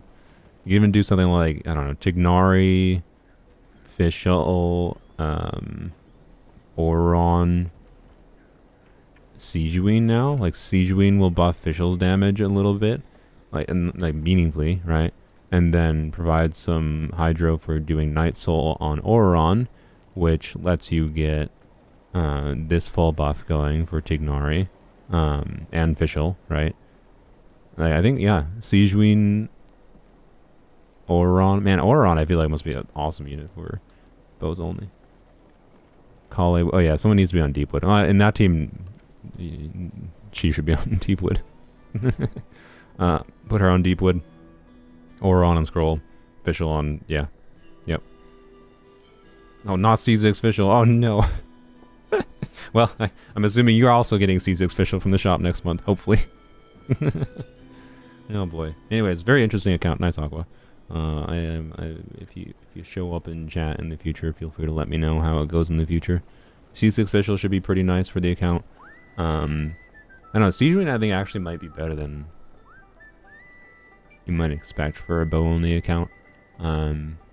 With her options to use different things and buff, you know, Fischl or whoever. It's interesting. Yeah, very interesting. I don't know. I think you've actually gotten some decent things to play around with recently in bows only. I think it's gotten a lot better than I expected. So still solidly, I think the second hardest only weapon challenge. Claymores I think is still harder because, well, I don't know. Claymores is getting Maweka though, and like, well, I don't know. Wait, Claymores only is getting Maweka, but there's no other Claymore unit other than Kaniche for Maweka. So I feel like they need to release some kind of supportive focused unit Claymore for Maweka for that. Haven't seen your Goro? Oh, my bad. What is your Goro? Nothing special about it. It's just a Goro. Oh, just a Petra Goro. Oh, that's fair. Yeah, buffer Goro. Yeah, that makes sense. I guess. Yeah, sure. Yeah, that's a good way to use them. I hadn't even considered ever like having to get to the point of using my Geo units on Petra on forms only, but it's something I considered at points, but unnecessary. And yeah, you built some EM so you can get some crystallized shields. Yeah, that's fair. I like it. Anyways, Varisa is coming. And did we know that she's a Claymore? Anyways, let's move on. That was an interesting one to look at. I'm glad to spend some extra time on that, but People of the Springs Surfboard Claymore. Yeah. Hydro Claymore. Let's go. Yeah,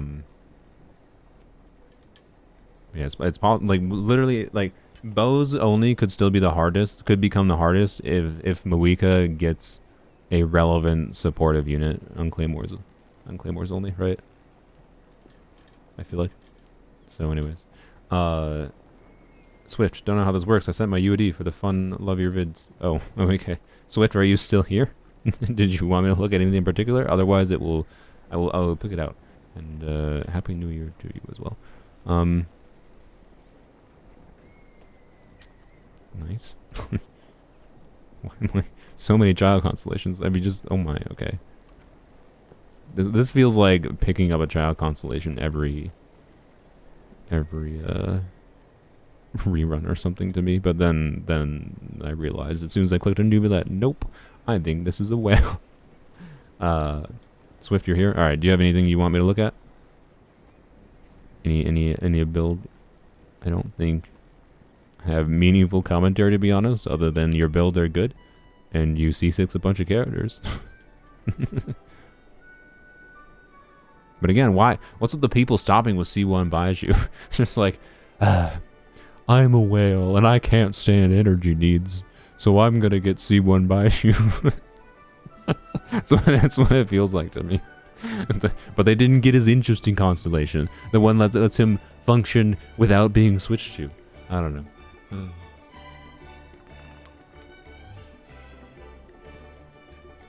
Yeah, I think they spent a little bit of money. You.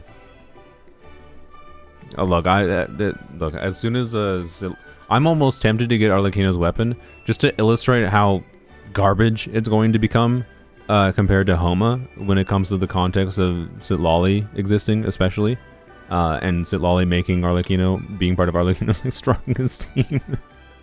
So, it's so bad. It's so bad. It's pretty though. I get it. But it's also I almost want to hate pull it, just to like demonstrate right on my own account how trash it is.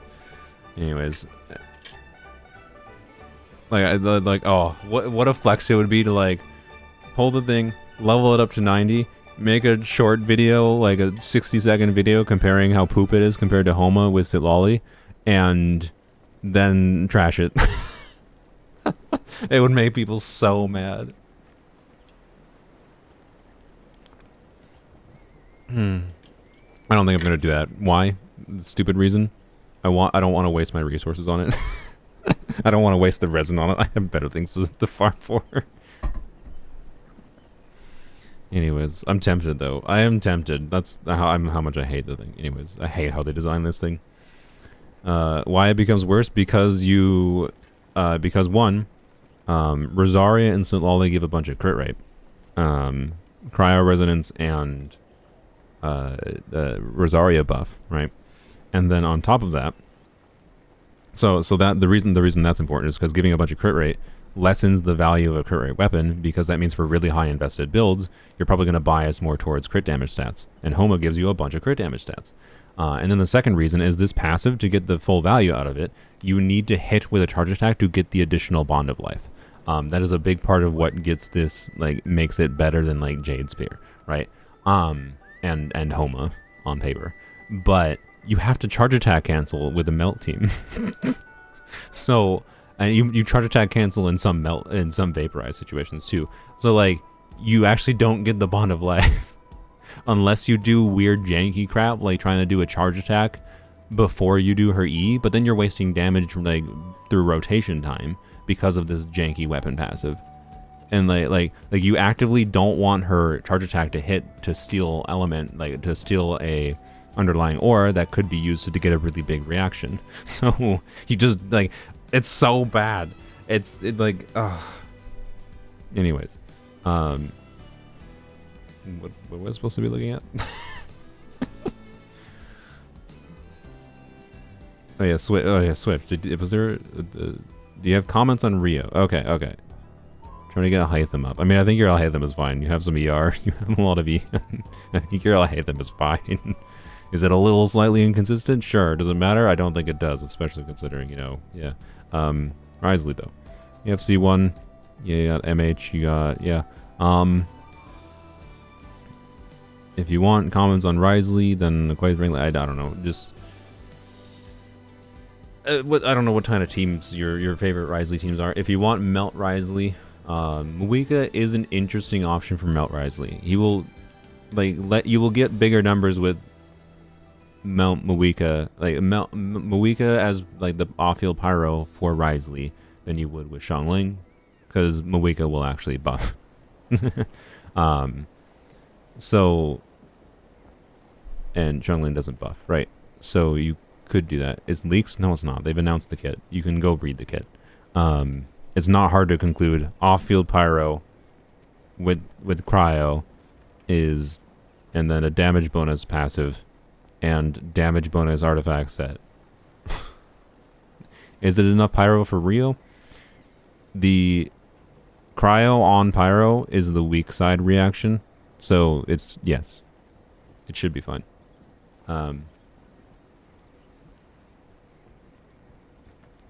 To be clear, there is some issues if you, like, want to use Shenhe with Rio, but, like, Shenhe has never been good with Rio.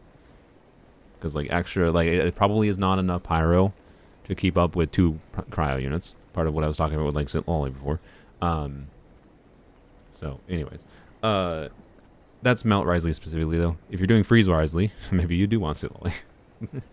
Anyways. Yeah, I don't know. I think your build is very good, obviously.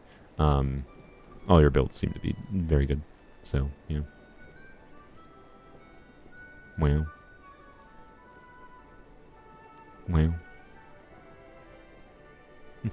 Alright, there we go.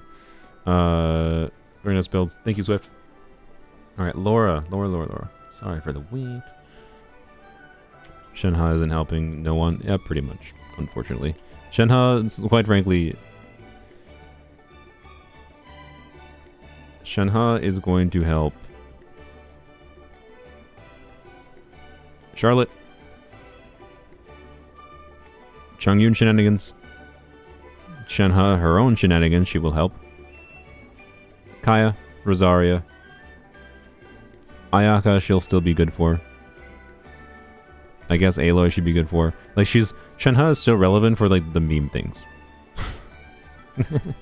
That's basically it, honestly. And, like, I love doing fun things with characters. So, like, I still want Shenhe. I want Shenhe to be able to DPS Charlotte. I want Shenhe to be able to DPS Citlali better, right? But for the intended cryo DPSs, Wriothesley, like Ganyu, not super relevant. And then for Ayaka, she's still fine. But I'm pretty sure Citlali C1 is better for Ayaka. So, yep. Anyways, Laura, we want to look at Yai, Raiden, Kazuha, Mulani, Emilie. Oh boy. Alright. 2-piece? Nice. More 2-piece attackers. Like, everyone's joining the 2-piece attack train, probably since Chevreuse and whatever. I don't know. Yeah, Chevreuse and Electro Charge teams now with Auron. Yeah. I don't know if there's any time soon I'm going to take her off 2-piece attack.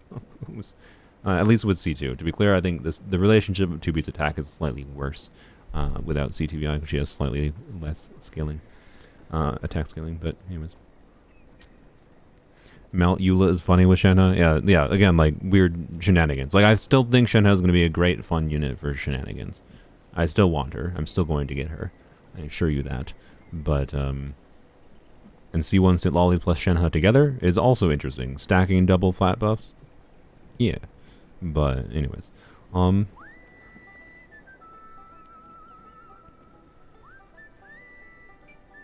what am I doing? Yeah, this is a good yeah, build. This is a lot of attack for a... Oh my, yeah, that...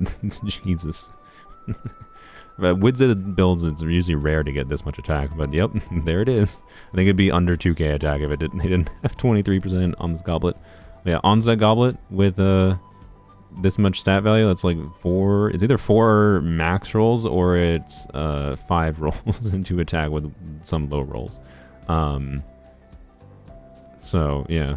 Which if it's 5 rolls, it would have had to be a 4-line with one of the rolls going to crit damage. So, anyways, it could be a 3-line or a 4-line based on low-high rolls. But either way, the stat value on this goblet is actually very high. It's not too dissimilar from my own goblet on Yai that has about 20% attack. I just have a slightly better one because it also has crit rate in conjunction with the low crit rolls, low crit damage rolls. But yeah. Anyways, yeah, your Yai build is pretty good. Say the least. It obviously more crit rate would be nice. I very much noticed the difference between like having, like, as I progress from like a 70 crit rate, 80, or even beyond, I noticed the difference in crit rate on Yai, but it's not the be all end all. So very nice Yai build. Right in 5-piece emblem flex. What in the? Please share with the class.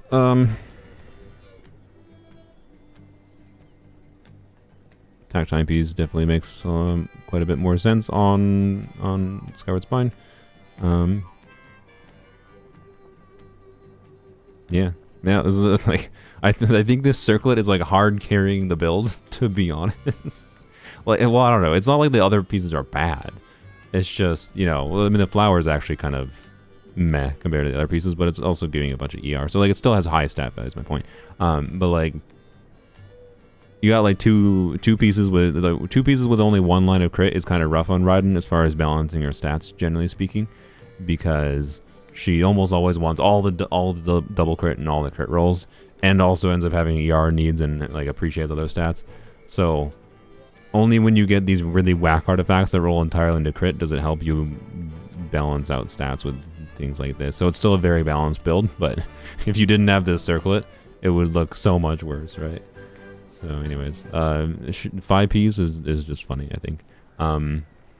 If they don't have a better goblet, like, I guess, yeah, you know, obviously they don't have a better timepiece, let's be real.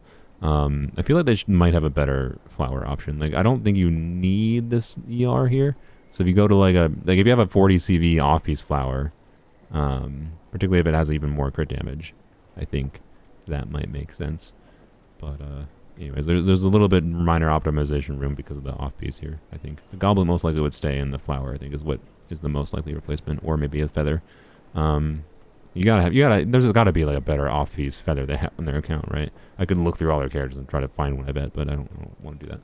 So, anyways.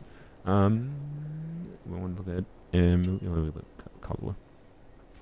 Ew. But hey, at least you built some ER. Why do you have attack goblet? Wait. Okay. Should probably use the M goblet. I'm glad you at least built some energy recharge on Freedom's Horn. Is that enough to burst in every single team? Also, you left his talents level 1. That's funny. Like, it's not that important to level his talents, so it's perfectly fine. It's just a rarity to see people that leave Kazuha's talents unleveled. Yeah, no, anyways, that's not the worst Freedom's Horn build I've seen, because many people with Freedom's Horn just like, I'm gonna stack all the EM and not do a single line of energy recharge. And like, oh boy. So, yep. Might switch it up. Oops, yeah, I kind of figured. But yeah, hey, you're actually building energy on a Freedom Sword Kazuha. Crazy. Crazy. Mualani. Yep. Yep. Very healthy amount of EM even. Yeah. Healthy Mualani. That's it. Every Mualani, I don't think I've seen a single like bad Mualani for some reason. They're all just good. I think the only like not amazing Mualani I've seen was like a low AR player. Everyone has good Mualani builds. And if I show someone my Mualani build, I think most people would call it cope. But I actually love my Mualani build. It's like perfect for what I wanted. Anyways. Wait, is that 5-piece too? No, that's 4-piece. Alright. Emilie. 2-piece, 2-piece? I mean, if you're using Deepwood, 2-piece, 2-piece, I think is more than good enough on her. If you're not using Deepwood on the team somewhere else, you're probably, like, you could have a meaningfully worse build stat-wise. Like, you probably sacrifice 40% crit damage from this build on Deepwood, and I'd suspect it'd be better if you don't have any other Deepwoodies on the team. If you do have another Deepwoodies on the team, then this is, I think, more than good enough. In a very competent build, and I appreciate that you also built some ER. Like most Emilie players, right, with their signature weapon, I think are building a little bit of energy on her. Because I think most Emilie players are finding, even with their signature weapon, if you want to burst consistently every rotation, particularly because of her low cooldown burst that you want to flexibly use early, it's really nice to have some extra energy on her. So, yeah. Anyways, like this is why like I really don't like that basically every guide recommended Emilie to not be built with energy recharge, but it seems like people are just doing it anyways. It's weird. It's a reverse Furina situation where like the guides actively said no, with their signature you don't need energy, and then everyone built it anyways. You use her with another Deepwood user. Nice. Okay. Anyway, whatever. So yeah, I like your build. And that's, wait, what? I don't want to think about that right now. Is that on purpose? Why? I mean, like you can. To be clear, you don't need defense on Shalonen. You could stack HP on her and try to like get an EM buff for Shalonen. It's a funny thing you could do. I don't know how you get the passive. Can you get the passive? I think you can get the passive up because of her low cooldown, but it would take like a rotation to get up. It looks good on her, I guess. Yeah. I'd never considered it before, but there's some weird potential there. I think it's kind of janky and not recommended though. All right, Overlord Stingray. Let's keep on moseying on. We're getting through things. I mean, yeah, no ER, but you don't technically have to burst of children, right? So, like, I'm assuming if you're doing a Key of Caution Suit build, your bursting is not your concern. You'd like to ask for a review of Fars on Kaching and DPS at Lolly. Artifacts on not. You're using Nahida. What is with the people using placeholder artifacts on like very relevant? You're using Nahida, C2 Nahida, as a artifact loadout for Sitlolly DPS.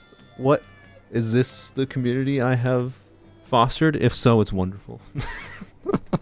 I have fostered a community of C2 Nahida haters and Sitlolly DPS enjoyers that they're just like, yeah, frick my C2 Nahida. Let's use her as a loadout. I know she ascends with EM. I understand it. It's just, that's what it feels like. It's like, I'm proud of you. Yeah. Anyways, well, let's look at the other ones first, though. Kaching. Hey, Thundering Fury Kaching. On Wolfang, you get the crit rate from her passive. Yeah, it seems like a pretty good Kaching. Yep, and Wolfang, I think, is a quite good weapon for her, considering the skill and burst damage stuffs. So yeah. Very nice. I like it. Farjan.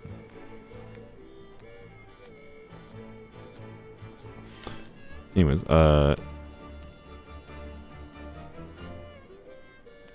another, I didn't just notice, I don't know why it took me so long to compute that they had Chasca's weapon. They're using MH, so, you know, Furina, yeah, that makes sense, yeah. Yeah. Nice. I like it. I was tempted, I must admit. I was tempted to try to get this weapon for on-field DPS Farazon, but anyways, very nice.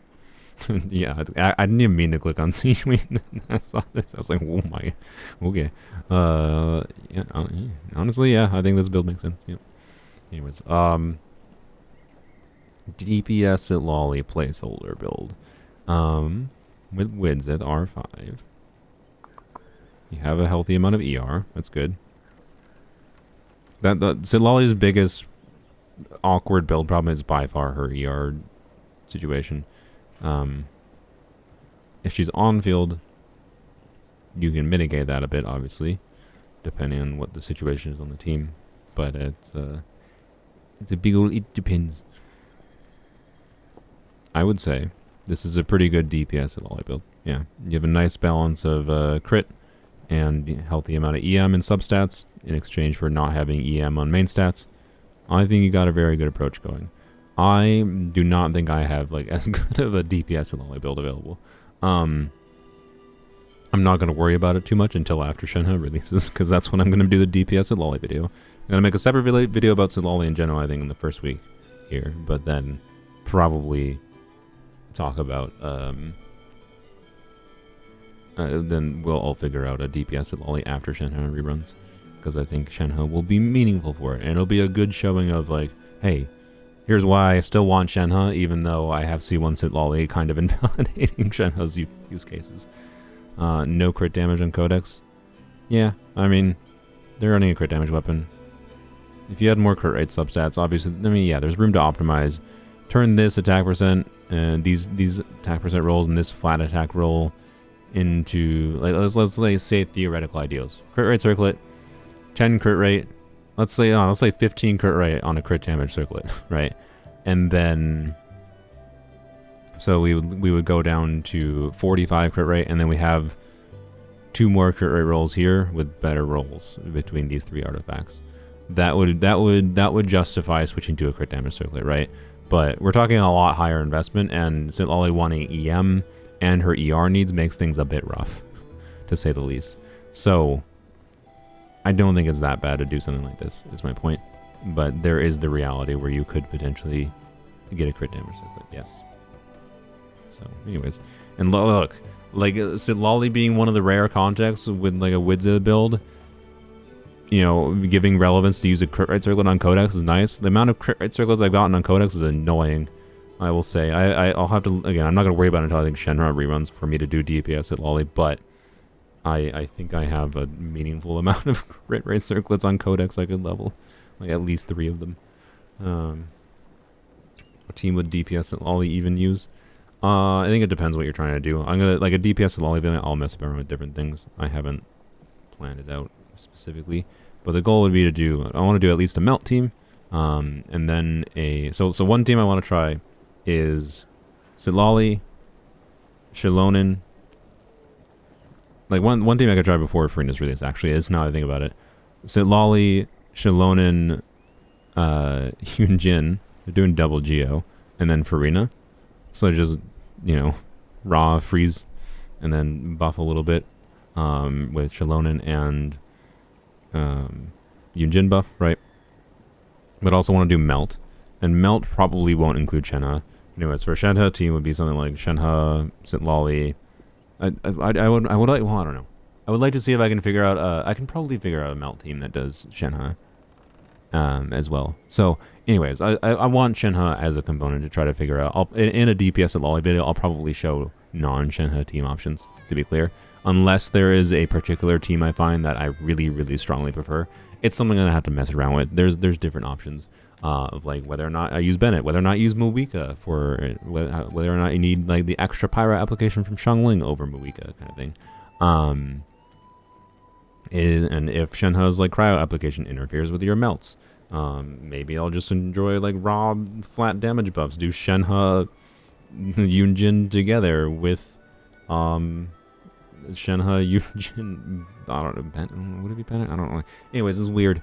It's going to be weird. There's a bunch of stuff to mess around with. It's not going to be, like, insane, I don't think. But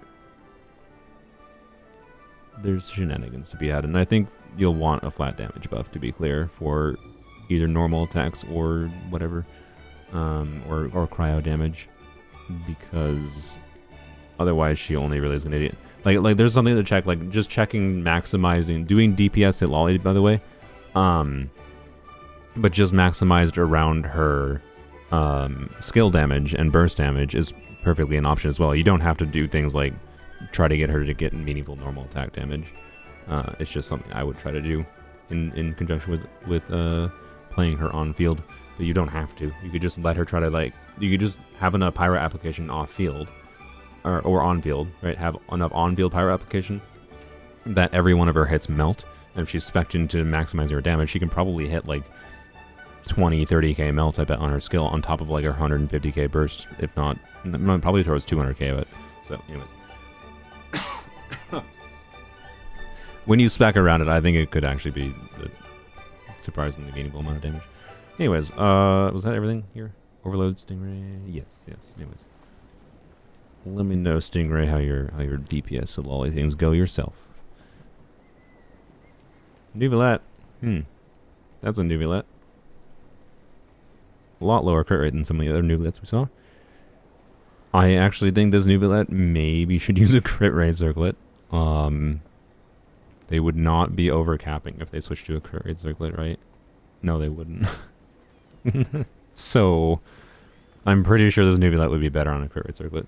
So, the circlet's insane? Yeah, except it's not the right stat. Because they don't have enough crit rate and substats. So, they should use a crit rate circlet. Like, I'm pretty sure in this circumstance, a HP circlet would also be better if it had more crit rate substats. Like, if they had a crit rate, like 15% crit rate on an HP circlet or something, that would be better too. That's half of a crit rate circlet anyways.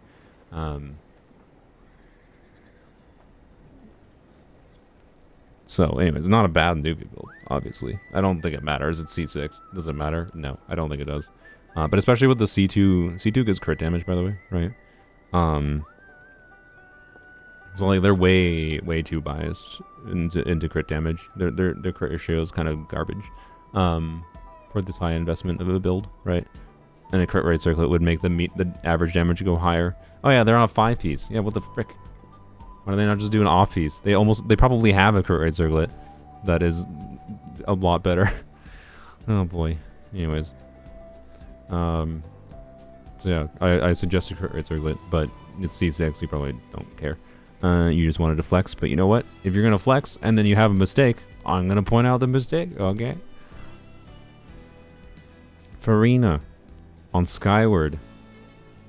I mean, look, it's... You know what? It's better than her signature weapon with 112 ER. that's what I'll say. I like there's a reason to use it, I guess. It's an ER stat stick weapon. I don't know why you'd want to use this over Fav, to be honest. But sure, yeah, that's fine. It's not the worst Furina build I've seen. And Alhaitham and Zhongli. C3 jungles. Needed that extra shield. Yeah, I get it. Another 33,000 HP Staff of Toma.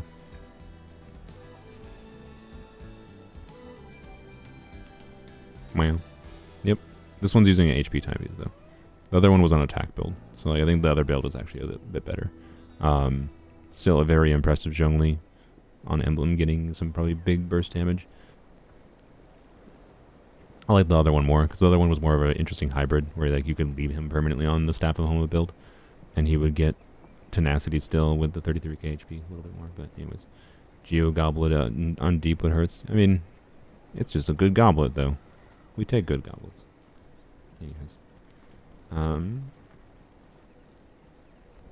Alhaitham. Almost forgot. All the Alhaithams today. All the Constellation Alhaithams. Good lord. A little bit...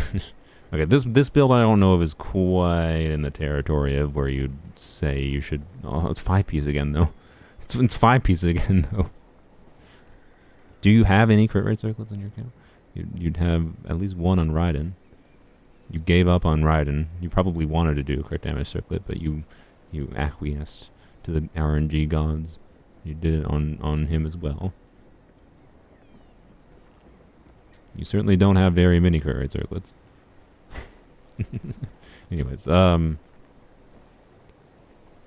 this build is on a weird, awkward middle line of, like, it's not quite on a line where it would make sense for a crit rate circlet. What they actually just need more is more crit rate rolls in their substats, right?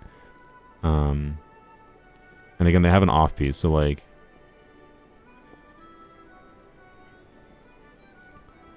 most likely an off-piece circlet, right? Like, just an off-piece circlet that has 10, or ideally, like, 13% crit rate would be the good reality. I don't know. Anyways, I don't know if Astro is here. Hear them making fun of me or not. If they're watching the VOD, I'm sorry. That you can't defend yourself. But, I don't know, maybe just RNG has screwed them and they just get crit damage circlets, which is a weird problem to have, but it might happen. The timepiece? Why would you replace this timepiece? I don't know.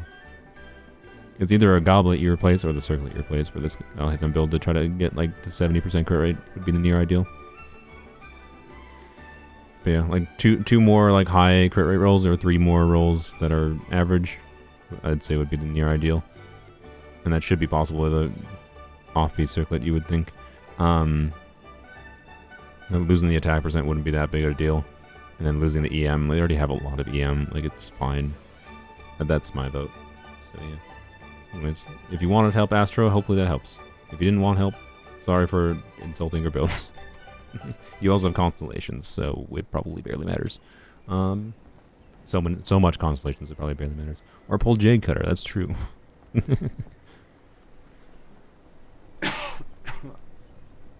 Okay. We're almost at 5 hours. How many do I have left? More than I thought. 1, 2, 3, 4, 5, 6, 7 left. Alright. Navia, we're looking at designs. Navia. Alright. And Chiori. Ooh, Harbinger of Dawn Chiori. Nice. Yeah, look at that. I like this Chiori. Nice. It was distracted. I need to do what they asked me to do and not get distracted because I need to finish the stream. Like, I actually have a cutoff point of like 30 minutes. This is a... Wow. Wow. Like, other than like ER check question mark, but honestly, this build is so freaking good on Navia, I would not even dare change anything on it. Other than, wow, you have 90% crit rate without... Oh, it's because you're running crit rate circlet. Ah, see, yeah, you only crit rate circlet and just get all the crit damage roll strategy. Oh, boy. Yeah, wow. Very nice. I like this Navia build. I would love to have this Navia build. But, yeah, like, this build is at a point where if the ER is a problem, I wouldn't want to change the build. I would just pull for C1 to fix her energy needs. Personally. Like, if you like Navia enough to farm this much for this build. And yeah, if you have Shalonen, it's probably fine, too. You are correct. Or, yeah, pull Shalonen instead for her. That would make more sense. Not C1, to be clear, if they don't have Shalonen already. So, yeah. Anyways, nice. That's a very nice looking Navia build. I like it. Thank you, Desai. Alright, next. Fox SM. Let's pull Chiori C1. Yeah, there you go. Not a problem? Yeah, there you go. What's with all the I hate thems today? Just I hate them, please. I'll wear the backlogs. No worries if it ends up being left out. I mean, no, I'm not gonna leave it out. Unless I really, really need to go. But, just I'll hate them. There's so many I'll hate thems today, though. Is this what I get? Like, I mentioned that like, I'll hate them mains have turned me into an I'll hate them hater, and then they all come like, alright, I'm gonna pay you money to look at my I'll hate them. I'm stuck in I'll hate them purgatory. Anyways, yeah, what the frick is that flower indeed? Yeah, wow. Alright. ER check, but other than that, I don't know. Does he have an energy refunding constellation? I have no idea. I do not remember. Yeah, I think your I'll hate them's probably fine. Good lord. I think you farmed a little bit. How much resin do you spend, Fox? Flowers is probably the best piece in your account? Yeah, I believe it. If only it had, like, attack percent and a higher EM roll. I always hate when minimum rolls spoil the look of an artifact. Especially when the other stats high roll, but anyways. Is this a 50? No, it's not a 50. Wait, I can. No, it's barely not a 50. It doesn't matter. It's 49.8. He doesn't. He just has skill reduction cooldown. Oh, okay. So it functionally gets you a little bit more energy. Interesting. All right, Louis Axe. Thank you for showing off your Hathem. I suggest. Is this gonna work? What's happening? Oh, I apparently didn't copy it. I suggest tuning into my live stream where I play around with Emilie, Alhaith, and Mawika together. And we'll see if I can make that work. I'm not confident, but I am relatively optimistic it will be better than you might expect. Anyways, Louis Axe, last 4 characters on the list for 5.3. Oh. Mawika build, I'm assuming? Yep. Yeah, this is a Mawika build in the M timepiece. Very nice. She'll have over 2. Yeah, it'll be 100 crit rate, 200 crit damage Mawika build. Yep. This should be a very healthy Mawika. I don't know. Her attack won't be. You don't have a ton of attack percent. It's not. I don't know. Your player with Bend, it's not gonna be the end of the world. She does so much damage. It'll be fine. All right. Last 4 characters. Maybe this is a Pyro Traveler build instead. But I don't know. I don't know whose build is who. Oh, Beto is the support option for Mawika. I see. Okay. You're gonna put an EM Goblin on her? That's an interesting option. I mean, so certainly an extremely healthy amount of crit. This is a, yeah. Yep, it'll probably be very good. Yep, that's a very good support, or sub-DPS, whatever you want to call it, Mawika build. Alright. And this is obviously a Sitlali build. Add like 115 EM to this. Oh, you have R5 even star. Alright, yeah, that's fair. And you have a very healthy amount of ER. Yep. I mean, yeah, this is near the highest investment Sitlali build you can probably expect. This is probably more ER than you need, by the way. But it's also safe to just plan on needing a lot of ER. Yeah, very nice. Alright, was that it? Wait, you said last 4 characters. Oh, Lanya. Derper. I forgot Lanyan. Attack Animo crit. Yeah, that's fair. So, Lanyan energy situation might be a bit rough, by the way. If you're not using an energy weapon, or so TDDS is like going to be the weapon to use on Lanyan. This I'm assuming is more you're just trying to like, hey, get some satisfying damage from Lanyan because you like her, in conjunction with her doing VV, and that's perfectly fine. But without without an energy weapon like Fav, or a really heavy energy build, you will not burst every rotation with Lanyan, I will say that. Her energy needs are a bit oof. So if you're planning on like using her for grouping utility, her grouping is kind of similar to Sucrose. Although a little bit, it's not as sustained. It's like a one-time instance of like a Sucrose kind of strength pull-in. So it's like a decently strong grouping from what we understand, but it's not like sustained, but it's a little bit faster to get out, I would say.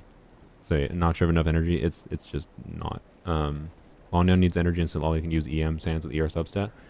In your case, your Sitlali build can almost assuredly, yes, use ER. Like, not 100% certain. It's going to depend on the exact team, but I don't know. You have like a near ideal ER Sands, anyways. Like, I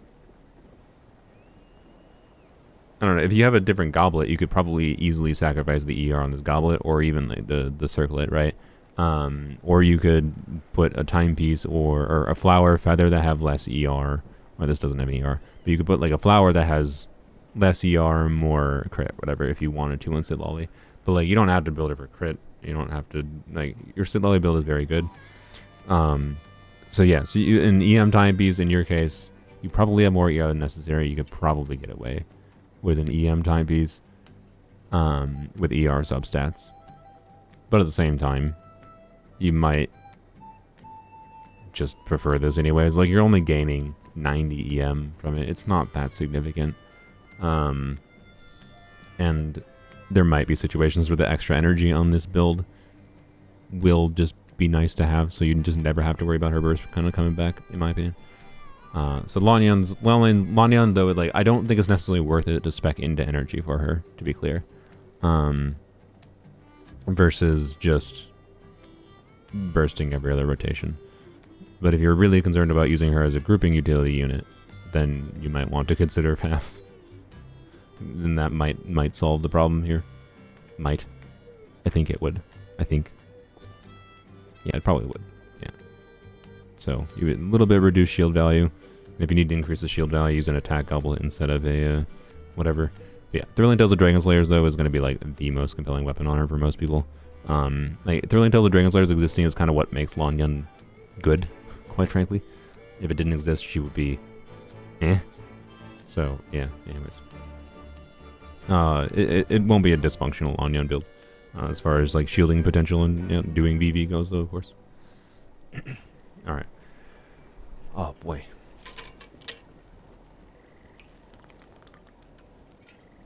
Oh, yeah, that's true. I forgot Mona is one of the rare energy recharge ascending characters. So what is your actual energy recharge at? 51, 15, 15, 30. Okay.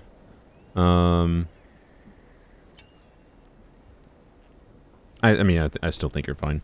Without, like, this is exactly the kind of, like, I have an off-piece ER timepiece that I very likely will end up using on Zitlali, except for it has, like, no crit on it. And it has 84 EM and, like, no crit. And I very likely might end up using that on my Zitlali. So, yeah. Your throat okay? I kind of feel like I might be slightly sick is what I am feeling, but not crazily so. I think I've just been talking and working a lot last week or so. Who's next? Sleepy. Alright. Top 0.1% Ganyu. With freeze. Because freeze Ganyu is a real thing. I'm sorry. I could not make the joke. Like, it's top 1% for freeze. It's always important to remember the Akasha leaderboards are always specific to a particular archetype, right? Top 1% for freeze might be top 20% for melt, right? So, anyways, Cecil's Ganyu, very nice. R4. Oh boy. So, yeah. Also, it's important to remember your constellations and weapon refinements don't factor into the Akasha leaderboards at all. If for some reason you were justifying Gamba for weird rankings.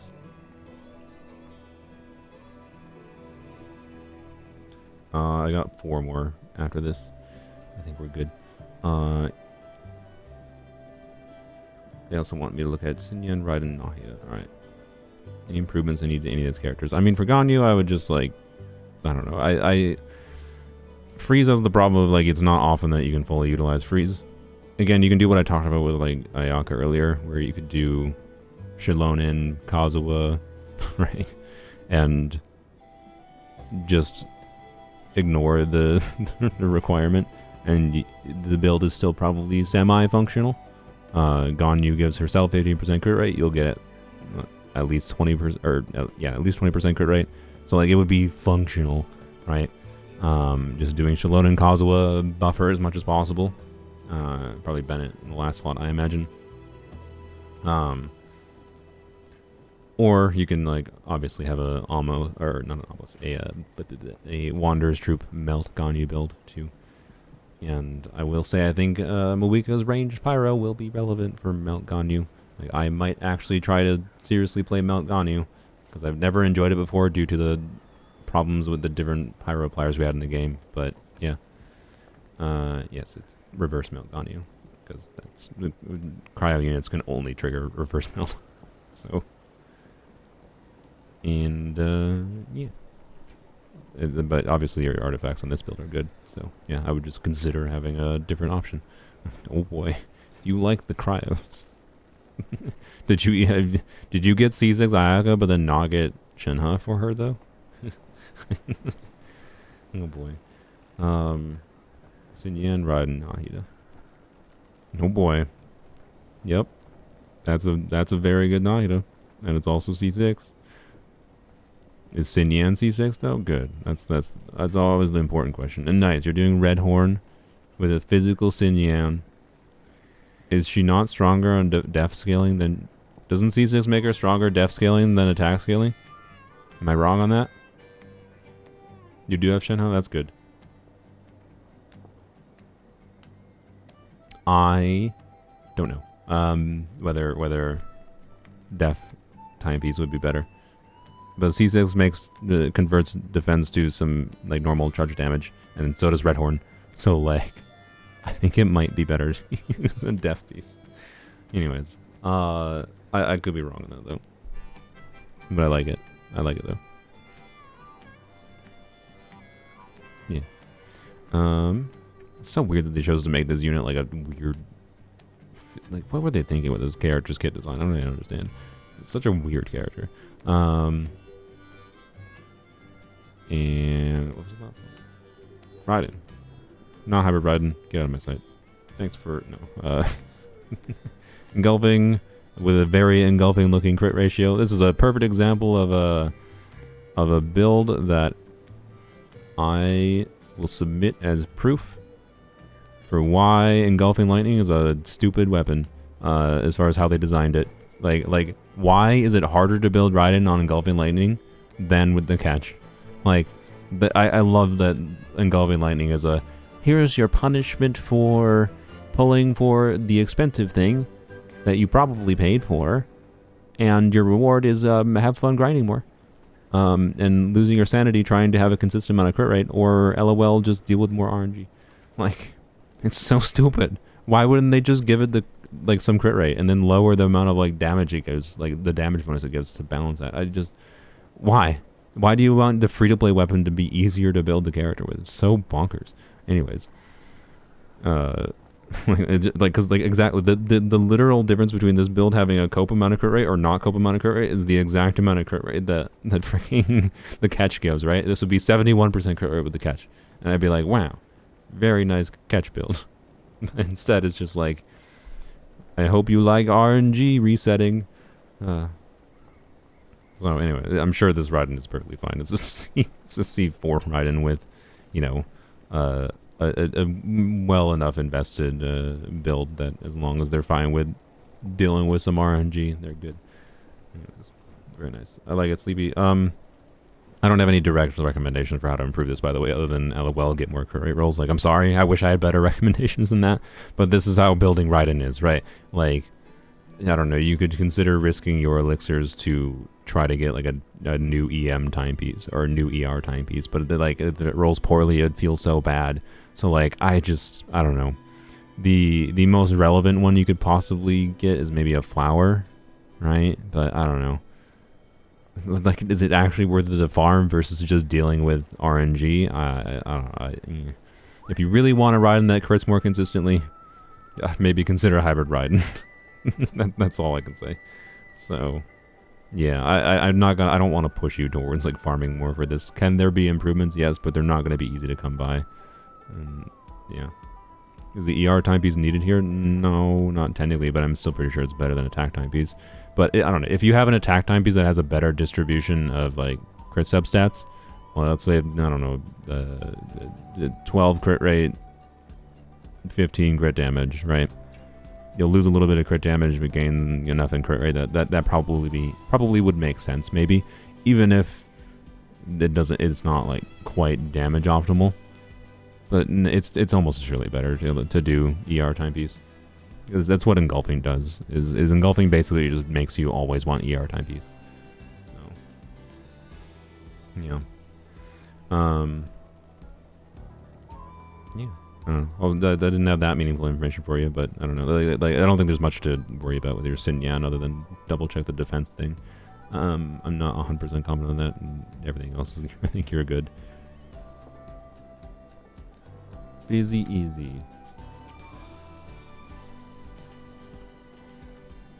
They want to show their goofy Chasca. What is goofy Chasca? VV! Let's go. And with a signature weapon. And C2. Let's go. And the EM Jaibees. Let's go. With a 40 CV EM Jaibees. Jesus. Also, what the frick? This is an 18 crit rate. Alright then. Good lord. What's funny is, like, this build is incredibly cracked, and then the goblet completely holds it back. Well, I don't know. The EM is, like, potentially more valuable than you might think here. But it's, like, ridiculous piece. Not insane, but, like, good piece. And, like, good piece. Not that insane for an off piece, right? But it's just, like, 2 insane pieces. Good piece, and then, yeah. So, anyways. Gambler Chasca. Yeah, a little bit. No, I like this Chasca build. I have not been able to meaningfully test EM versus, well, I don't know. When I tested EM versus attack timepiece on Chasca on 4B's VV, from what I recall, it was ultimately very similar, but it felt like attack percent was more consistent. So I believe I just kept attack percent on her. Yeah, the goblet is funny. It's still very high stat value. It's just, yeah, this was a 4-line too. it has 3 rolls into EM, I think, and 3, or no, sorry, I think, wait. No, I think this is 3 rolls into HP, and then it's like 3 max rolls. So 4 total rolls, but 3 additional rolls into flat HP. And I think this is 3 max rolls into EM. Or it could be 4 rolls that are lower. Anyway, and completely dodge crit. It was really funny. Anyway, it's still usable. It's onset goblet, but yeah. I like it. Looks like a transmuter goblet. Yeah, probably. She was double crit, gets 0 crit. Oh, God. Flashbacks to my pyro goblet that got 1 crit roll. Oh, God. Yeah, that pyro goblet killed my desire to go for C1, or C1, to go for number 1 Arlecchino. Clearly I'm a fake Arlecchino fan. I'm still farming the domain. I don't know if I'm motivated enough anymore. Alright, Newbie. Again, Newbie. C1 Newbie. Yep. Yep, this one's a bit better balanced than the last one we saw. Yeah. Very healthy amount of ER. Yeah, it's a very healthy Newbie. I don't think there's anything to improve. It was indeed a transmuter goblet. Nice. Oh boy. At least, you know what? When you have really weird RNG, at least it's funny. Like if you understand the risks and it goes poorly, at least it can be good for a laugh. And that's the optimistic look into things, I think. A little bit low crit rate in this Furina, obviously. Even yes, with the crit rate from this, it's not horrible though. Like, I don't necessarily think it's like switch to crit rate circlet. If it was a crit rate circlet that was really good, maybe. But this crit damage circlet is really good. And their overall build balance is pretty good. So, I don't know. I like this Furina build. It's just a bit unfortunate they don't have like an HP goblet that has crit rate in it, or an ER timepiece with some crit rate, right? So it's possible to improve it, I'd say. I personally would be farming a little bit to at least get probably towards 60% crit rate is what my personal endpoint would be for this. But that doesn't mean you have to. If you don't actually notice it that much and you're clearing the content fine, then you're probably good. I can see you cleared 12-1 spiral. Okay, this spiral abyss is a little bit bad of a thing. And it depends on your coal account investment. Like, I want to emphasize, getting 10% more crit rate in your Furina is probably not, generally speaking, going to be the difference in your ability to clear abyss, right? So, yeah. But that would be the only suggestion, but that's a suggestion that requires getting better substats, quite frankly. I don't think there's an easier solution than that. This feather, by the way, look at that. What a ridiculous piece. This flower is also much better than it looks. Anyways, yeah, I don't know. Getting a better goblet would be, I think, the most likely circumstance to improve the build. And I think it would... it's probably worth sacrificing a little bit of crit damage if you have a goblet that has just crit rate and like HP percent substats or something. Navi and Lyney. Yeah, another 90 crit rate Navi, but let's go. 2-piece this time, but still, yeah. Very healthy Navia. I like it. Yep. And some extra ER to go along with it. Prototype Crescent, rarity. A little bit of rarity, at least on him. In case you don't know, this weapon is when you hit weak spots of enemies, you get like a whack ton of attack percent. At R5. I don't remember what it does at R1 or R2. So yeah, it seems like for a non-crit weapon build, right, it seems pretty good. Yeah, again, we talked about Lyney before as far as like, you know, your supports are going to matter. Most teams in the game, your supports, off-fielders matter. Crazy. Lyney also is going to struggle though against certain situations. A lot of abysses are just not very favorable for how his playstyle is, which is unfortunate. You should probably use a crit rate circlet on this Navia instead of a crit damage. Alternatively, an EM timepiece. Also, you're on 2-piece Deepwood Memories. They didn't ask me to look at Nahida, so I guess it's fine. I don't know why I looked at Nahida. Anyway, thank you, Chain of Brain. Oh, was that an attack couplet?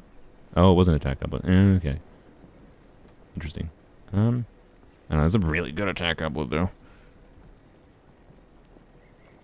That does make the build a little bit worse, because like usually you play Navia with Bennett, so attack couplet isn't super high value. But it's also not unusable, so I don't know. Anyways. I'm still live. Yep, I'm trying to finish up the last 2. As long as no one else donates here. I'm free. Alright. This is how these unit reviews always go. They always go long because of this. Alright, Atheon. You had 3 requests. You got 2 Muika builds on Dory and Xinyan and my Furina. You got Stunlock last review about how bad she was. I kind of fixed her. Okay. Someone I yelled at for Furina. I'm sorry. You kind of fixed her? Yeah. This looks like a healthy Furina. Obviously a little low on crit rate, but, you know, you're obviously at the point of... I don't know. This one's at a weird one where, like, is it possible crit rate circlet could be better? Maybe. It depends on the crit rate circlet, I think. Right? They just didn't get many crit rate rolls, ultimately, is what this is. But their overall balance of stats is really... they can burst very consistently. Crits are going to be a bit inconsistent, but other than that, pretty good. They have a very heavy amount of HP. Do you have to donate to be reviewed? No, not normally, but I am literally trying to end the stream, so I am finishing up my donation reviews. And in fact, I would prefer if you didn't donate right now. But I'm gonna try to do another one of these streams in a couple weeks, and you could try to the earlier you join in, the more higher chance you have of being able to get this. Right. Oops. That's the random selection thing. But rewind the freaking video. I don't feel like explaining it. Go rewind the video at the beginning. You're jumping in the literally 5 hours into my stream. You'll see the explanation how it works in the beginning. Anyways. Do I reset the Google Doc? Yes, every new stream, of course. I don't want to have 5 billion responses in my Google Doc and a million duplicates. I mean, it filters duplicates to be clear, but anyways. But yeah, it's RNG. So yeah. Oh yeah. Atheon also said chicken butt to you as well. So Dory and Xinyan are placeholder builds. Red Horn. Okay, I was like, how in the world do you have that much crit damage? That makes more sense. Yeah, Red Horn obviously will be a good stat stick for Muika. Who knew? Red Horn, good stat stick. And yeah, I mean, you're gonna have a pretty healthy Muika build. Depending on the team, the EM timepiece again might be better for your Muika. I'm not exactly sure on EM versus attack timepiece for Red Horn. Because with Red Horn, you're going to be very low on attack, kind of regardless almost. But, Ayumi, oh, you don't want to review? You just want to give me money? Oh, okay, thank you. I was like, oh, nope, I'm trapped here for longer. As soon as I saw it pop up, but never mind. Thank you, Ayumi. You're looking for an EM timepiece? Yeah. I have an EM timepiece on my Mualani, but I kind of want to keep it on her. So I might use elixirs for an EM timepiece for Muika, but I haven't decided. I'll figure out what I want to do after I get her. But yeah, I don't think it'll matter that much, to be clear. Again, she does enough damage. Like, I think it's splitting hairs. Like, yes, if you want to get the biggest damage number possible, you'll potentially want EM types. That's basically all it is. And off-field, sub-DPS, whatever. Yep, this will be very good as well. Similar story here, where EM timepieces might be better, by the way. But particularly for her big... It might be even more relevant, because her burst damage is more of her damage contribution for the team DPS. And you can try to guarantee getting a melt or vaporize on it, right? So, yeah, but 70 crit rate, like 210 crit damage you'll have. Overall, very healthy balance of stats. Very, very healthy amount of attack overall. With Beacon, with her off. Yeah, okay, I don't know. Beacon, yeah, I guess Beacon should be better for off-field damage. Not crazily so, I think, but it's possible you could just keep Red Horn if you just want to keep that and then use a crit with Circlet, but anyways. Yeah. I think both these are you'll be more than happy with how Muika performs with either of these. I wouldn't stress yourself on like the EM timepieces too much. So, yeah. One more. Australis, are you here? You didn't list a character you wanted, otherwise I'll just pick out ones. Dehya and Yunjin. Oh, interesting. Okay. Yunjin. Yep, this is a normal Yunjin. Wow, this is a very good Yunjin. It's not... Like, the misery with Yunjin is her energy problems. Being able to get to 31% crit rate on 4-piece husk with 250 energy recharge, like, what the frick? My god. That is not easy. So, anyways, yeah, a rare ability to use solo Geo Yunjin, which is, yeah, very nice. I like it. Dehya. Why are they both 89, by the way? Just want to naturally level them up? Do you do that normally? Just level them up naturally to 90? I respect it. C4 Dehya, I want that. That reduces their energy needs substantially. I don't think it reduces their energy needs to 11 ER, to be honest. To be clear, you can do mono pyro Dehya, and like you could try to funnel particles to her. You might be able to make it. I guess a mono pyro Dehya with her C4 might be able to make it work. But I submitted yours 1 hour ago. Yeah, Nick, did you donate? Because if I skipped it, but that's my bad. I don't think I skipped any though. You submitted the spreadsheet? Yeah, that was the randomly selected ones. So, like, there's no guarantee I selected you. Like, my dude, this is how many submissions I have. I would love to be able to do every one of these. But, like, if I spent 2 minutes on every single one of these, right? Multiply 400 times, 2 minutes, 800 minutes for 2 minutes, and I like to actually go in depth because I think going in depth is important and giving meaningful value. So yeah, anyways, yeah, it's randomly selected. So sorry that you didn't get selected. But yeah, we'll be doing another stream in hopefully a couple weeks, if I remember. And I've usually been trying to do them on Sundays most of the time, but Sundays or Tuesdays, it depends. I don't know. You're annoying and donated. All right, thank you. Trying to jump scare me, Sunny Incognito. All right, Dehya. Yeah, I obviously use Voracautions as well. What's kind of insane to me is that I somehow have a Voracautions build that is I'm using an ER timepiece, but I have an ER timepiece with like 188 ER, with a little bit better crit ratio.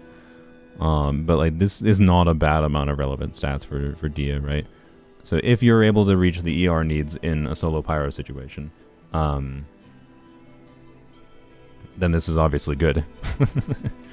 But this Dehya is definitely, even with C4, definitely not doing solo pyro vaporize things like I like to do. And by the way, we gotta do some melt things with Dehya with Sitlali. She doesn't apply that much pyro. I'm pretty sure we can get some big melts with yeah, we'll see. We'll see. Anyways. Do I get a review? Do you want a review, Sonny? I will give Sonny a review if that was your intention. You didn't include your UID. I thought you were just donating to donate, but anyways. Nice Dehya. Yeah. Open up your mind to the option of well, I don't know, ER type piece won't magically give you enough ER. I was gonna say open up your mind to the power of like doing solo Pyrodia, but that would not be enough. Solo Pyrodia is rough.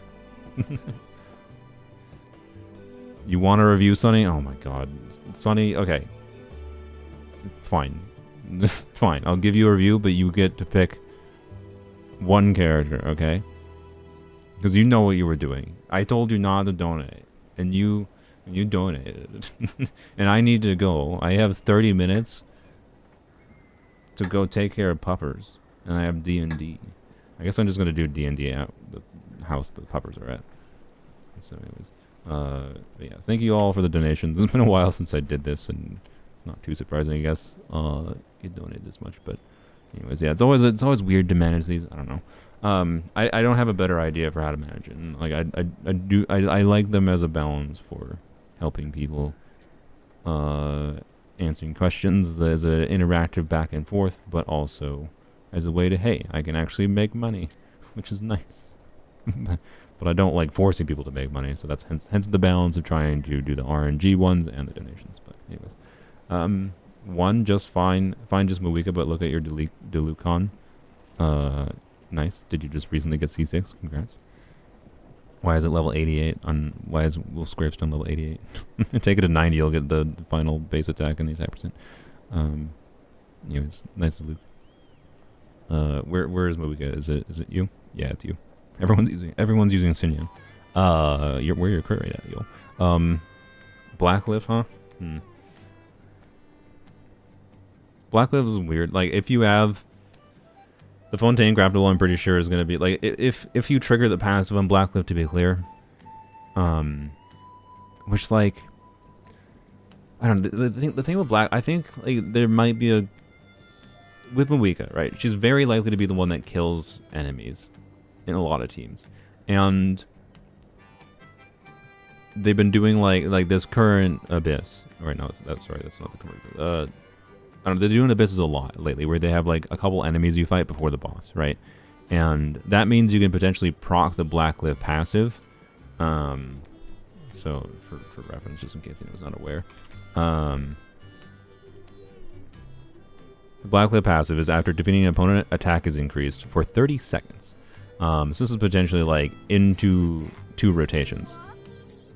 Cancer. Really? Video ads. Right, and R4, of course, or R5 doubles it. And you can get 3 stacks. So, in the situation like what they've been doing with these current Abyss cycles, where you have these multiple enemies before a boss, because normally that's the problem, right? Normally is the problem, like, if you're against a boss, you don't get, the passive doesn't do anything against a boss, except for recently, when they've been having these. Are you actually serious? I stopped it before.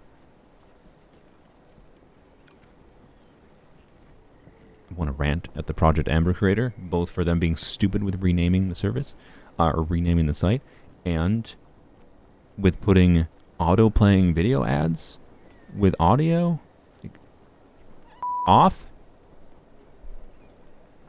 No child deserves cancer. No. And also I would argue that nobody deserves to have auto-playing video ads when they're trying to do something else. Anyways, like, it's both things. One of them is more awful than the other. Yes, of course. Of course the cancer is worse. But go away. Anyways, what was I saying? Oh yeah. So Blacklift on Mawika, right? So in this situation where they're doing these, if they continue doing this, please. Cancer. It's different in a child. I can't get rid of this. I can't get rid of this. Like, I actually can't.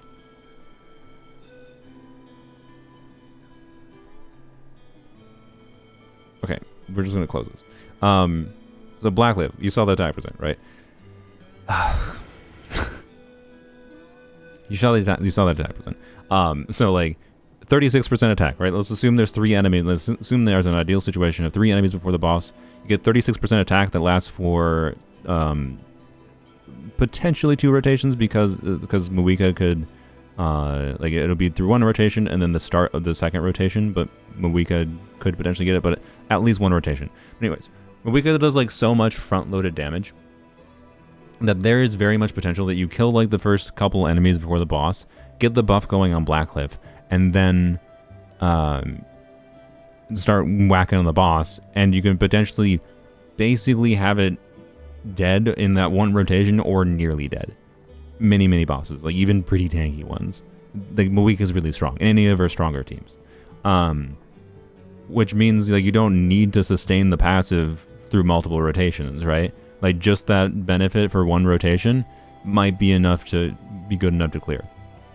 So I think some like some of the guide makers that are like I didn't even mention this in my own video, to be clear. I maybe should have, but it's like it was weirdly I maybe should have, but I don't know. I didn't want to spend I wanted to spend time in the video testing a bunch of different teams, not talking about build options where these nuances don't really matter that much. That was my ultimate decision, was that I didn't think that the specific choice of like weapon or artifacts mattered so much because she was so strong on the baseline level, and her exact team is going to matter far more. So I chose to focus on teams in the video coming out in a couple days. But like, it's hard to R5 too. That's true. So anyway, we're going to assume R1 though. Like 36% attack at most is like high enough value to make it like the crit stat stick and attack percent, if you have the passive, it makes it better than like the Fontaine craftable weapon. But the Fontaine craftable weapon at R5 is going to be better than Blackcliff Slasher if the passive is not up, right? So the weird factor is like, how often is the passive actually up for when it matters? And in these situations where like these enemies before a boss in Abyss, which is not every boss they're doing that, right? It could very well be better than the other weapons available. So it's weird, is the only point. It's not a bad option for her, I think. It can situationally potentially result in meaningfully faster clear times than other options. But it is also worth considering at least having the option, if you have Milled Flower. I don't know if you were playing Junie during... You do have Serpent Spine R2. Okay, yeah, you have Serpent Spine and Wolf's Gravestone as well as options. If you have Mailed Flower with that event weapon that was quite a while ago, that's an option. So like, there's other options, is my point, that are more universal that might be worth considering using. If you have Serpent Spine, I think actually you should use Serpent Spine, particularly because your crit rate is kind of oof. Like this amount of crit rate on Mawika, like you'd be at 67% crit rate. Not critting on your burst activation in particular would feel bad. like really bad. And you're already going to be over 200 crit damage with Serpent Spine, right? So Serpent Spine would put you like at 90% crit rate, and you'd still have about 200% crit damage because she ascends with crit damage, right? You don't have to change the artifacts or anything. So yeah, I think you should use Serpent Spine.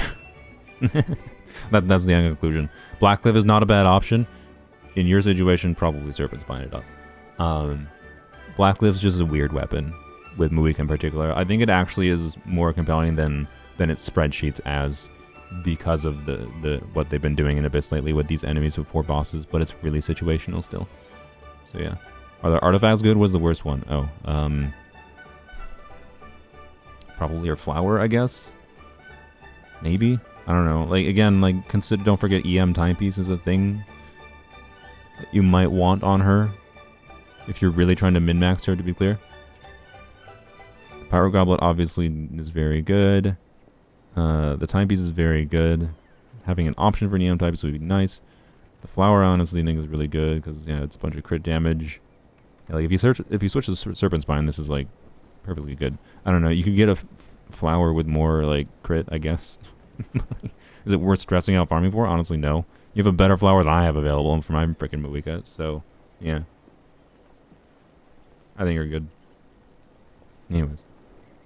And I think that's it. I've been streaming for freaking 5 hours and 33 minutes. Chasca's been floating here for 5 hours and like 25 minutes. So, yep. Anyways, no stream tomorrow. I gotta take a break for, busy week. Obviously, version 5.3 comes out on Tuesday. I will probably do a stream later than I normally do, like shortly before maintenance. We'll do some last minute things that I haven't finished, such as the quest and whatever. Don't have my mouse right now. And then maybe we'll play whatever other game. Maybe I'll try Black Myth Wukong. I haven't actually played Black Myth Wukong since the last maintenance stream. Whoops.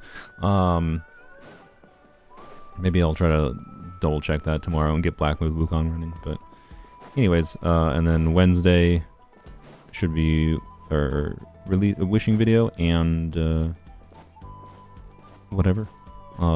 Stream for doing 5.3 things with characters. So yeah. Knighted Raven, I think you joined at the worst time I'm ending the stream. But yeah. So yeah, another Universe stream probably, hopefully, in 2 weeks. And if you're edging for one when you're watching one of my live streams in the future, feel free to remind me in case I forget for some reason.